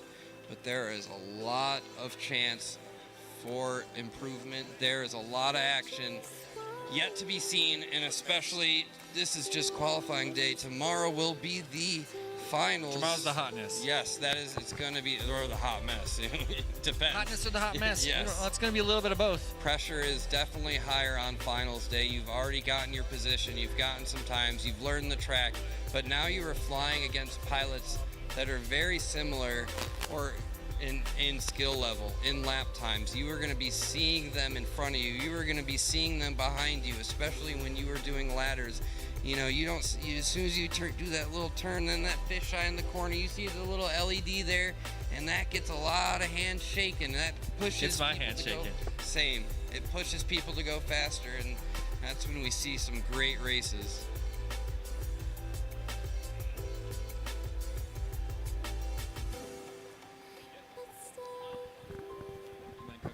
Yep.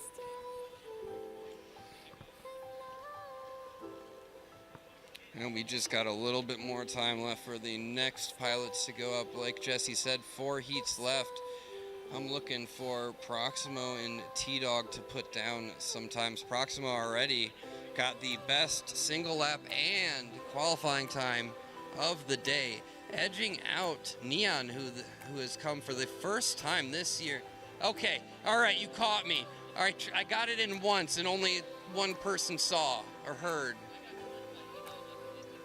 Oh, shoot.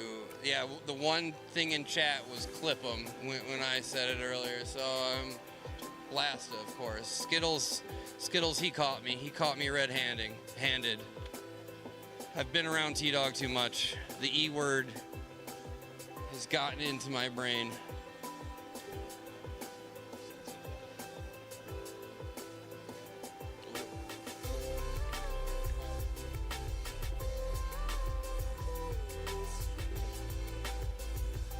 Arm your Pilots are quads. sending it. Starting on the tone in less than 5. In this race, we've got T-Dog, Schuster, String being FPV, and FPV Cam. What's up, Skittles? How's it going, bud? I do too. Yeah, it seems like that today with you as well. Anytime, yeah, was it us? No, it was just perfect timing. Yeah. Now we're gonna go on to lap number 2 here for T-Dog. T-Dog String being 29.09. takes a little bit of a hit there, goes down, but is back up. FPV Cam upside down, and ooh, that's wires that I see in his view. Oh, he's out. He was inside the top part of the frame and the inner lining of the String tunnel being gate. FPV Getting out of that 45.37. is a feat. Hey, T-Dog really cuts into that square tunnel. Let's see what this lap is. If it's going to be T-Dog Ooh, 27.6. One of his better 29 ones. and a 60 seconds 27. remaining. So if he can put like a 26 or 27 with this, that'll cut his time a couple seconds. See if he can sneak up there into one of the top 2 positions. If he can edge somebody.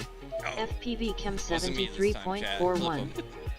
Okay, here he comes. Let's see. We're getting there. We only have one little Ooh, spot that was a left window there. wipe and Here a we half. go. T-Dog There we go. 26.3. It puts him into second.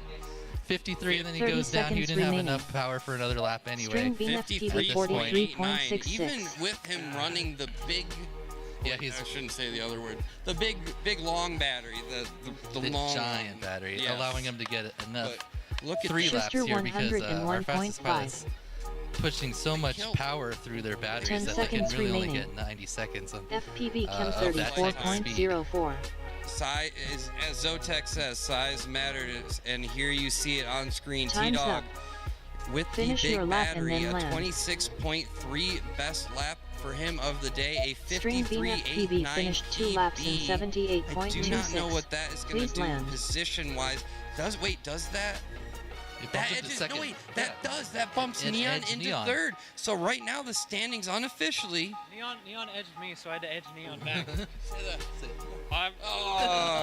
FPV Chem So that finished 2 laps in unofficially 69.63. Proximo Please land. first place. Yep. Second, T-Dog.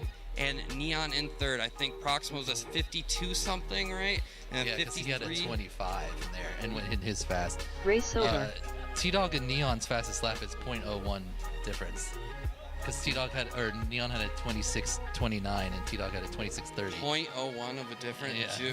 For just their Tomorrow's- fastest lap. Oh my God, I got goosebumps. Dan, tell him. Do I have goosebumps? Oh, you literally I actually have goosebumps. I've been waiting years to see Neon, Proximo, and T-Dog together at a race, right? Like it's been a while in the making. Yeah, and like T-Dog said there, at Utopia, in Neon's last pack, he edged T-Dog out to get the first top qualifier. And here in this race, I guess he gets one more, right? He's got one more he's pack, got but one his more. second to last pack, he edged Neon out. Yes. So return the favor of the edge there. He has a chance to edge Proximo. Yeah, now. so if he can cut another second or two off his time, Yep, and he it's- can jump up there into the TQ, which he's used to sitting in, especially at this race. he He's can do won the it. last 2 years, He if could we definitely hadn't do said it. that enough. Yes, we've said that a lot today. If no one knows, T-Dog's the reigning champ. All right, Two-time. two-time. He's a two-time. He's edged everyone 2 times. We're not. If he's still here, he definitely knows about getting edged by T-Dog in a NASCAR fashion.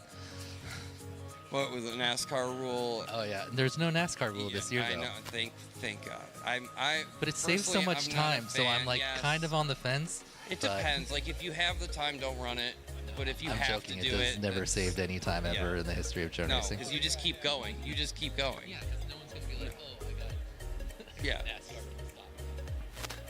It's just like the when they run Iron Man or Chase the Ace when you have to get 2 We're searching for consecutives. T-Dog, and where is he? I see a propeller in his view. Oh, he's shaking. Oh, there's green. He's on the ground looking at some. You see green? That's probably gate green. No. There's definitely that's the green from his LED, but I did see gates in there. He's on the ground somewhere, like underneath, I think the ramp maybe. Yeah, because you can see the propeller in your view.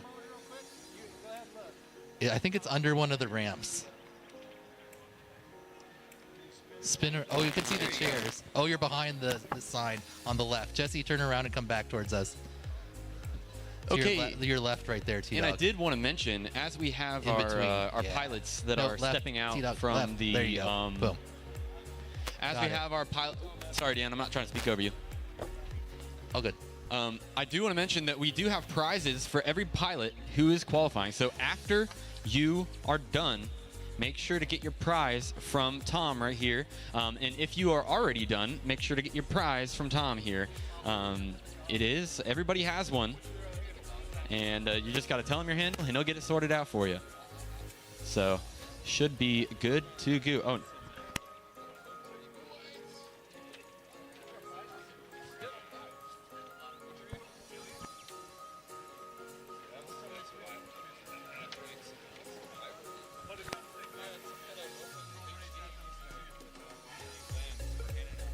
Okay. All right. Yep. So pilots, if you're already done and you didn't pick up a prize, come by, see Tom, and grab your prize. Everyone flying here at the event gets a prize. So. Yes, sir.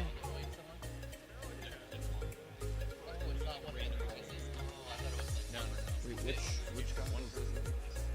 The new one? Just normal. Oh, yes. I have a chance to get them again. Get it back. Yes. It's not a raffle. Yeah, man.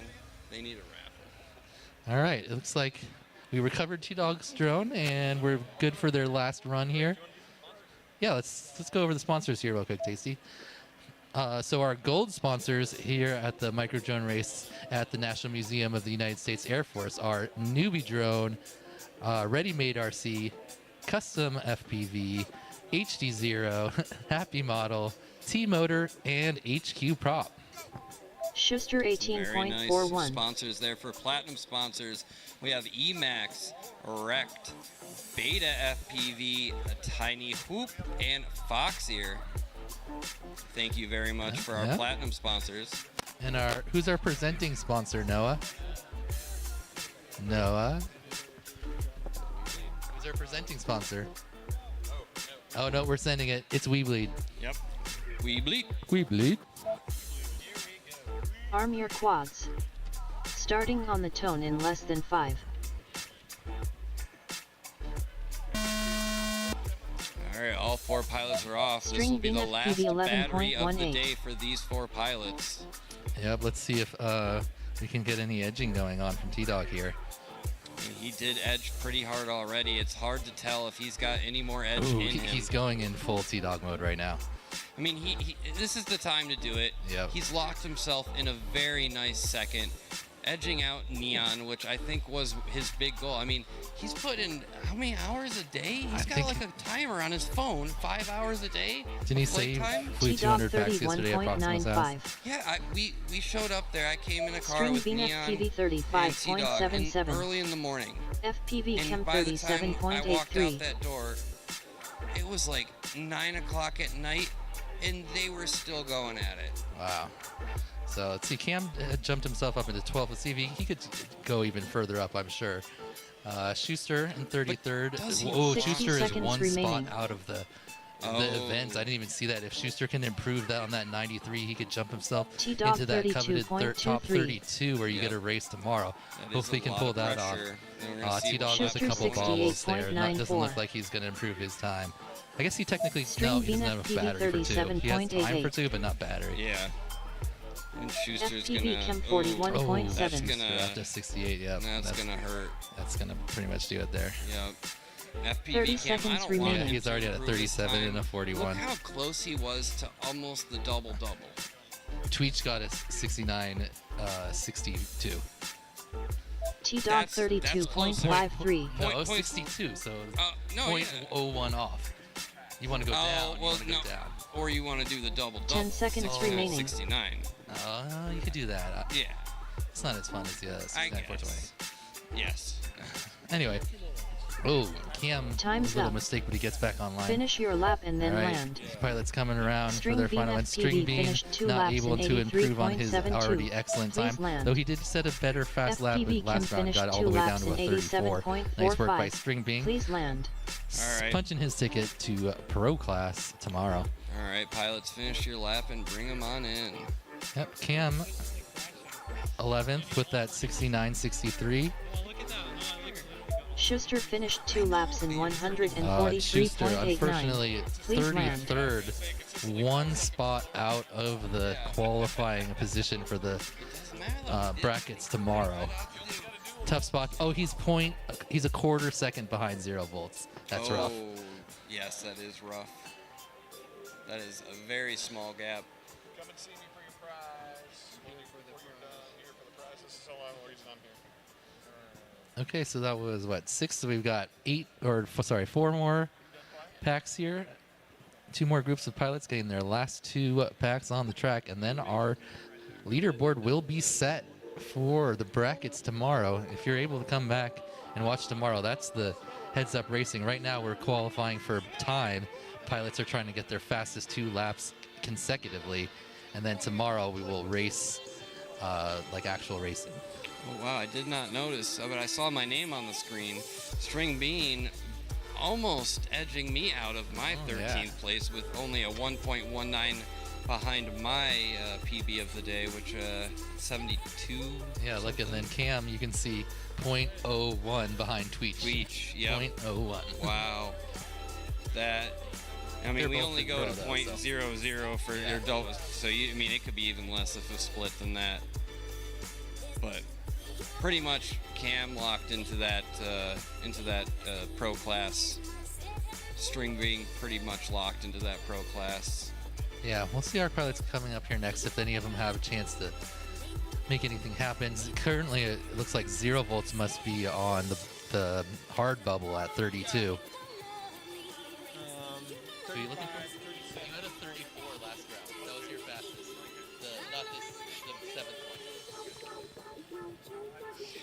Skittles Trim King FPV says Skittles needs a bunch of colored bow ties. Are you a bow tie kind of guy?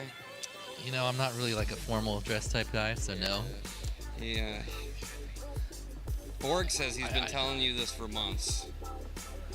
Bow ties? I don't know. He also wants you to get Does some a bow tie Race go over. with like a fro? You can make anything work. It's That's true. just, I don't know. I think it would look pretty funky. Oh yeah. Cali FPV saying, good job, T-Dog. Borg saying, Skittle Edge is sitting down. Whoa. Okay, so we've got Weirdna, we've got Snowcat. We haven't advanced. What's happening here? Oh no, it's right there. Okay, so this is our second to last group. They've got 2 more packs. They're 7th and 8th times on the track. Let's see if any of them can improve their qualifying positions at their last go. You want to roll to the next one? Alright, yeah, I'll talk to you. Schuster All right, finished and 2 before we do laps that, in let's talk about our presenting sponsor here 276.24. at Please the Micro land. Drone Race at the National Museum of the United States Air Force, presented by, of course, We Bleed FPV. We bleed. Be sure to check out We Bleed. If you saw here T-Dog just qualifying, he's using a We Bleed exclusive you giant cannot battery. Get it from Can't get it anywhere else. All right, here we are going on to the next race Arm with your Wordna, quads. Nightwing, Mez, and Starting on the Snowcat. tone in less than 5.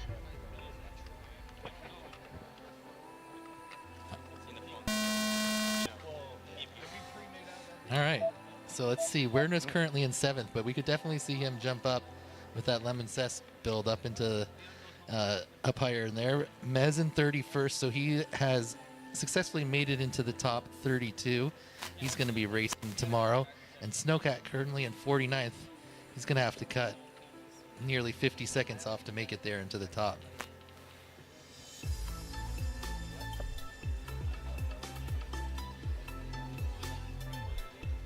Vertna 31.06.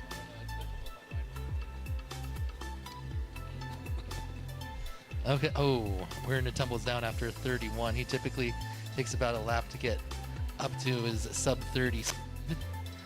But it's going to be tough here. He still has one more on the track. Mez 48.35. 60 seconds remaining. Let's see. Werner coming around here. Hit a 31. He had a bobble on this lap. Vertna So it's a 33.53. If he has the battery, he has time for 2 more, but I don't know if these fast guys have been able to do 4. Snicket Let's see if he can put down a good lap to get 71.04. ready for his next lap. Ooh, he cuts even too He tight. saw it. He saw it, though. He went back. After that- Neon was able to get 4 earlier, but I think he killed those batteries. Oh no. I'm so sorry, guys. 30 seconds We remaining. didn't have the video up. It's all right. I was watching it on my screen and it was looking great. All right, Mez puts down a 48, and then the screen isn't up. Snowcat with a 71. That's right on his PB 36.64. pace. See if he can put down another slightly faster one. 10 seconds remaining. Werner puts down 3 in the 30s, but he's already got a better time than that with a 61, average of about Time's just up. under 31 seconds per lap. Finish your lap and then He's land. got one more here to try to improve, but he's already comfortably in pro class at that 7th place position. Mez coming around. I don't think he got his activation on his second lap, because he's been flying pretty smooth here, coming as he does that bobbles. But here we go, and Mez finishing up. Let's see what that lap is. I think that's going to be 2 laps combined. Yeah, it wasn't picking Oh, him he's up. not picking him up. Yep. I think we missed His 2 video laps looks good, for though, there. so- Yeah, Mez video finished looks 2 great. laps in And here 141.95. comes Please land. Snowcat, then 82. Snicket All right, all finished of these 2 guys laps got in one more chance 153.35. here. No improvements on that Please land. round. Improvement, but one more battery to go. We Let's do bleed? it. Of course we want to talk about We Bleed, Noah. We Bleed, our presenting sponsor here at the Micro Drone Race. The most generous donation to help us out here, provide prizes for the pilots, and just make this event go. Huge shout out to Zotek, aka Jeff Grabowski, the owner and operator / CEO of We Bleed FPV. Get your drone accessories and drone. How does the commercial go? What commercial? You don't know the classic Oh, Wee Wee yes, commercial? I do. Yeah, no, I don't know how it goes. For your Whoop house. Ooh, Zotek, can you come do your commercial live? Don't even know. Oh, he's.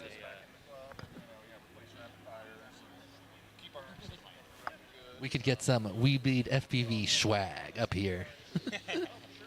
Drones and drone accessories, something like that. I get my drone All right, accessories let's from see We Bleed. if these guys can improve on their very last pack of qualifying. Yeah, let's look at the leaderboard right now so we see what they Race have over. to do to improve. How much time Werner would need to cut to jump above that 7th position. So currently he is, oh wow, only a half second behind Screecher there, who was our TQ all of yesterday. That means Bumped there's a down to chance. 6th after today, so he could definitely jump ahead of them. We've already seen him get sub 30-second laps. He just has to put 2 of them together. And Look at that Who else T-Dog did- there. Look at that. That is a nice T-Dog, nice time. T-Dog's done, right? He doesn't have any more. No, he doesn't have any more. It's just a nice time. Yeah, this is the very That last he's group, feeling so. good. So Proximo that with the leaderboard there. first, T-Dog second, Neon, Custom, Pork Chop, I'm- Screecher, Wordna, A08, Yeah. All right, here we 808 go. fast, yeah. You and me there down at the bottom. I know. Barely hanging on in this class. Only I made know, it- the I fast made boys it by showed less up than a this second. year. Yeah. Yeah, let's go, pilots. Last time. Arm your Good luck. quads. Starting on the tone in less than 5. All right, these will be the last laps for Wordna, Mez, Mez and 12.63. Snowcat. See if we can get any improvement. Yep. So, as we saw, Screecher is positioned immediately ahead of Werno with about a 60.5. So we're going to need to see either even 30s or sub 30s out of Werner to move up. He can definitely do it. It's Just looking a matter like of how it smooth. right now for not Yeah, lap this is a number beautiful 1. lap so far. Oh my God, what a window wipe that was. Yes, a little wide, but let's see there. Verdna at 28.04. It's doable. Just needs one more of those. Let's focus on someone else. Yeah, Wait, does that lap? Let's see. Mez- Mez is looking good. He's going through the Very tunnel section, smooth. that first ladder. Nice ladder, yeah.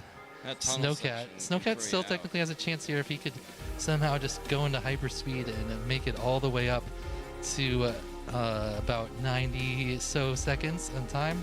He could still make in the top. You never count him out.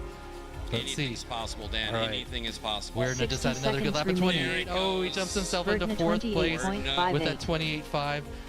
I think we might see even faster speed here. He's definitely going to try to push to go even Mez faster now that he's established himself 64.33. in the top 4. Oh, And a little too low. I think on the that battery was probably like, running down on him a bit more than he's used to. Yeah, we can't see for most pilots their battery level, but this track is a long track, a demanding track. It is a lot of straightaway sections and then into quick, small 30 technical seconds areas. remaining.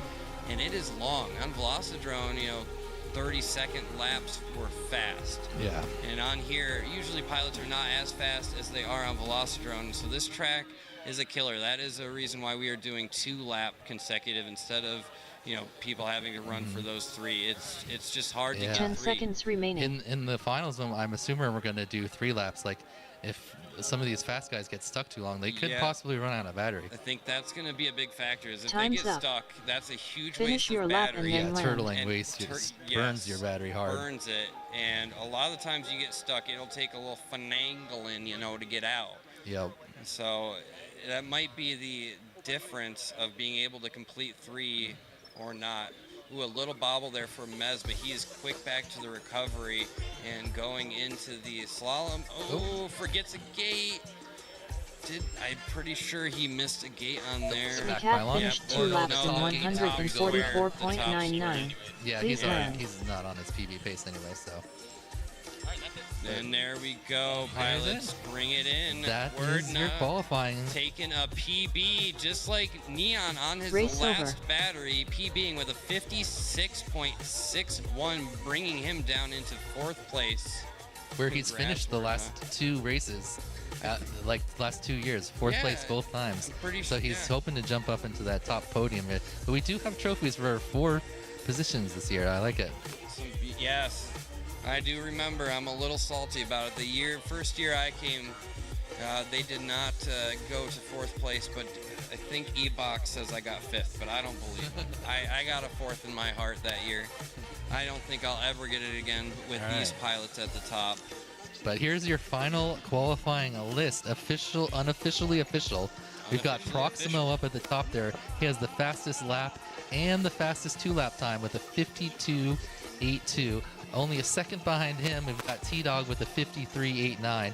And then you can also see that, like I said, T-Dog and Neon's laps, fastest lap, 0.01 apart. And their qualifying time is, what, just 0.14 apart? Yeah, do Very the math impressive. For me.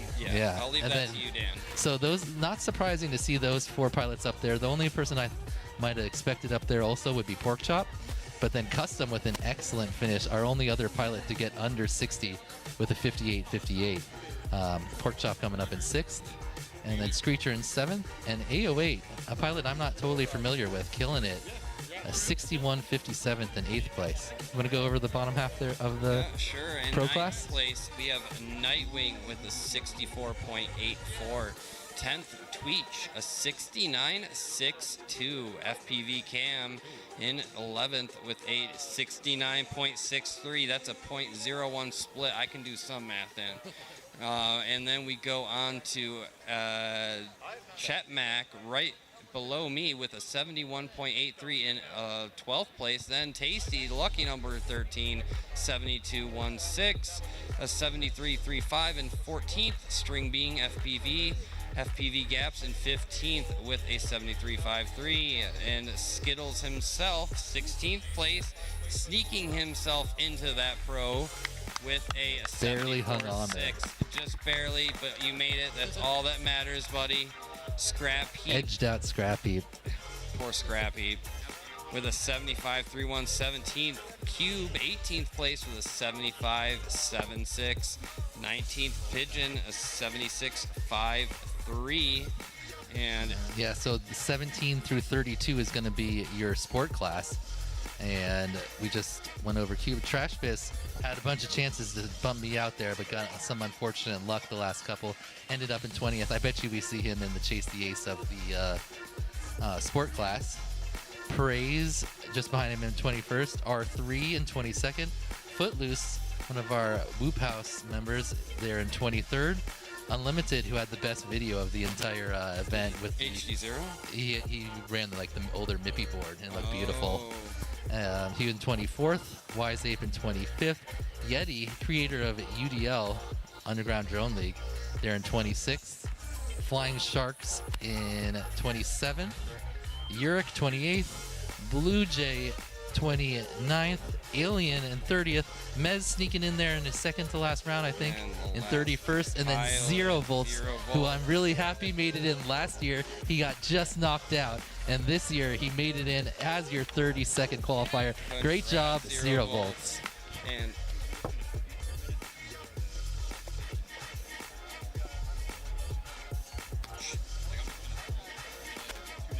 Schuster's AV, ATR Flyboy, Zotek, Matterday, Condor RX0, Lounge, Cloud9, EG1, Spaceman FPV, Crummy, Dub Squared, Hypnos FPV, Squado Quads, LCQ, our youngest what an pilot excellent of the finish. day. She would have been in the 3rd bracket if we had 4 brackets. Great job, not even in the lowest. No, really.